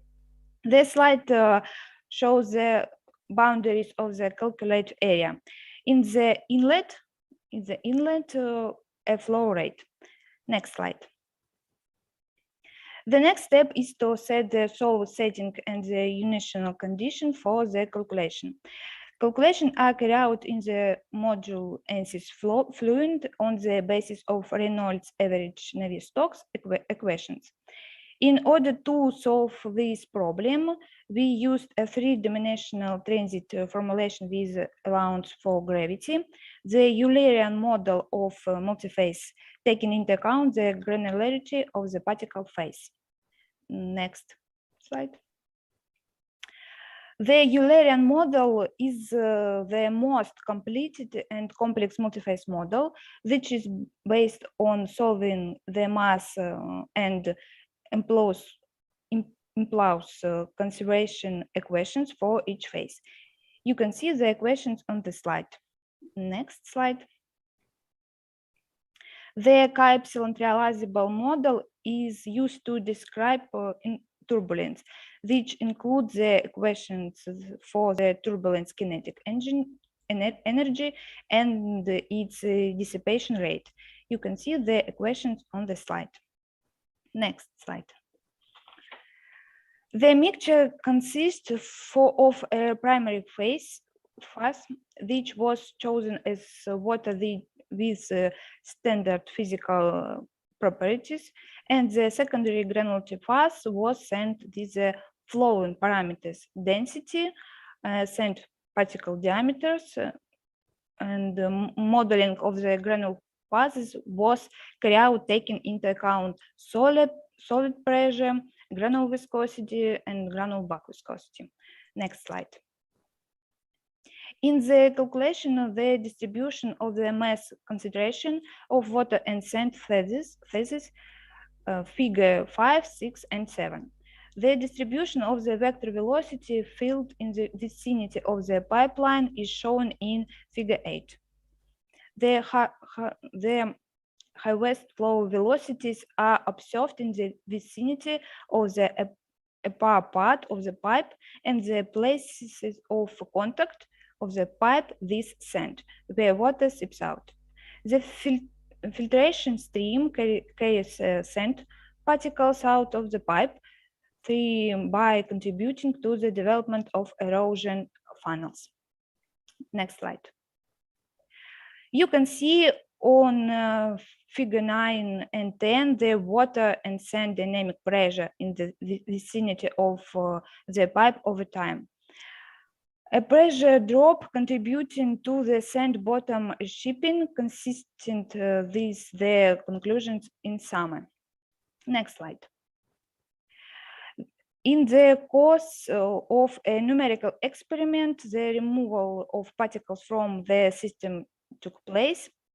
The graph shows the dependence of relative mass of sand on time. Line number 2 in the graphs is located below line number 1. It can be concluded that if there is a pipe on the bottom surface, the reformation processes of the bottom soil is accelerated and more sand mass is removed from the region. Next slide. The Schiltz parameters is calculated using the calculation results. Table 1 shows the result of calculated the Schiltz parameter for 2 series of calculation of experiments without a pipe calculation number 1 and with a pipe calculation number 2. The critical value of the Schiltz parameter 0.05 is given upon reaching which begins the movement of particles. Next slide. The graphs show change of the isosurfaces in time. In 0.25 seconds, we can see removal of sand particles out of the pipe and the formation of bottom ridges. In 1 minute of the depth of erosion increases. Next slide. Conclusions. Based on the two-fluid approach, the mathematical model of a two-phases medium has been developed, which considers the granularity of the sand phases, the drag force, and the lifting force. The initial sand erosion stage is revealed, which corresponds to choose obtained in the experiment summer. It is shown that in the presence of a pipe, sand is removed from the channel faster than in the course without a pipe. Thank you. Thank you very much, Margaret. Maybe we have some questions from our colleagues. Okay, thank you very much for your experimental researches. Maybe you ask us about apply of your researches, technical apply. Yeah. Margaret, please tell us about experiment. Yeah, I understand that your experimental researches you did in our laboratory of hydraulic laboratory, and Novosibirsk University. And maybe you'd tell us about some cases in the city of Novosibirsk. Yes. Yes. Okay. Yes. Dear colleagues, thank you very much, and thank you for your participation in our meeting. Okay, and the next, dear colleagues, I want to say that we have a ended report from Sayat nearby. Master student of General Construction Faculty, International Educational Corporation, Kazakhstan. So, Sayat, please, you're welcome. Thank you. Good evening. Can you hear me? Yes, very good. Okay. So my theme is a plan for ensuring zero liquid discharges according to demineralized water. So we'll start from background. What is ZLD means? The birth of ZLD dates. ZLD means zero liquid discharges. Dates back to the 1970s when the increased salinity of the Colorado River led to a regulatory mandate of ZLD for nearby power plants. In those days, obtaining approval for discharge agreements for new industrial projects required several years, where adoption of ZLD reduces this period to only a few months. Today, power plants remains the major domain of ZLD implementation, where feed waters such as flue gas desulfurization, wastewater, and cooling tower blow down and treatment and recycle. For example, ZLD has been adopted at the Dolman Power Plant in Illinois to avoid the environmental impact of boron from the FDG wastewater. Among the 82 ZLD plants listed in the survey by Mickey in 2008, more than 60 plants were associated with the power industry. The rest were distributed across areas such as electronics, fertilizer, mining, and chemical industries. So the ZLD we are going to consider will be in a petrochemical plant. So introduction, so this is the, here we come to our ZLD plant. The installation for ensuring zero liquid discharges is part of a complex of off-site facilities represented by water treatment and wastewater treatment plants. So the construction is ongoing and will be nearly completed. The plant is designed for deep processing of mineralized wastewater and mainly the concentrate of the first stage reverse osmosis plant, which is formed in the process of desalination of the source water, which is a mixture of treated wastewater and river water. So this is come from Volga River. The source of income is the Astrakhan-Mangyshlak water conduct. This process makes it possible to eliminate the discharge of liquid waste into the environment, create a closed water cycle, thereby significantly reducing the need for initial river water as a raw material for obtaining demineralized water in the needs of the enterprise and increasing the efficiency of the feedstock. Source of harmful emissions into the atmosphere at the projected object are excluded, so equal to zero. As part of the mechanical filtration, includes the following installation and equipment. So this is the main equipment which is used here in this zero liquid discharges plant. The pre-filtration plant before ultrafiltration plant, coagulant dosing unit, device for mixing coagulant solution with water, with source water, contact filter, membrane ultrafiltration unit, chemical washing unit, ultrafiltration backwash pumping station, so, and hydraulic loading device for filter materials. The initial average water flow is fed to the pre-filled pre-filtration unit before the ultrafiltration unit. The pre-filtration unit includes automatic disk filter and the system for analytical control of source water. The source water analytical control system is designed to automatically measure, record, and control the following parameters of the source water entering the water treatment plant. So this is pressure, temperature, turbidity, and pH. The filters are designed to remove coarse mechanical impurities from water larger than 200 microns, which can have a negative impact on the operation of the membranes of the pressure ultrafiltration unit. 2 barriers are provided to ensure the required performance filters with a total nominal capacity of 600 square meter per hour and a maximum capacity of 950 cubic meters per hour. As the water is filtered on the filters, mechanical impurities accumulate in the loading layers. To remove them, periodic loosening filters, washing the carried out water is passed through the filter in the direction from bottom to top.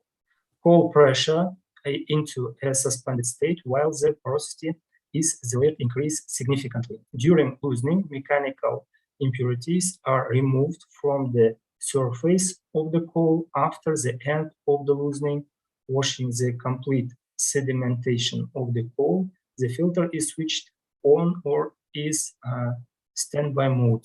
At the moment the filter enters the operation mode, the first filtrate produced by it does not enter the common filtrate cooler but collector, but is discharged into the drain through the direct washing line.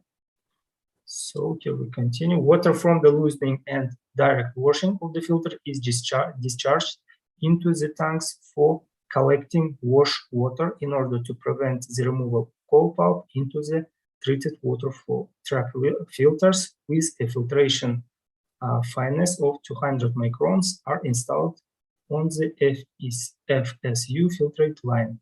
Backwash allows you to remove only suspended solid from the filtered bed. The accumulated organic matters is practically not removed from the coal during backwashing. So here we see the tanks for collecting the waste from the desalinated water. Tanks with a volume of 1,800 square cubic meters are designed to collect polluted water emissions from the stormwater discharge chambers and are equipped with equipment receiving and disturbing pipes, ventilation pipes, manholes, and other necessary for receiving, storing, and dispensing polluted water for a wastewater treatment plant. Type of tank: vertical steel, cylindrical with a stationary conical roof, and also some of them is conical from the downside. Service life not less than 25 years for tanks equipped with accepted serial and manufactured by factories. So here the scheme how the water will be collected from the mineralized wastewater coming from sludge thickening and dewatering plant, and the unloading and removal of dehydrated sludge for disposal is Qmax is 20.92 cubic meters per hour and Q normal is 10.8 cubic meters per hour. This is in the working conditions, and here in the downside we can see the container for collecting the dehydrated sludge for disposal. And also here the results. Here we see the quantity of the waste. So the first type of waste, it's from ultrafiltration membranes. The waste composition is a solid fluoroplastic, and the quantity is 1.2 tons per year. So all the waste we will transform after dehydration to the landfill. Then the second waste is a polyamide fiber. It's quantity 3.2 tons per year and transport to the road to the also landfill after dehydration. Then electro deionization modules used in water treatment This is the quantity 0.31 of composition. It's here polyvinyl chloride, nylon, silicone, thermoplastic, fiber, reinforced plastic, and other. And the last one, it's waste coal activated. The quantity it's 57 tons per year, and also will transport to the landfill by road. And some additional activities to reduce the emissions of population into the atmosphere with, in order to minimize the possible negative impact of the project, the following activities are envisaged. So use of modern high-tech equipment, maximum sealing of tanks, communication flanges, connections, and other equipment along the entire technological chain, selection of shut-off and control valves and process equipment according to operation parameters and corrosive environment, compliance with the technological regulations for the operation of equipment, control of all welded joints of the technological pipelines, hydraulic tests, and purge of the entire technological systems, timely preventive maintenance and repair of equipment. So the conclusion, ZLD implementation is growing globally as an important wastewater management strategy to reduce water pollution and augment water supply. However, high cost and intensively energy consumption will remain the main barriers to ZLD adoption. As the feed water becomes more concentrated along the ZLD treatment train, its salinity increases, and so does the minimum energy required for desalination.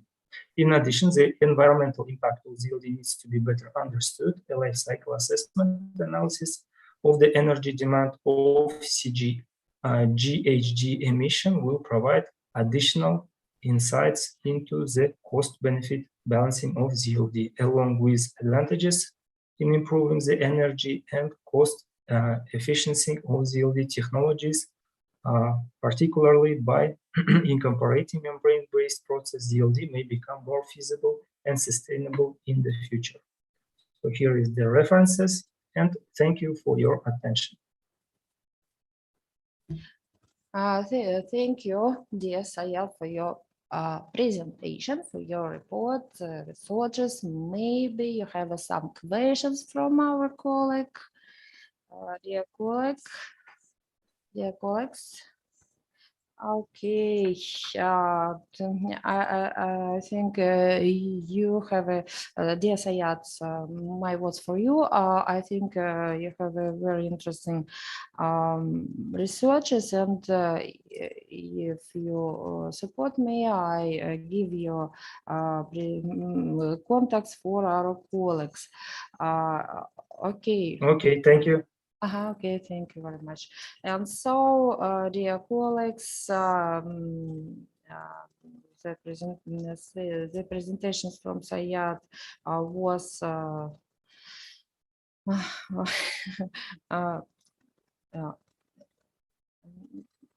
последняя, the last one, the last one, yes.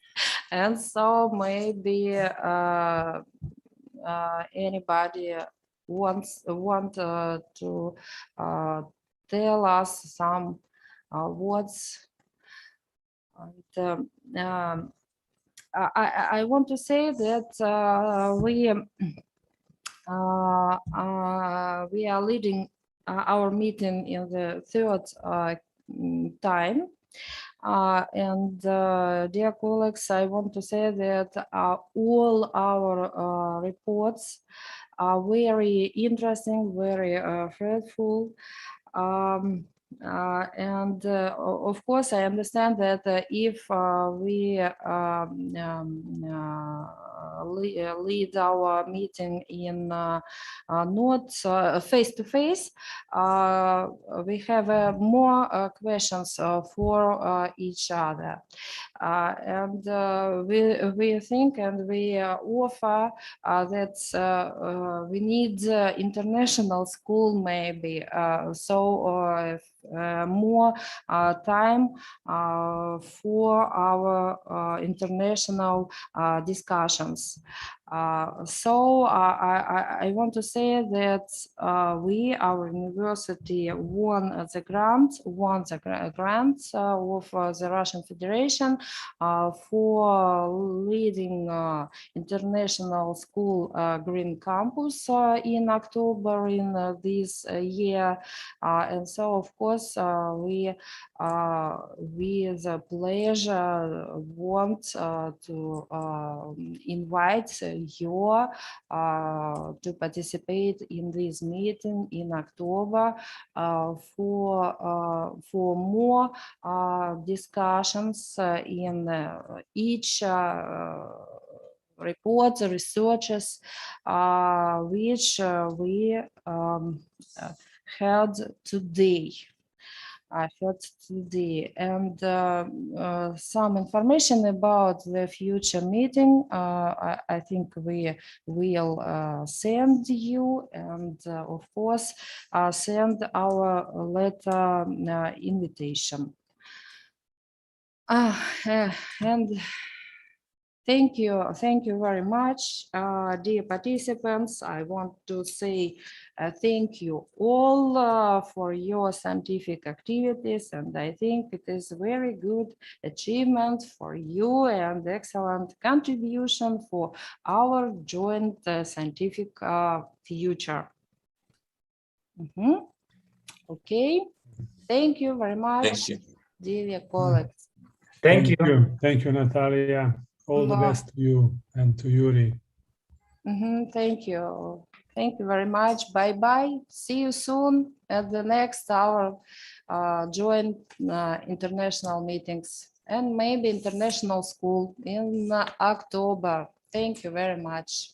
Thank you. Bye-bye. Thank you. Goodbye. Bye-bye. Recording stopped.